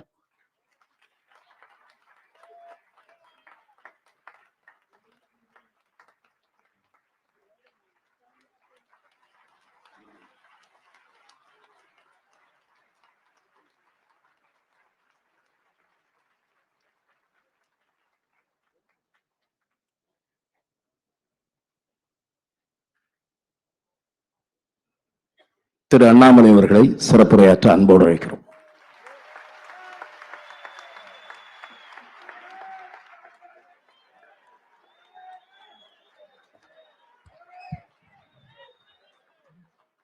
அன்பார்ந்த பெரியவர்களே, தாய்மார்களே, எனக்கு தெரியும் இது ஒரு மதிப்பு மிகுந்த ஒரு மேடை, ஜாம்பவான்கள் நடந்திருக்கக்கூடிய மேடை, இந்தியாவுடைய அரசியலை 54 ஆண்டுகளாக தீர்மானித்த ஒரு மேடை, எப்பொழுதும் கூட உண்மையின் பக்கம் நின்ற ஒரு மேடை. பெரிய பெரிய மேடைகள் இந்தியாவில குறிப்பிட்டு சொல்லக்கூடிய மனிதர்கள் எல்லோரும் இந்த விழாவிற்கு வந்து ஜனவரி மாதம் 14ஆம் தேதி பேசியிருக்கின்றார்கள். இத்தனை ஆண்டு காலமாக ஒரு துக்ளக் புத்தகத்தை ஒரு கடையிலே வாங்கி படித்த மனிதன் நான். கடந்த 4 ஆண்டுகளாக அந்த இருக்கையில் அமர்ந்து பேசுகின்ற மனிதர்களை ரசித்தவன் நான். இன்று துக்ளக், குறிப்பாக அவருடைய ஆசிரியர் ஐயா குருமூர்த்தி அவர்கள் எனக்கு ஒரு வாய்ப்பு கொடுத்திருக்கின்றார்கள். முக்கியமாக இந்தியாவினுடைய இன்றைய அரசியல் 2024 தேர்தல், அதை பற்றி பேச வேண்டும் என்பது என்னுடைய எண்ணம். அதே நேரத்தில் எனக்கு முன்பு இருக்கையில் அமர்ந்திருக்கக்கூடிய மனிதர்கள், குறிப்பாக நான் தமிழறிவி மணியன் ஐயா அவருடைய பெயரை குறிப்பிட்டு சொல்ல விரும்புகின்றேன். அதை போன்ற பெரிய மனிதர்கள் எல்லாம் இருக்கின்றார்கள். அரசியலில் மிகப்பெரிய மாற்றம் நடத்தி காட்ட வேண்டும் என்று துடிக்கக்கூடிய, என்னை விட அறிவிலே, ஆற்றலிலே, எண்ணத்திலே, பலத்திலே, சிந்தனையிலே உயர்ந்த மனிதர்கள் அமர்ந்திருக்கின்றார்கள். அவர்களுக்கும் என்னுடைய வணக்கத்தை தெரிவித்து, 1963ஆம் ஆண்டு ஐயா தன்னுடைய நாடக நடிப்பிலே, சினிமா நடிப்பில் நமக்கெல்லாம் அறிமுகமாக ஆரம்பிச்சாங்க. கிட்டத்தட்ட 20 மேடை நாடகங்கள், 180க்கும் மேற்பட்ட சினிமா படைப்புகள். பார்க்கின்ற எல்லா மனிதரும் கூட சிரிப்பது மட்டுமல்ல, சிந்திக்க தூண்டிய ஒரு மிகப்பெரிய ஒரு மகான். நாங்கள்லாம் இங்க நிக்கிறதுக்கு ஒரு மிக முக்கியமான காரணம், 2008 ஜனவரி மாதம் 14ஆம் தேதி நம்முடைய பாரத பிரதமர் நரேந்திர மோடி அவர்கள் இருக்கையில் அமர்ந்திருந்த பொழுது, அப்பொழுது குஜராத்தினுடைய முதலமைச்சராக அமர்ந்திருந்த பொழுது, உங்களுக்கு தெரியும், அதற்கு முன்பு நடந்த குஜராத் சட்டப்பேரவை தேர்தலில் மெர்ச்சன்ட் ஆஃப் டெத் என்கின்ற வார்த்தை பயன்படுத்தப்பட்டிருந்தது. அப்ப ஐயா சொன்னாங்க, ஆமாம், இவர் மெர்ச்சன்ட் ஆஃப் டெத் தான். Merchant of death for nepotism, merchant of death for corruption, merchant of death for bureaucratic inefficiency, merchant of death for darkness and despair. இதை போன்ற ஒரு மிகப்பெரிய ஒரு நெரேட்டிவ இந்தியா மக்கள் எல்லோரும் பார்க்கும் அளவுக்கு 2008 ஐயா சொன்னாங்க. இன்னைக்கு ஒரு வேலை ஐயா இருந்திருந்தால், 2024 அந்த பெரிய மனிதர் மேடையில் இருந்திருந்தா கண்டிப்பா இன்னொரு வார்த்தையை சேர்த்திருப்பார். Yes, he is the merchant of death for dynastic political parties என்கின்ற வார்த்தையை சேர்த்திருப்பார். இந்த 2024 தேர்தலை தீர்மானிக்கக்கூடியது, இந்திய அரசியல் எந்த பாதையிலே செல்ல வேண்டும் என்பதை தீர்மானிக்கக்கூடிய இந்தி கூட்டணி ஒரு பக்கம், குறிப்பாக எல்லோருடைய மகன் அதில் இருக்கிறான். ராஜீவ்காந்தி ஐயாவுடைய மகன்ல இருந்து ஆரம்பித்து, லல்லு பிரசாத் ஐயாவுடைய மகன்ல இருந்து ஆரம்பித்து, முலாயம் சிங் ஐயாவுடைய மகன்ல இருந்து ஆரம்பித்து, பால் தாக்கரே ஐயாவுடைய மகன்ல இருந்து ஆரம்பித்து, கலைஞர் கருணாநிதி ஐயாவுடைய மகன்ல இருந்து ஆரம்பித்து, அல்லது சில பேருடைய நெருங்கிய உறவினர்கள், எல்லா உறவினர்களும் இந்தி கூட்டணி ஒரு பக்கம் இருக்கிறாங்க. இன்னொரு பக்கம் அரசியல் எப்படி இருக்க வேண்டும், the purity of politics, ஒரு ஜனநாயகம் எப்படி இருக்க வேண்டும், ஒரு அரசியல்ல எல்லோரும் எல்லா இடத்திற்கும் செல்லணும், மக்களுடைய அன்பும் ஆதரவும் எப்பொழுதும் இருக்கணும், ஒரு இன்டர்னல் டெமோக்ரஸி ஒரு கட்சியில் இருக்கணும், அந்த கட்சி ஒரு நாட்டை ஆளும் பொழுது மட்டும்தான் அந்த நாடு நிரந்தரமாக ஒரு வளர்ச்சி பாதையில் இருக்க முடியும் என்று காட்டக்கூடிய பாரதிய ஜனதா கட்சி ஒரு பக்கம். அது 2024 தேர்தலில் 2 அணிகளும் கூட மக்கள் மன்றத்தில் நின்று கொண்டிருக்கின்றோம். எனக்கு முன்பு பேசிய சசி தரூர் ஐயா, நான் PhD காலேஜ் ஆஃப் டெக்னாலஜியில் இன்ஜினியரிங் மாணவனாக இருக்கும் பொழுது ஆடிட்டோரியத்தில் அமர்ந்து அவருடைய பேச்சை கேட்டேன். அப்ப அவருடைய பேச்சு ரொம்ப கவர்ந்தது. ஒரு கேள்வி கேட்பதற்கு ஒரு வாய்ப்பு, மைக் எடுத்து கேள்வி கேட்ட சசி தரூர் ஐயாட்ட. கண்டிப்பா நீங்க மறந்துருப்பாருங்க, அப்ப எனக்கு ஒரு 19-20 வயசு இருந்திருக்கும். நிறைய பேர் இருந்தாங்க, 5000-6000 பேர் இருந்தாங்க. தரூர் ஐயாட்ட கேட்ட, ஐயா உங்களுக்கு பிடித்த புத்தகம் எதன்? அவர் ரொம்ப ஸ்மார்ட், கிரேட் டிபேட்டர், அவ்வளவு ஈஸியா அவரை மடக்க முடியாது. என்ன சொன்னாரு, எனக்கு பிடித்த புத்தகம் டிக்ஷனரி அப்படின்னார். ஆனா இன்னைக்கு ஐயா இருந்திருந்தால் இதை குறிப்பிட்டு சொல்ல வேண்டும் என்று நினைத்திருந்தேன். இன்னைக்கு அவங்க கிளம்பிட்டாங்க. ஆனா குருமூர்த்தி ஐயாவை நாம் கட்டாயம் பாராட்டி ஆக வேண்டும். காரணம், இந்த துக்ளக் விழாவை வித்தியாசமா யோசிச்சிருக்கிறாங்க. காங்கிரஸ் கட்சியிலிருந்து, இந்தி கூட்டணியிலிருந்து, குறிப்பாக ஒரு சென்சிபிளான ஒரு பொலிட்டிக்கல் பர்சன் அங்க இருக்கக்கூடிய, என்னதான் நம்முடைய கருத்து வேறுபாடுகள் இருந்தாலும் கூட எப்பொழுதும் இந்தியா ஃபர்ஸ்ட், இந்தியா முதன்மை என்று வைக்கக்கூடிய சசி தரூர் அவர்கள் மீது மிகப்பெரிய மதிப்பும் மரியாதையும் வைத்திருக்கக்கூடிய ஒரு மனிதன் நானும் இங்க இருக்கின்றேன். அவர் ஒரு பக்கம் அழைத்து, இன்னொரு பக்கம் பாரதிய ஜனதா கட்சியிலிருந்து என்னையும் அழைத்து இருவருக்கும் நேரத்தை கொடுத்து பேச வேண்டும் என்று ஒரு சம வாய்ப்பு உருவாக்கினார். காலத்தினுடைய கட்டாயம். இன்னைக்கு தி வர்ஸ்ட் வின்டர் ஸ்கெடியூல் இன் டெல்லி இன்னைக்கு நடந்துச்சுங்க. 95% விமான டிஸ்ட்ரப்ஷன், 180க்கும் மேற்பட்ட விமானங்கள் கேன்சல். இதுவரை டெல்லி பார்க்காத ஒரு டிஸ்ட்ரப்ஷன் இன்னைக்கு நீங்க ட்விட்டர்ல பாத்தீங்கன்னா இண்டிகோ வந்து குளோபல் ட்ரெண்டிங்ல இருக்கு. இன்னைக்கு ஒரு தனியார் விமானத்தினுடைய பேர் கரெக்டா அது இன்னைக்குன்னு பார்த்து நடக்க வேண்டி இருந்துச்சு. அதே நேரத்தில் நம்முடைய பாரத பிரதமர் நரேந்திர மோடி ஐயா, முருகன்ஜி அவங்க வீட்டுல அவராக வந்து பொங்கல் பானையில பொங்கல் வைத்து நீங்க பார்த்திருப்பீங்க. அந்த அற்புதமான காட்சியம் இன்று காலை டெல்லியில் நடந்துச்சு. அதனால் தாமதமாக வந்ததற்கு என்னுடைய மன்னிப்பை கோரிக்கொண்டு, என்னையும் மீறி இது நடந்து விட்டது என்று சொல்லி, ஐயா குருமூர்த்தி அவர்கள் மிக முக்கியமான காலகட்டத்தில் துக்ளக கையில் எடுத்திருக்காங்க. சோ ஐயாவுடைய காலத்துல குட் கவர்னன்ஸ்னா என்னன்னு மைக்ரோஸ்கோப் போட்டு தொலைட்டு இருந்தார் சோ ஐயா. இந்தியாவில் எங்கேயாச்சும் குட் கவர்னன்ஸ் கிடைக்குமா, அதை நாம் படம் பிடித்து காட்ட முடியுமா, நல்ல அரசியல் இருக்கான்னு ரொம்ப கஷ்டப்பட்டு சோ அவர்கள் தேடினாங்க. ஐயாவுடைய கடைசி காலகட்டத்தில் ஒரு நரேந்திர மோடி அவர்கள் சோ ஐயா கிடைச்சாங்க. அது ஒரு பேரோமீட்டரா பெஞ்ச் மார்க்கா வைத்து இந்திய அரசியல சோ ஐயா ஆராய முடிந்தது. அப்ப இருந்த நம்முடைய சேலஞ்சஸ் வேறுங்க. குறிப்பா இந்தியாக்குள்ளேயே சேலஞ்சஸ் அதிகமா இருந்துச்சு. இன்னைக்கு குருமூர்த்தி ஐயாவுடைய காலம் துக்ளக்குடைய ஆசிரியர் கையில் எடுக்கும் பொழுது கம்ப்ளீட்லி டிஃப்ரெண்ட் சேலஞ்ச். ஒரு குளோபல் அவுட்லுக் இருக்கக்கூடிய நாடு, மெயின் எனிமீஸ் நமக்கு வெளியே இருக்காங்க, உள்நாட்டிலே வேறு விதமான நரேட்டிவ், அதெல்லாம் தாண்டி குட் கவர்னன்ஸ் நம்முடைய இந்திய நாட்டிலே நடத்தி காட்ட முடியும் என்கின்ற காலத்துல அவங்க ஆசிரியரா இருக்கிறாங்க. ஆனால் இரண்டும் வேறு வேறு துருவங்களாக இருந்து இன்னைக்கு ஐயா அவர்கள் துக்ளக் அதே ஒரு சீரிய ஒரு பாதையில் எடுத்துட்டு போறாங்க. அவர்களுக்கும் இந்த நேரத்துல என்னுடைய வாழ்த்துக்களை எல்லாம் தெரிவித்து, தொடர்ந்து துக்ளக் நம்மை ஊக்கப்படுத்தட்டும், நல்ல விஷயங்களை கொண்டு வரட்டும். நியூஸ் பேப்பர் எல்லாம், பீரியாடிக்கல்ஸ் எல்லாம் வணிகமயமாகும் பொழுது துக்ளக் மட்டும் துணிவாக நிற்கிறது, வணிகம் எனக்கு தேவையில்லை என்று. துணுக்குகளும் கிசுகிசுகளும் எந்தவித ஆதாரமும் இல்லாத செய்திகளை தான் மக்கள் விரும்பி படிப்பாங்கன்னு ஒரு பக்கம் நியூஸ் மீடியா இருக்கும் பொழுது, அதெல்லாம் எதுவும் தேவையில்லை. துக்ளக்கினுடைய வாசகர்களுக்கு உண்மையும் நேர்மையும் கலந்து கொடுத்தால் என்னுடைய வாசகன் எப்பொழுதும் படிப்பான் என்கின்ற பாதையில துக்ளக் போயிட்டு இருக்குங்க. அதனால இந்த துக்ளக்கை வாழ வைப்பது நம்ம ஒவ்வொருடைய கடமையாக நான் கருதுகின்றேன். அதைத்தான் ஐயா நான் பேசியிருக்கக்கூடிய தலைப்புக்கு நான் வந்து விடுகின்றேன். இன்னைக்கு திராவிட முன்னேற்ற கழகத்தினுடைய வரலாறு நமக்கு தெரியும். சர்க்காரியா கமிஷனுடைய வழக்கும் வேறு வழக்குகளும் அவர்கள் மீது பாய ஆரம்பித்த பொழுது கலைஞர் கருணாநிதி அவர்கள் சொன்ன வாக்கியம் பாத்தீங்கன்னா, நேருவின் மகளே வருக, நிலையான ஆட்சி தருக. இது 1980 சொல்லப்பட்ட வாக்கியம்.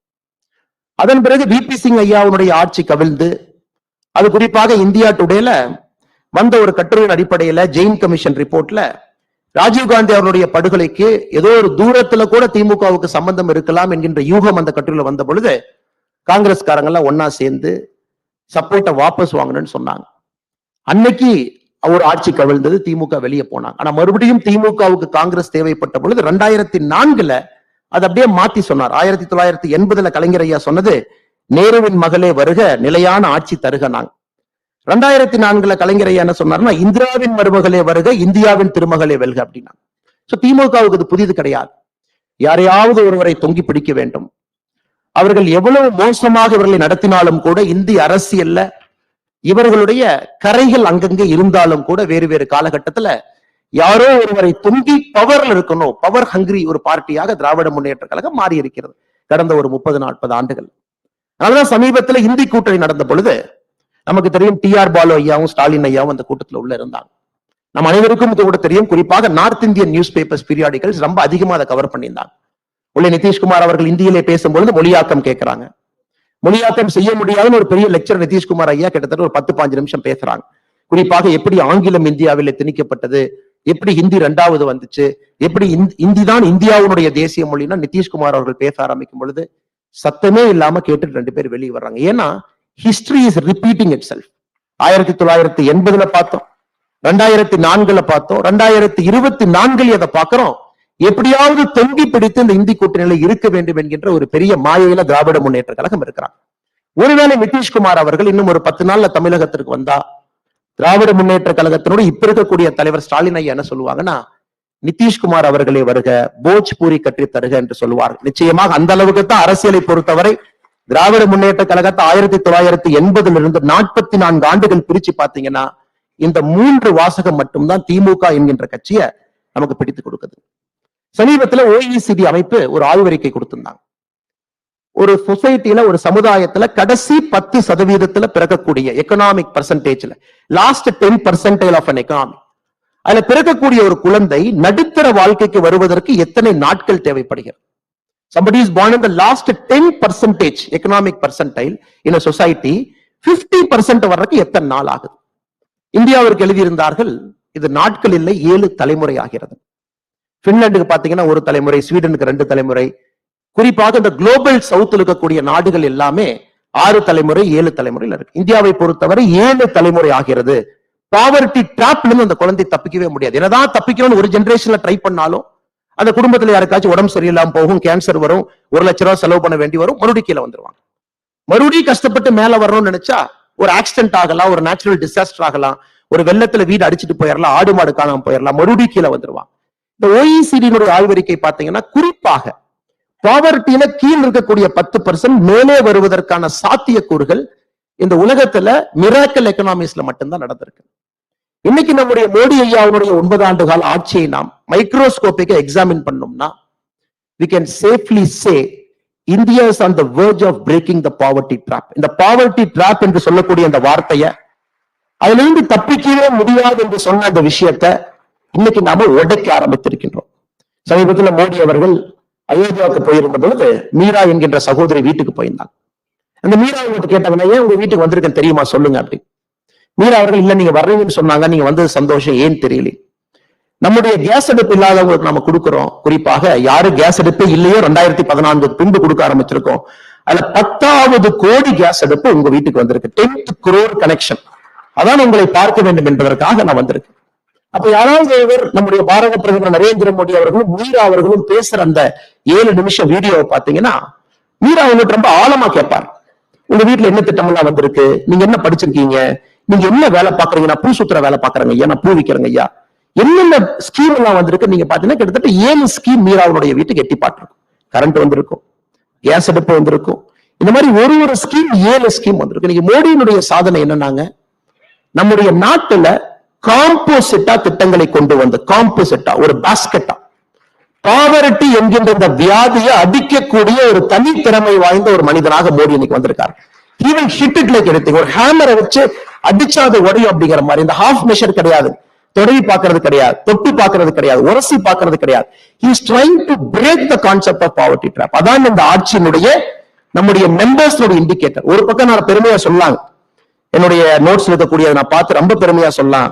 நம்ம ஆட்சிக்கு வந்த பிறகு இவ்வளவு பண்ணிருக்கோம், இலவச கழிப்பறைகள் 11 கோடி கட்டியிருக்கோம், 11 மில்லியன் வீடுகள் கட்டியிருக்கோம், சிறு குறு விவசாயிகளுக்கு 11 கோடி பேருக்கு நம்ம 6000 ரூபாய் கொடுக்கிறோம், கிட்டத்தட்ட 20 லட்சம் கோடி ரூபாய் முத்ரா கடனா கொடுத்திருக்கோம். இதெல்லாம் பெரிய நம்பர்ஸ் உங்களுக்கு தெரியும். But the humanness behind that number, அந்த நம்பருக்கு பின்னாடி இருக்கக்கூடிய மனிதத்தன், அதைத்தான் ஒரு பாரதிய ஜனதா கட்சியினுடைய தொண்டனாக, காரியகர்த்தனாக, ஒரு இந்தியனாக நான் பெருமைப்படுகின்றேன். நாட்டு நம்பர்ஸ் யாரு வேணாலும் பண்ணலாம். அந்த நம்பர்ஸுக்கு பின்னாடி இருக்கக்கூடிய ஹியூமனிட்டி, ஹியூமன்னஸ், ஒரு பாவர்ட்டியை நம்முடைய சமகாலத்திலே அடித்து ஒழிக்க முடியும் என்பதை காட்டியிருக்காங்க. எனக்கு வந்து சசி தரூர் ஐயா பேசினாங்க, 1980 காங்கிரஸ் ஒரே கோஷம் எல்லா தேர்தல், ரொட்டி கப்படா மக்கான், தொடர்ச்சியா பேசுவாங்க. இது நாங்க ரோடு போடுவோம், சாப்பாடு கொடுப்போம், வீடு கொடுப்போம். 1980 80 பேசினாங்க, 90 பேசினாங்க, 2000 பேசினாங்க, 2010 பேசினாங்க. காங்கிரசினுடைய தோல்வி என்பது ஒரு வறுமை என்பதை எப்படி அதிலிருந்து மக்களை காப்பாற்றுவது என்கின்ற சிந்தனை இல்லாமல் ஆட்சி பண்ணிட்டு இருந்தாங்க. வேறு தலைவர்கள் தொட்டு பார்த்தாங்க, தொடங்கி பார்த்தாங்க. இது நம்முடைய 9 ஆண்டு காலத்தினுடைய மிக மிக முக்கியமான ஒரு சாதனையாக உங்கள் முன்னால் நான் வைக்க விரும்புகின்றேன். அதே நேரத்தில் இரண்டாவது பாத்தீங்கன்னா, மோடினா கேரண்டி. யாராவது ஒருத்தருக்கு நேரம் இருக்கு, 2019 நம்முடைய மேனிபெஸ்டோ நேரம் இருந்தா நீங்க படிச்சு பார்க்கணும். நான் சேலஞ்ச் பண்றேன். திராவிட முன்னேற்ற கழகத்தினுடைய மேனிபெஸ்டோ ஒரு காப்பி 511 வாக்குறுதி நீங்க எடுத்துக்கங்க. 2019 பாரதிய ஜனதா கட்சியினுடைய மேனிபெஸ்டோ எடுத்து.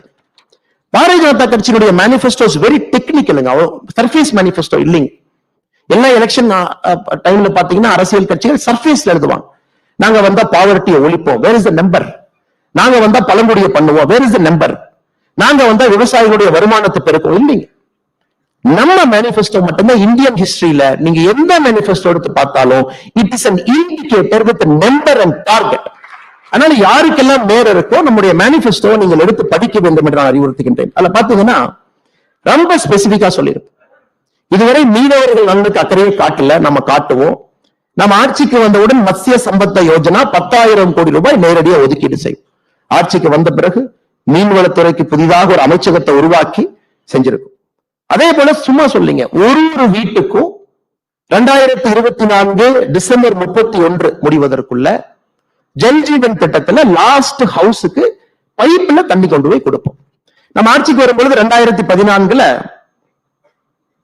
2019 அறிவிச்ச திட்டம் 2019 ஆட்சியில் நம்ம அறிவிக்கிறோம். நம்ம அறிவிக்கும் போது வெறும் 17% வீடுகளுக்கு இந்தியால பைப்ல தண்ணி வந்துச்சு. இன்னைக்கு we have reached 73%. We are on track to hit the target. 73% நம்ம கொண்டு வந்திருக்கோம். எல்லாமே இண்டிகேட்டர்ஸ், நம்பர்ஸ், பெர்ஃபார்மன்ஸ். பழங்குடியினருக்கு அரசியல் அங்கீகாரம் மற்றும் பொருளாதார மேம்பாடு. இந்தியாவுடைய முதல் பழங்குடி இனத்திலிருந்து ஜனாதிபதி அம்மா திரௌபதி முர்மு அவங்க வந்திருக்கிறாங்க. அரசியல் அங்கீகாரம், the number 1 citizen of our country. அதன் பிறகு 24,000 கோடி ரூபாய் தனியா ஒரு செப்பரேட் ஹெட்ல முதலாக ஒதுக்கீட்டிலிருந்து ஜன்ஜாத்தியா திவஸ் என்று சொல்லக்கூடிய பிர்சா முண்டா அவருடைய நாளை அவர்களுக்கான ஒரு சிறப்பு நாளாக கொடுப்பதிலிருந்து சத்தீஸ்கரிலே பாரதிய ஜனதா கட்சியினுடைய முதலமைச்சரை பழங்குடி இனத்திலிருந்து தேர்வு செய்ததிலிருந்து அரசியல் அதிகாரம் மட்டுமல்லங்க, we have proven political power, economic power இரண்டும் சேர்ந்து செல்ல வேண்டும். பாரதிய ஜனதா கட்சி அதை கொடுக்கும் என்று பாராளுமன்றத்திலும் சட்டமன்றத்திலும் பெண்களுக்கு 33% மேஜர் மேனிபெஸ்டோ ப்ராமிஸ் செய்திருக்கின்றோம். 10,000 புதிய விவசாயிகள் உற்பத்தி நிறுவனங்கள் உருவாக்குவோம். 2023 ஜூலை மாசத்துல 10,001வது FPO நம்ம முடிச்சு காட்டிட்டோம். ஓபன் டிஃபிகேஷன் ஃப்ரீ ஸ்டேட்டஸ் பெற்றிருக்கின்றோம். இஸ்லாமிய பெண்கள் பாதுகாப்புக்கு ட்ரிபிள் தலாக், பெட்ரோல்ல 10% எத்தனால் கலப்பு, இன்னைக்கு 17% ரீச் ஆயிருக்கிறோங்க. சிறு குறு விவசாயிகளுக்கு பென்ஷன் திட்டம் செப்டம்பர் 2010 கொண்டு வந்திருக்கும். நீர் மேலாண்மைக்கு தனி அமைச்சகம், ஆர்டிகல் 320, அயோத்தியா ராமர் கோவில். நம்முடைய மேனிபெஸ்டோ எடுத்து ஒரு லைனா நீங்க டிக் போட்டுட்டு வந்தீங்கன்னா we have achieved everything we have promised to the Indian people. நாட்டு மக்களுக்கு இது இந்தியால முதலுங்க, the first time in our country. நாட்டு மக்களுக்கு முதலாக ஒரு ஆட்சி தான் சொல்லியதை 5 ஆண்டுகளிலே செய்து காட்ட முடியும் என்று காட்டியிருக்கின்றோம். நம்ம எக்ஸ்கியூஸ் கொடுக்கலீங்க. ஐயோ பியூரோக்ரசி இப்படி, நாங்க என்ன பண்றது, சொல்றதை கேட்க மாட்டாங்க. ஐயோ நம்ம பணத்தை டெல்லியில இருந்து 100 ரூபாய் அனுப்பிச்சா 15 ரூபாய் தாங்க வருது, 85 ரூபாய் சாப்பிடுறாங்க, நாங்க என்ன பண்றது சொல்லலீங்க. ஐயோ இந்த நாட்டுல கரப்ஷன் அதிகம், நம்மளால செய்ய முடியல சொல்லலீங்க. பொலிட்டிக்கல் இன்ஸ்டபிலிட்டி இருக்கு, 5 வருஷத்துல கிட்டத்தட்ட எல்லா மாநிலங்களும் எலெக்ஷன் சைக்கிள்ல மாட்டி வெளியே வருது, நம்ம சொல்லலீங்க. ஒரு எலெக்ஷன் சைக்கிள் கிட்டத்தட்ட 6 மாத காலம் அரசு இயந்திரங்கள் ஸ்தம்பிச்சு நிக்கிறாங்க. அதனால நம்முடைய டெவலப்மெண்ட் பின்னாடி போகுது. எந்த காரணமும் எந்த எக்ஸ்கியூஸும் கொடுக்காம ஒரு ப்ரூவன் கவர்மெண்ட், ஒரு ப்ரூவன் பெர்ஃபார்மர் செய்து காட்டியிருக்கின்றோம். மனது வைத்தால் நம்முடைய நாட்டிலே நம்மால் செய்ய முடியும் என்று இன்னைக்கு ஐயா சொன்னாங்க. அதுல 2 ஆண்டு முக்கியமா கொரோனா காலம். சசி ஐயா பேசின ஒரு விஷயத்தை குருமூர்த்தியா தொட்டாங்க. இது தமிழ்நாட்டில் பல ஆண்டு காலமாக இருக்கக்கூடிய ஒரு பெரிய பிரச்சனை. குறிப்பாக நீங்க பாத்தீங்கன்னா வடக்கெல்லாம் வாழ்ந்துகிட்டு இருக்கு, தெற்கெல்லாம் தேஞ்சுகிட்டு இருக்கு. இது திரும்ப பாத்தீங்கன்னா பினான்ஸ் கமிஷனுக்கு போயிருவாங்க, நிதி பங்கீட பாருங்க அப்படி.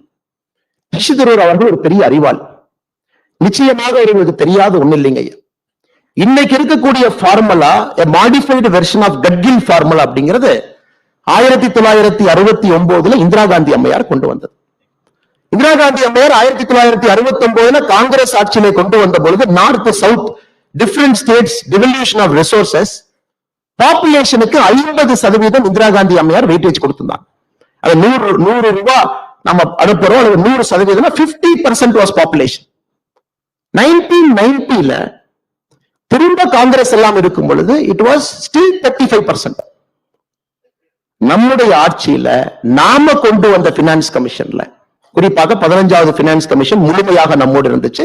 14வது பினான்ஸ் கமிஷன் ரிப்போர்ட் கொடுத்திருந்தாங்க. முழுமையா பாத்தீங்கன்னா 14வது பினான்ஸ் கமிஷன்ல 1971 மக்கள் தொகைக்கு 17.5%, 2011 மக்கள் தொகைக்கு 10%, அப்படின்னா 27.5% weightage was given to population.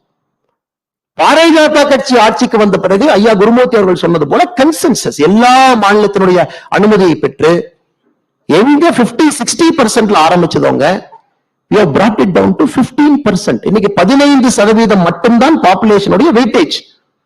Remaining for 45% is the distance between the haves and have-nots. ஆனா எல்லாரும் ஏத்துக்கணுங்க. பணம் இருப்பவனுக்கும் பணம் இல்லாதவனுக்கும் இருக்கக்கூடிய குறியீடு 45% வெயிட்டேஜ் கொடுத்திருக்கிறான். 15% குட் பெர்ஃபார்மன்ஸ். பிஸ்கல் மேனேஜ்மெண்ட் நல்லா பண்றீங்களா? நீங்க மத்திய அரசுடைய ப்ராஜெக்ட வேகமா முடிக்கிறீங்களா? நீங்க வெளிநாட்டிலிருந்து வரக்கூடிய இன்வெஸ்டர் ப்ராஜெக்ட் ஆன் டைம் பண்றீங்களா? அதுக்கு 15%. 10% இக்காலஜி, கிரீன் கவரை மெயின்டைன் பண்றீங்களா? தேவையில்லாம பொல்யூட் பண்ணலையா? கிரீன் எனர்ஜிக்கு போறீங்களா? 15% ஜியோகிராபிக்கல் ஏரியா. இது எங்கே ஆரம்பித்தது? காங்கிரஸ் 60-50%இலிருந்து 15% பாப்புலேஷன் வெயிட்டேஜ் இன்னைக்கு வந்திருக்கு. அதை இன்னொரு விஷயமா பிடித்துக் கொண்டு அதை தொடர்ச்சியாக எந்தவித நாலேஜும் இல்லாம திராவிட முன்னேற்ற கழகத்தினுடைய அரசியல்வாதிகள் இது பேசுவது வியப்பு மட்டுமல்ல, இது நகைச்சுவை. இன்னைக்கு உங்களுக்கு தெரியுங்க, 16th பினான்ஸ் கமிஷன் நம்ம அனௌன்ஸ் பண்ணிருக்கோம். அனௌன்ஸ் பண்ணி 15 நாள் ஆகுது. 31/12/2023 நம்முடைய 16th பினான்ஸ் கமிஷன் அனௌன்ஸ் பண்ணிருக்கோம். 16th பினான்ஸ் கமிஷன் புது வெயிட்டேஜ் கொடுக்க போறாங்க. உங்களுக்கு தெரியும், பாப்புலேஷன் வெயிட்டேஜ் 60-லிருந்து 15க்கு வந்துருச்சு. குட் பெர்ஃபார்மன்ஸ் 0-லிருந்து 15க்கு போயிருச்சு. இப்ப குட் கவர்னன்ஸ் பக்கம் பாரதிய ஜனதா கட்சி நிற்கிறதா, காங்கிரஸ் நிற்கிறதா என்பதை நீங்கள் முடிவு செய்து கொள்ளுங்க. கட்கில் ஃபார்முலா 1969 தேர்ட் பினான்ஸ் கமிஷன்ல ஆரம்பித்து கட்கில் முகர்ஜி ஃபார்முலாவா மாறுச்சு, மாடிஃபைடு கட்கிலா மாறுச்சு. இன்னைக்கு நம்ம நித்தி ஆயோக்ல வந்த பிறகு முறையாக மாநிலங்களுக்கு நிதி பகிர்வு. நிர்மலா சீதாராமன் அவர்கள் மிக சிறப்பா சொல்லி இருக்கிறாங்க. 6,23,00,000 டைரக்ட் டாக்ஸ் வந்துச்சுங்க, 6,97,00,000 நாங்க திரும்ப கொடுத்துட்டோங்க. இது ஒரு வாய்க்கால் சண்டையோ வம்பு சண்டையோ இல்லைங்க. எனக்கு ரொம்ப ஒரு கஷ்டமான வேலை, ஒரு அரசியல் தலைவராக, ஒரு இந்திய குடிமனாக இந்த சப்ஜெக்ட பேசும்பொழுதே உடம்பு மேல ஒரு கம்பளி பூச்சி ஊடுற ஃபீலிங்ல தாங்க நான் அதை பேசுறேன். ஏதோ ஒரு வாய்க்கால் சண்டை வம்பு சண்டையை போல நார்த் இந்தியா எப்படி, அங்க பாருங்க பீகார் எப்படி, தமிழ்நாடு எப்படி. நம்ம அனைவரும் இந்த அரங்கத்தில் இருக்கக்கூடிய நம்ம அனைவருமே ஒரு பெருமையாக இருக்கக்கூடிய தமிழர்கள். அதை தாண்டி இந்தியாவை நேசிக்கக்கூடிய முதன்மையாளர்கள் தான் இந்த அரங்கத்தில் நாம் இருக்கும். நேஷன் ஃபர்ஸ்ட், கண்ட்ரி ஃபர்ஸ்ட் நம்ம ஒருங்கிணைச்சு உட்கார வச்சோம். இன்னைக்கு இதே யோகிஜி அவர்கள் ஒரு கேள்வி கேட்கிறாங்க. தமிழ்நாடுடைய லேபர் ரெஜிஸ்ட்ரேஷன் போர்டுல 25 லட்சம் மைக்ரண்ட் லேபரை பதிவு பண்ணிருக்காங்க. அபிஷியலி கவர்மெண்ட் ஆஃப் தமிழ்நாடு 25 லட்சம் மைக்ரண்ட் லேபரர்ஸ் பதிவு டேட்டா வச்சிருக்காங்க. அன்அபிஷியலி உங்களுக்கு தெரியும், அது 40 லட்சத்தை தாண்டி இருக்கும்.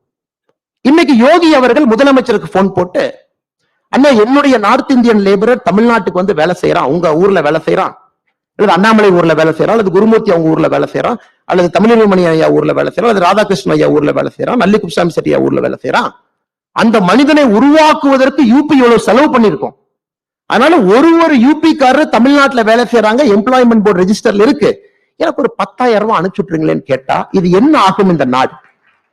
மைக்ரோஸ்கோபிக்கா if you keep going examining this argument, இல்ல நான் லேபர் கொடுக்கறேன் உங்களுக்கு, காஸ்ட் ஆர்பிட்ரேஜ் தமிழ்நாட்டுக்கு வருது, you get a cheap labor north இந்தியால இருந்து directly you get a cost arbitrage. Indian software company முதல்ல இருந்த மாதிரி 1990 2000.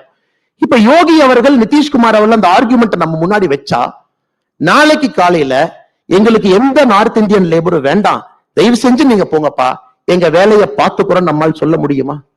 அதனால்தான் திராவிட முன்னேற்ற கழகம் தன்னுடைய அரசியல் வாழ்விலே முதல் முறையாக ஹிந்தியில பத்திரிகை அறிப்பு கொடுத்தாங்க. ஹிந்தியில பிரஸ் ரிலீஸ் கொடுத்தாங்க. மைக்ரண்ட் லேபரர் கிரைசிஸ் வரும்போது ஹிந்தியில பிரஸ் ரிலீஸ் கொடுத்தாங்க. யாரும் போயிடாதீங்க, எல்லாம் இங்க இருங்க. ஒரு நாட்டை அப்படி நடத்த முடியாது sir. we cannot run a country like that. அதே ஆர்குமெண்ட்ல கொங்கு பகுதியில் இருக்கக்கூடிய 8 மாவட்டங்கள் தமிழகத்தினுடைய 54% டைரக்ட் இன்கம் கான்ட்ரிபியூட் பண்றாங்க. இப்ப கொங்கு பகுதியில் இருக்கக்கூடிய கோயம்புத்தூரோ, திருப்பூரோ, பொள்ளாச்சியோ, நாமக்கல்லோ, ஈரோடோ, சேலமோ அவங்க சரி நம்ம கணக்கு போடலாம், கணக்கு பிள்ளை மாதிரி கணக்கு போடலாம். கோயம்புத்தூர்ல மொத்த இன்கம் எவ்வளவு, மொத்த எக்ஸ்பெண்டிச்சர் எவ்வளவு ரோடு போட்டேன்னா மிச்ச பார்ட் என்னங்க ஆகும்? இன்னைக்கு தமிழகத்திலே திருவாரூர் கலைஞர் கருணாநிதி அவர்கள் பிறந்த திருவாரூரினுடைய கிராஸ் எக்கனாமிக் அவுட்புட் தமிழகத்துல 1.5%, 1.5% தமிழகத்தினுடைய gross economic output Thiruvarur. Chennai, Chengalpattu, Coimbatore, Kanchipuram 4 மாவட்டங்கள் 34 விழுக்காடு. அப்படி இந்த 4 மாவட்டங்களும் நாங்க கிராஸ் எக்கனாமிக் அவுட்புட் 34% கொடுக்கிறோம், எங்களுக்கு 34% ஆஃப் ரெவென்யூ நீ கொடுப்பேன்னா தமிழ்நாடா இருக்குமா? அதனால இது எல்லாமே ஒரு சிந்தனை இல்லாதவர்கள், குறுகிய மனப்பக்குவத்தோடு அரசியல் செய்ய நினைப்பவங்களுக்கு பதிலடி கொடுக்கும்போது எங்கேயோ கம்பளி பூச்சி எனக்கு விடுற மாதிரி இருக்கும். I feel very bad to give that argument. இன்னைக்கு பாருங்க, தமிழ்நாட்டில் நம்ம இன்வெஸ்டர் சமிட் நடத்தி இருக்கோம். நமக்கு பணம் வேண்டும், மிக முக்கியம், பணம் வேண்டும். நமக்கு 6,64,000 கோடி நமக்கு வந்திருக்கு. நமக்கு முடிந்து 3 நாள்ல குஜராத் இன்வெஸ்டர் சமிட் நடத்தியிருக்காங்க, 26 லட்சம் கோடி. 2023 பிப்ரவரியில யூபி இன்வெஸ்டர் சமிட் 33 லட்சம் கோடி. 2022 கர்நாடகா இன்வெஸ்டர் சமிட் 10 லட்சம் கோடி. இன்னைக்கு யூபியிலேயே மோசமான, பின்தங்கிய, பேக்வர்ட், எல்லா இண்டிகேட்டர்லயும் இந்தியாவிலேயே மோசமா இருக்கக்கூடிய பூர்வஞ்சல் புண்டில்கண்ட், அவங்க அட்ராக்ட் பண்ண இன்வெஸ்ட்மெண்ட் மட்டுமே 9,74,000 கோடி, மோர் தென் வாட் தமிழ்நாடு அட்ராக்ட். ஆனா ஸ்டாலின் அவர்களும் திராவிட முன்னேற்ற கழகத்தினுடைய அமைச்சர்கள் புரிந்து கொள்ள வேண்டும், money will always see the future, money will never see the past. வரக்கூடிய பணம் என்பது ஃபியூச்சர் பொட்டன்ஷியலை பார்க்கும். அடுத்த 20 ஆண்டுகள் எங்க, ஸ்டெபிலிட்டி ஆஃப் பொலிட்டிக்கல் எக்கனாமி என்ன, பாலிடிக்ஸ் எப்படி இருக்கு, கரப்ஷன் எப்படி இருக்கு, கோயிங் ரேட் எப்படி இருக்கு, பவர் சென்டர்ங்கிறது 2 பேர் கையில் இருக்கா, டெமோக்ராட்டிக்கா இருக்கா? நான் ஒரு ஆடிட்டர் மட்டும் பார்க்கணுமா, இல்ல அண்ணா நகர் ஒருத்தரை பார்க்கணுமா, இல்ல நைட்டு போய் மருமகனை பார்க்கணுமா? Yes, money will see the future, money will never see the past. அதனால சத்தமே இல்லாம புண்டில் கண்டுங்க பான்பராக் வாயை எவ்வளவு திட்டுறாங்க. 9,74,000 crore சாதாரணமா ட்ராக் பண்றாங்க. உத்தரப்பிரதேசம் 75 மாவட்டங்களுக்கு இன்வெஸ்ட்மெண்ட் வந்துச்சு, எவ்ரி சிங்கிள் டிஸ்ட்ரிக்ட் அட்ராக்டட் பண்ணி. நெப்போலியன் போனாப்பட்ட அருமையா சொல்லுவாரு, never wake up China, China எழுப்பிட்டுறாதீங்க. Once China wakes up the world will tremble. நான் சொல்றேங்க, never wake up UP. Once UP wakes up, நம்ம ஜிங்கோயிஸ்டிக்கா தமிழனா சொன்னா oh Tamil Nadu is in trouble, இந்தியனா சொன்னா once UP wakes up it will power India. 23 crore மக்கள், அவங்க கிராஸ் என்ரோல்மெண்ட் ரேஷியோ 36% இருக்கிறாங்க. if they hit 40%, southern states மொத்த எஜுகேஷன் அவுட்புட் யூபி மட்டும் கொடுக்கும். சசி தரூர் சொன்ன ஆர்குமெண்ட் நான் கவுண்டர் பண்றேன். I am just reversing it. When UP's gross enrollment ratio hits 40% in a matter of 3.5 years, உங்களுக்கு ஒரு லேபர் நமக்கு தமிழ்நாட்டு கிடைக்க மாட்டாங்க. Tamil Nadu is in serious trouble 2028, 2029. காரணம், மேனுஃபேக்சரிங் இண்டஸ்ட்ரி யூபியை நோக்கி போச்சுனாங்க, we are in serious trouble. அதை நோக்கி நம்ம அரசியல் பயணிக்கிறத இல்ல, இன்னும் நார்த் சவுத் பேசுறோம் சத்தமே இல்லாம. எங்க 2016 வரைக்கும் உத்தரப்பிரதேசனுடைய மொத்த மருத்துவக் கல்லூரி 12ங்க, மொத்த மருத்துவக் கல்லூரி 12ங்க. 23 கோடி மக்கள் 12 மருத்துவக் கல்லூரியில் போய் படிச்சாங்க. கடந்த 4 ஆண்டுகள்ல உத்தரப்பிரதேசல புதிதாக உருவாக்கப்பட்டிருக்கக்கூடிய மருத்துவக் கல்லூரி 32. எங்க என்ன ஸ்கேல்ல திங்க் பண்றாங்க பாருங்க, என்ன அம்பிஷன்ல போறாங்க பாருங்க. 6 lane 8 lane fighter jet account பேசிட்டு இருக்காங்க, 9 ஃபங்க்ஷனிங் ஏர்போர்ட்ஸ் வச்சிருக்காங்க. அதனால ஒரு பெருமை மிகுந்த தமிழனாக, பெருமை மிகுந்த இந்தியனாக நம்முடைய பொலிட்டிக்கல் நெரேட்டிவ் ஷிஃப்ட் ஆகி வேற பக்கம் போகணுங்க. டெவலப்மெண்ட் பத்தி பேசும், தமிழ்நாட்டுக்கு இருக்கக்கூடிய ரீஜனல் டிஸ்பாரிட்டியை பத்தி பேசும். 7 மாவட்டங்கள் பிலோ 2% எக்கனாமிக் அவுட்புட்ல இருக்கு, அதை பத்தி பேசும். தமிழ்நாட்டில் 11 மாவட்டங்கள் சராசரியாக லேபரை வெளியே அனுப்புறாங்க, லேபர் உள்ள வரல, அதை பத்தி பேசும். ராமநாதபுரத்தில் இன்னைக்கு போனாலும் பெண்கள் ஒரு வண்டியில 6 குடத்தை வச்சு இழுத்துட்டு போயிட்டு இருக்காங்க, தண்ணிக்காக சீதனமா கொடுக்குறாங்க, அதை பத்தி பேசும். 2014 மோடி அவர்கள் வந்த பிறகு திராவிட மாடல் அரசு இருக்கக்கூடிய மண்ணுல 55 லட்சம் குடும்பத்திற்கு முதலாக கழிப்பறை மோடி கட்டி கொடுத்திருக்காரு, அதை பத்தி பேசணும். அதை விட்டு சும்மா வடக்கு தெற்கு எத்தனை நாளைக்கு?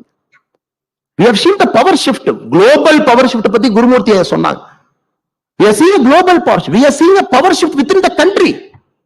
இன்னைக்கு தமிழ்நாட்டில் டிபேட் என்ன, யூபி நம்மளை முந்திட்டாங்களா இல்லையாப்பா, அது கேட்டு சொல்லுப்பா.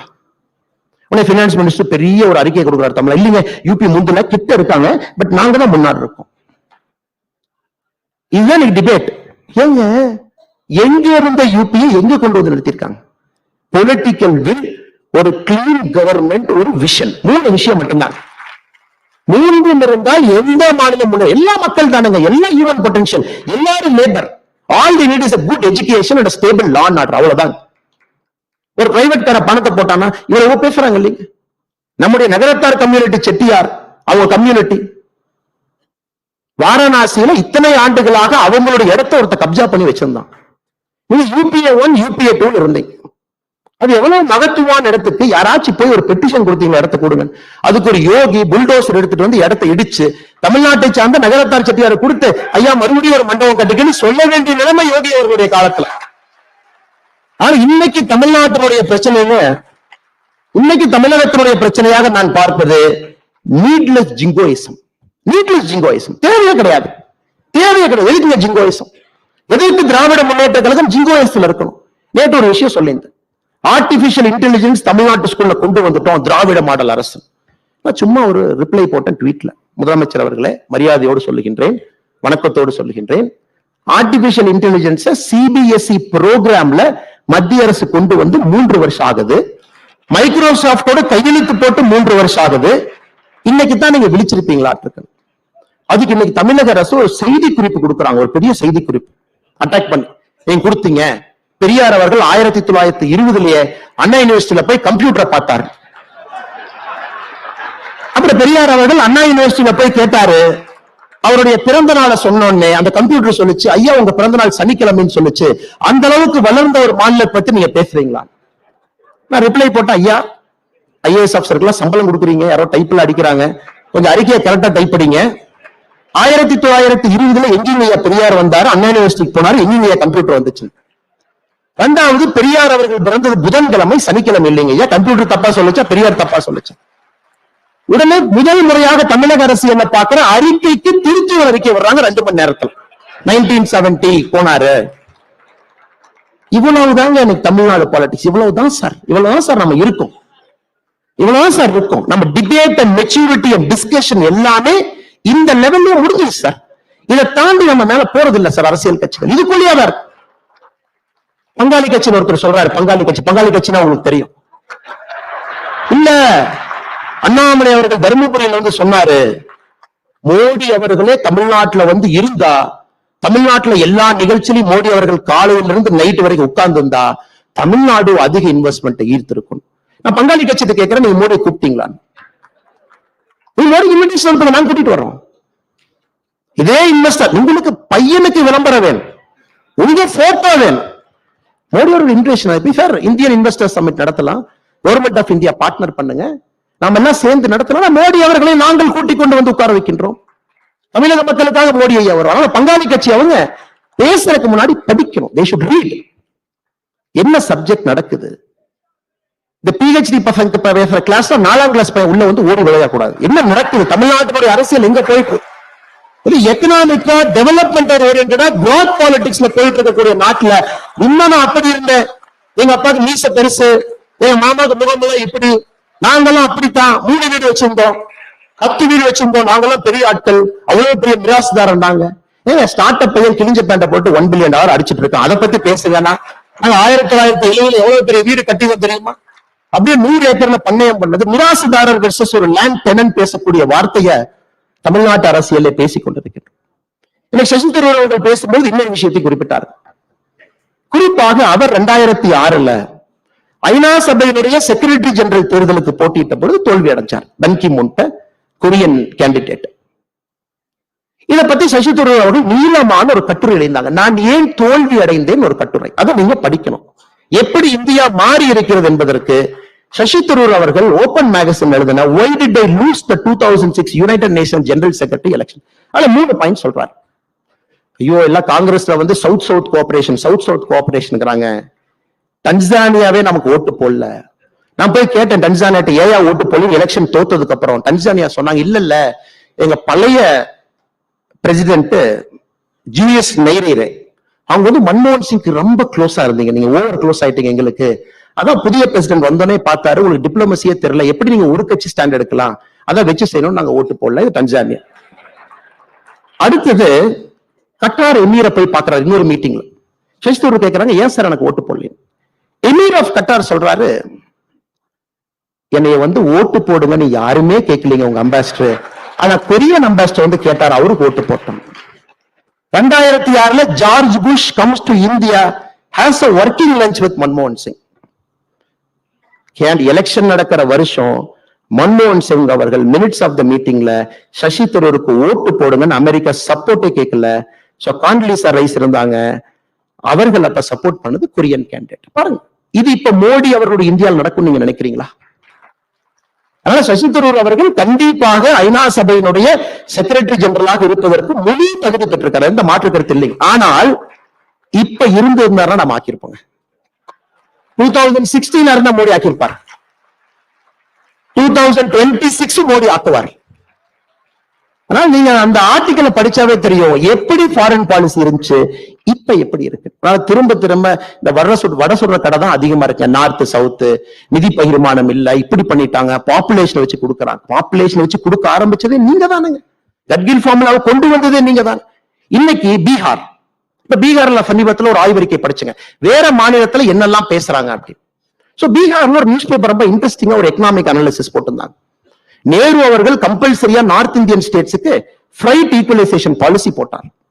குறிப்பாக நம்மை போன்ற மாநிலங்கள், நம்ம சொன்ன அண்ணே ஊரெல்லாம் ஜார்க்கண்ட்ல இருக்கு, பீகார்ல இருக்கு, நாங்க ட்ரெயின்ல வந்து அயனூர்ல பீகார்ல இருந்து ஜார்க்கண்ட்ல இருந்து எடுத்துட்டு வந்தா தமிழ்நாட்டுக்கு ரொம்ப தூரம் இருக்கு, பக்கத்து மாநிலத்துல எல்லாம் தொழிற்சாலைகள் போய் எங்க ஆளுங்க போட்டுருவாங்க. அப்ப எங்க ஊர்ல ஒருத்தர் தொழிற்சாலை போடுறாருன்னா அவருக்கு அந்த இன்சென்டிவ் இருக்கணும், அயனூர் பீகார்ல இருந்து வர்றதுக்கு இன்சென்டிவ் கொடுக்கணும். நேரு என்ன சொன்னாங்க, ஓகே ஒத்துக்கிறோம், அயனூரும் கோலூரும் ஜாஸ்தி இந்த பெல்ட்ல இருக்கு, இருந்தும் தமிழ்நாடு கர்நாடகா கேரளா இண்டஸ்ட்ரி போட்டாங்கன்னா அவங்களுக்கு இன்சென்டிவைஸ் வர்றதுக்கு ஃப்ரைட் ஈக்குவலைசேஷன் பாலிசி, அதாவது ஒரு டன் ஓரை நீங்க பீகார்ல ஏத்தி அதை வெஸ்ட் பெங்காலுக்கு கொண்டு போனாலும் ஒரே ரேட், தமிழ்நாடு கொண்டு வந்தாலும் ஒரே ரேட்னு ஃப்ரைட் ஈக்குவலைசேஷன் பாலிசி கொண்டு வந்தாங்க. நம்ம இண்டஸ்ட்ரி ப்ராஸ்பர் ஆகும். இன்னைக்கு பீகார்காரன் கால்குலேட் பண்றான், அன்னைக்கு டிஸ்டன்ஸ் வச்சு நீங்க ஃப்ரைட் ஈக்குவலைசேஷன் இல்லாம டிஸ்டன்ஸ் வச்சு கணக்கு போட்டிருந்தா எனக்கு சதர்ன் ஸ்டேட்ஸ் 1,21,000 கோடி ரூபாய் கொடுக்கணுங்க. அரசியலுங்கிறது நாம அப்படியே நம்ம ஊர்ல என்ன பேசுறாங்க அப்படிங்கறத தாண்டிங்க வேற மாநிலத்துல இதே விஷயத்தை எப்படி பாக்குறாங்க நம்ம படிக்க ஆரம்பிச்சோம்னா, திராவிட முன்னேற்ற கழகம் எப்படிப்பட்ட ஒரு இன்டெலெக்சுவல் கெப்பாசிட்டி இல்லாம, திங்கிங் இல்லாம, ஃபார்வர்ட் லுக்கிங் இல்லாத 4 கால்கள், ஜாதி ஒரு கால் நாற்காலியில, குடும்பம் ஒரு கால், அடாவடித்தனம் ஒரு கால், எல்லாவற்றையும் தாண்டி இன்எஃபிஷியன்சி ஒரு கால், 4 கால்களை வச்சு ஒரு ஆட்சி இந்தியாவில் 1967 இருக்க முடியும் காட்டிட்டு இருக்காங்க. 2024 தேர்தல் முக்கியமான தேர்தல், கடைசியில வரும்பொழுது 2024 100% இம்பார்ட்டன்ட் தேர்தல். பட் என்னை பொறுத்தவரை ஒரு பாரதிய ஜனதா கட்சியினுடைய தொண்டனாக it gives a political shift in Tamil Nadu. தமிழ்நாட்டினுடைய அரசியலை வேறு பக்கம் திரும்பக்கூடிய தேர்தலா இருக்கு. எப்படி பாவர்ட்டி டிராப்பை பத்தி பேசணும், இந்த 2024 என்பது தமிழ்நாட்டை இன்னொரு பக்கம் இருக்கும். ஃபர்ஸ்ட் டைம் ஒரு பெரிய கப்பலை திருப்பி கொண்டு போறோம். அப்கோர்ஸ் ரிசல்ட்ஸ் வரும், பட் சில டைம் நம்ம பொறுமையாக இருக்க வேண்டி இருக்கு. Because it's a very tactical, it's a very strategic shift. இதை பண்ணினா மட்டும்தாங்க நம்முடைய தமிழகம் தப்பிக்கும், காம்படிட்டிவா இருக்கும். நம்ம எல்லாரும் போட்டி போட்டு இந்தியாவிலே வளரலாம். ஃபர்ஸ்ட் 1 trillion யூபியா, ஃபர்ஸ்ட் 1 trillion தமிழ்நாடு. நம்மளாம் தமிழ்நாட்டை சப்போர்ட் பண்ணுவோம், நம்ம மாநிலத்தை சப்போர்ட் பண்ணுவோம், உழைப்போம். அதுக்கு இன்னொரு மாநிலத்தை பிரித்தள்ள வேண்டாம். But we will have a very genuine democratic fight. அது நடக்க வேண்டும் என்றால் the language and the grammar of politics in Tamil Nadu has to change. அது 2024 தேர்தல் தமிழக அரசியல்வாதியை உணர்த்தும். language and grammar of Tamil Nadu politics have to change என்பதை உணர்த்துங்க. அது தாண்டிங்கய்யா, சற்று நேரத்துக்கு முன்பு டிஎன்கே ஃபைல்ஸ் பார்ட் 3 வெளியிட்டிருக்கும். உங்கள் இந்த பார்ட் 3 பாத்தீங்கன்னா கொஞ்சம் நீளமா இருக்கு. பார்ட் 3 வந்து பார்ட் 1 வந்து வெளிப்படையான சொத்து, பார்ட் 2 பினாமி சொத்து, பார்ட் 3 ஒரு டிஎன்கேங்கிற கட்சி எப்படி அப்படிங்கறத காட்ட ஒரு சின்ன முயற்சி எடுத்திருக்கும். இன்னைக்கு நம்ம ரிலீஸ் பண்ணிருக்கிற டேப், 4 மணிக்கு நம்ம ரிலீஸ் பண்ணிருக்கக்கூடிய டேப் பாத்தீங்கன்னா 2G கேஸ் நடந்த பொழுது 2010-11 காலகட்டத்துல எப்படி தமிழகத்தினுடைய அரசியல்வாதிகள் சிபிஐடியை கூப்பிட்டு சொல்றாங்க, இன்னைக்கு கைது வராத நாளைக்கு வாங்க. தமிழ்நாட்டினுடைய நம்பர் 1 லீடர் சொல்றாங்க நாளைக்கு வேண்டாம், நாளானைக்கு மீனவர்கள் எல்லாம் போராட்டம் பண்றாங்க இலங்கைக்கு எதிர்த்து, நாளானைக்கு ரைடு பண்ணா அந்த நியூஸ் 2 கலந்து மீனவர்கள் நியூஸ் ஆக்கி விட்டுறலாம், அப்ப ரைடு வர சொல்லு. எப்படி மக்களை முட்டாளாக்குவதுன்னு அரசியல்வாதிகள் பேசுறாங்க. தமிழ்நாட்டு மக்களுக்கு இந்த மாதிரி நம்ம நியூஸ் கொடுத்தா இப்படி தாய் அவன் ஏத்துக்குவான். சோ பார்ட் 1 இன்னைக்கு ரிலீஸ் பண்ணிருக்கிறோங்க. TR பால் அவர்களும் தமிழ்நாட்டினுடைய சீனியர் இன்டெலிஜென்ஸ் ஆபீசர் பேசின டேப் இன்னைக்கு ரிலீஸ் பண்ணிருக்கோம். 11 டேப்புகள் ரிலீஸ் பண்ண போறோம். இது குறிப்பாக எந்த அளவுக்கு தமிழக அரசியல்ல திமுகவினுடைய பொலிட்டிக்கல் ஃபேப்ரிக்கை காட்டணும். பெரிய ரிஸ்க் தாங்க. we are taking that risk. இதை காட்டணும். நிறைய நேரத்துல பாத்தீங்கன்னா குருலா தாக்குதல் நடத்த வேண்டி இருக்கு. ஸ்ட்ரைட் ஃபார்வர்ட் இது குருலா அட்டாக் தான். காரணம் இதை காட்டணும், மக்களுக்கு புரியும். சீஃப் செக்ரட்டரியும் இன்டெலிஜென்ஸ் சீஃப் என்ன பேசினாங்க நீங்க கேட்கணும். It will come. சீஃப் மினிஸ்டருடைய பர்சனல் செக்ரட்டரியும் 2G ராஜா என்ன பேசினாங்க, you should listen. TR பால் அவர்களும் சிபிஐ டைரக்டர் என்ன பேசினாங்க, you should listen. ஆனால் எங்களை பொறுத்தவரை டிஎம்கே பார்ட் 3 என்பது தமிழக அரசியலை பூரணமாக மாற்றக்கூடிய முழு சக்தி இருக்கிறது என்று நான் நம்புகின்றோம். நாங்கள் அதில் தெளிவாக இருக்கின்றோம். தமிழக அரசியலை சுத்தப்படுத்தும் வரை பாரதிய ஜனதா கட்சி இங்கே ஓயாது. கடினமான பாதை, நீண்ட பாதை. நாங்கள் தயாராக இருக்கின்றோம். பிரச்சனை எதிர்கொள்வதற்கு தயாராக இருக்கின்றோம். என்ன வந்தாலும் நிற்போம். ஆனால் இத்தனை நேரமா நம்ம பேசுறது நடக்கணும். நாங்க திராவிட முன்னேற்ற கழகம் என்கின்ற தீய சக்தி ஒழித்து கட்டப்பட வேண்டும். அதிலே தெளிவாக இருக்கின்றோம். எங்களுக்கு மற்றவங்களோட சண்டை இல்லைங்க. நாங்க மெக்ராவை ஃபேஸ் பண்ணணும்னு நினைக்கிறோம். நாங்க நெட் ஓவர்க்கெல்லாம் சண்டை போட ரெடியா இல்லை. மெக்ராவை face you want to face McGrath. நீ பவுன்சர் போட நாங்க பாக்குறோம். நீ ஃபோர்த் ஸ்டம்ப் லைன் போட்டு நாங்க கிரிக்கெட் ஆடுறோம். நெட் ஓவர்லாம் எங்களுக்கு வேண்டாங்க. அது உங்களுக்கும் தெரியும். நிச்சயமாக தமிழக அரசியல் மாறும் என்கின்ற முழு நம்பிக்கை இருக்கு. தாமதமாக வந்ததற்காக மன்னிப்பு கேட்டு இவ்வளவு பெரிய மேடையில ஒரு சாதாரண மனிதன், ஒரு விவசாயினுடைய மகன், என் குடும்பத்துல ஓட்டு போட கூட யோசிச்சு போற ஆட்களுங்க. என் குடும்பத்துல எந்த ஒரு தூரத்திலும் கூட அரசியல் என்கின்ற வாசனை இல்லாத குடும்பம் நான். ஓட்டு போற அப்பா அம்மாவும் பைக்ல போவாங்க, டிவிஎஸ் 50ல போவாங்க. போகும்போது சிரிச்சு பேசிட்டு போவாங்க. நான் தோட்டத்துல இருந்து சின்ன பையனா பார்ப்பேன். பக்கத்துல ஊத்துப்பட்டிங்கிற கிராமத்துல அவங்க ஓட்டு போட்டு வரணும். ஓட்டு போட்டு 2 மணி நேரம் கழிச்சு வரும்போது சண்டை போட்டு முகத்தை திருப்பிட்டு 2 பேர் வருவாங்க. நான் எங்க அப்பா அம்மாட்ட கேட்பேன், ஏன் சண்டை போட்டீங்க, போகும்போது நல்லா தானே இருந்தீங்க. என் அம்மா சொல்லுவாங்க, இல்லடா உங்க அப்பா இவருக்கு தான் ஓட்டு போடணும் நீ கம்பல் பண்றாரு. எங்க அப்பா சொல்றாரு, எங்க அம்மாக்கு ஒண்ணும் தெரியாது, வீட்டுல இருக்கிற பொம்பளை எனக்கு தான் எல்லாம் தெரியும், நான் உலகத்தை பார்த்தவன், இவங்களுக்கு ஓட்டு போடணும்னு சொன்னேன். அது மட்டும்தான் என்னுடைய அரசியல். காலத்தினுடைய கட்டாயம் எங்கேயோ செல்ல வேண்டிய நான், எங்கேயோ இருக்க வேண்டிய நான் இங்க வந்துட்டேன். ஆனா இருக்கும் வரை நேர்மையாகவும் உண்மையாகவும் நாணயமாகவும் இருப்போம். தூற்றுவர்கள் தூக்கட்டும், அதை பத்தி கவலை கிடையாதுங்க. நம்முடைய பாதை, நம்முடைய இலக்கு அதில் தெளிவாக இருக்கின்றோம். வருகின்ற காலத்திலும் அப்படியே இருப்போம் என்று சொல்லி எல்லா நண்பர்களுக்கும் நன்றியை தெரிவித்துக் கொள்கின்றேன். நன்றி, வணக்கம். பாரத் மாதா கி ஜெய்.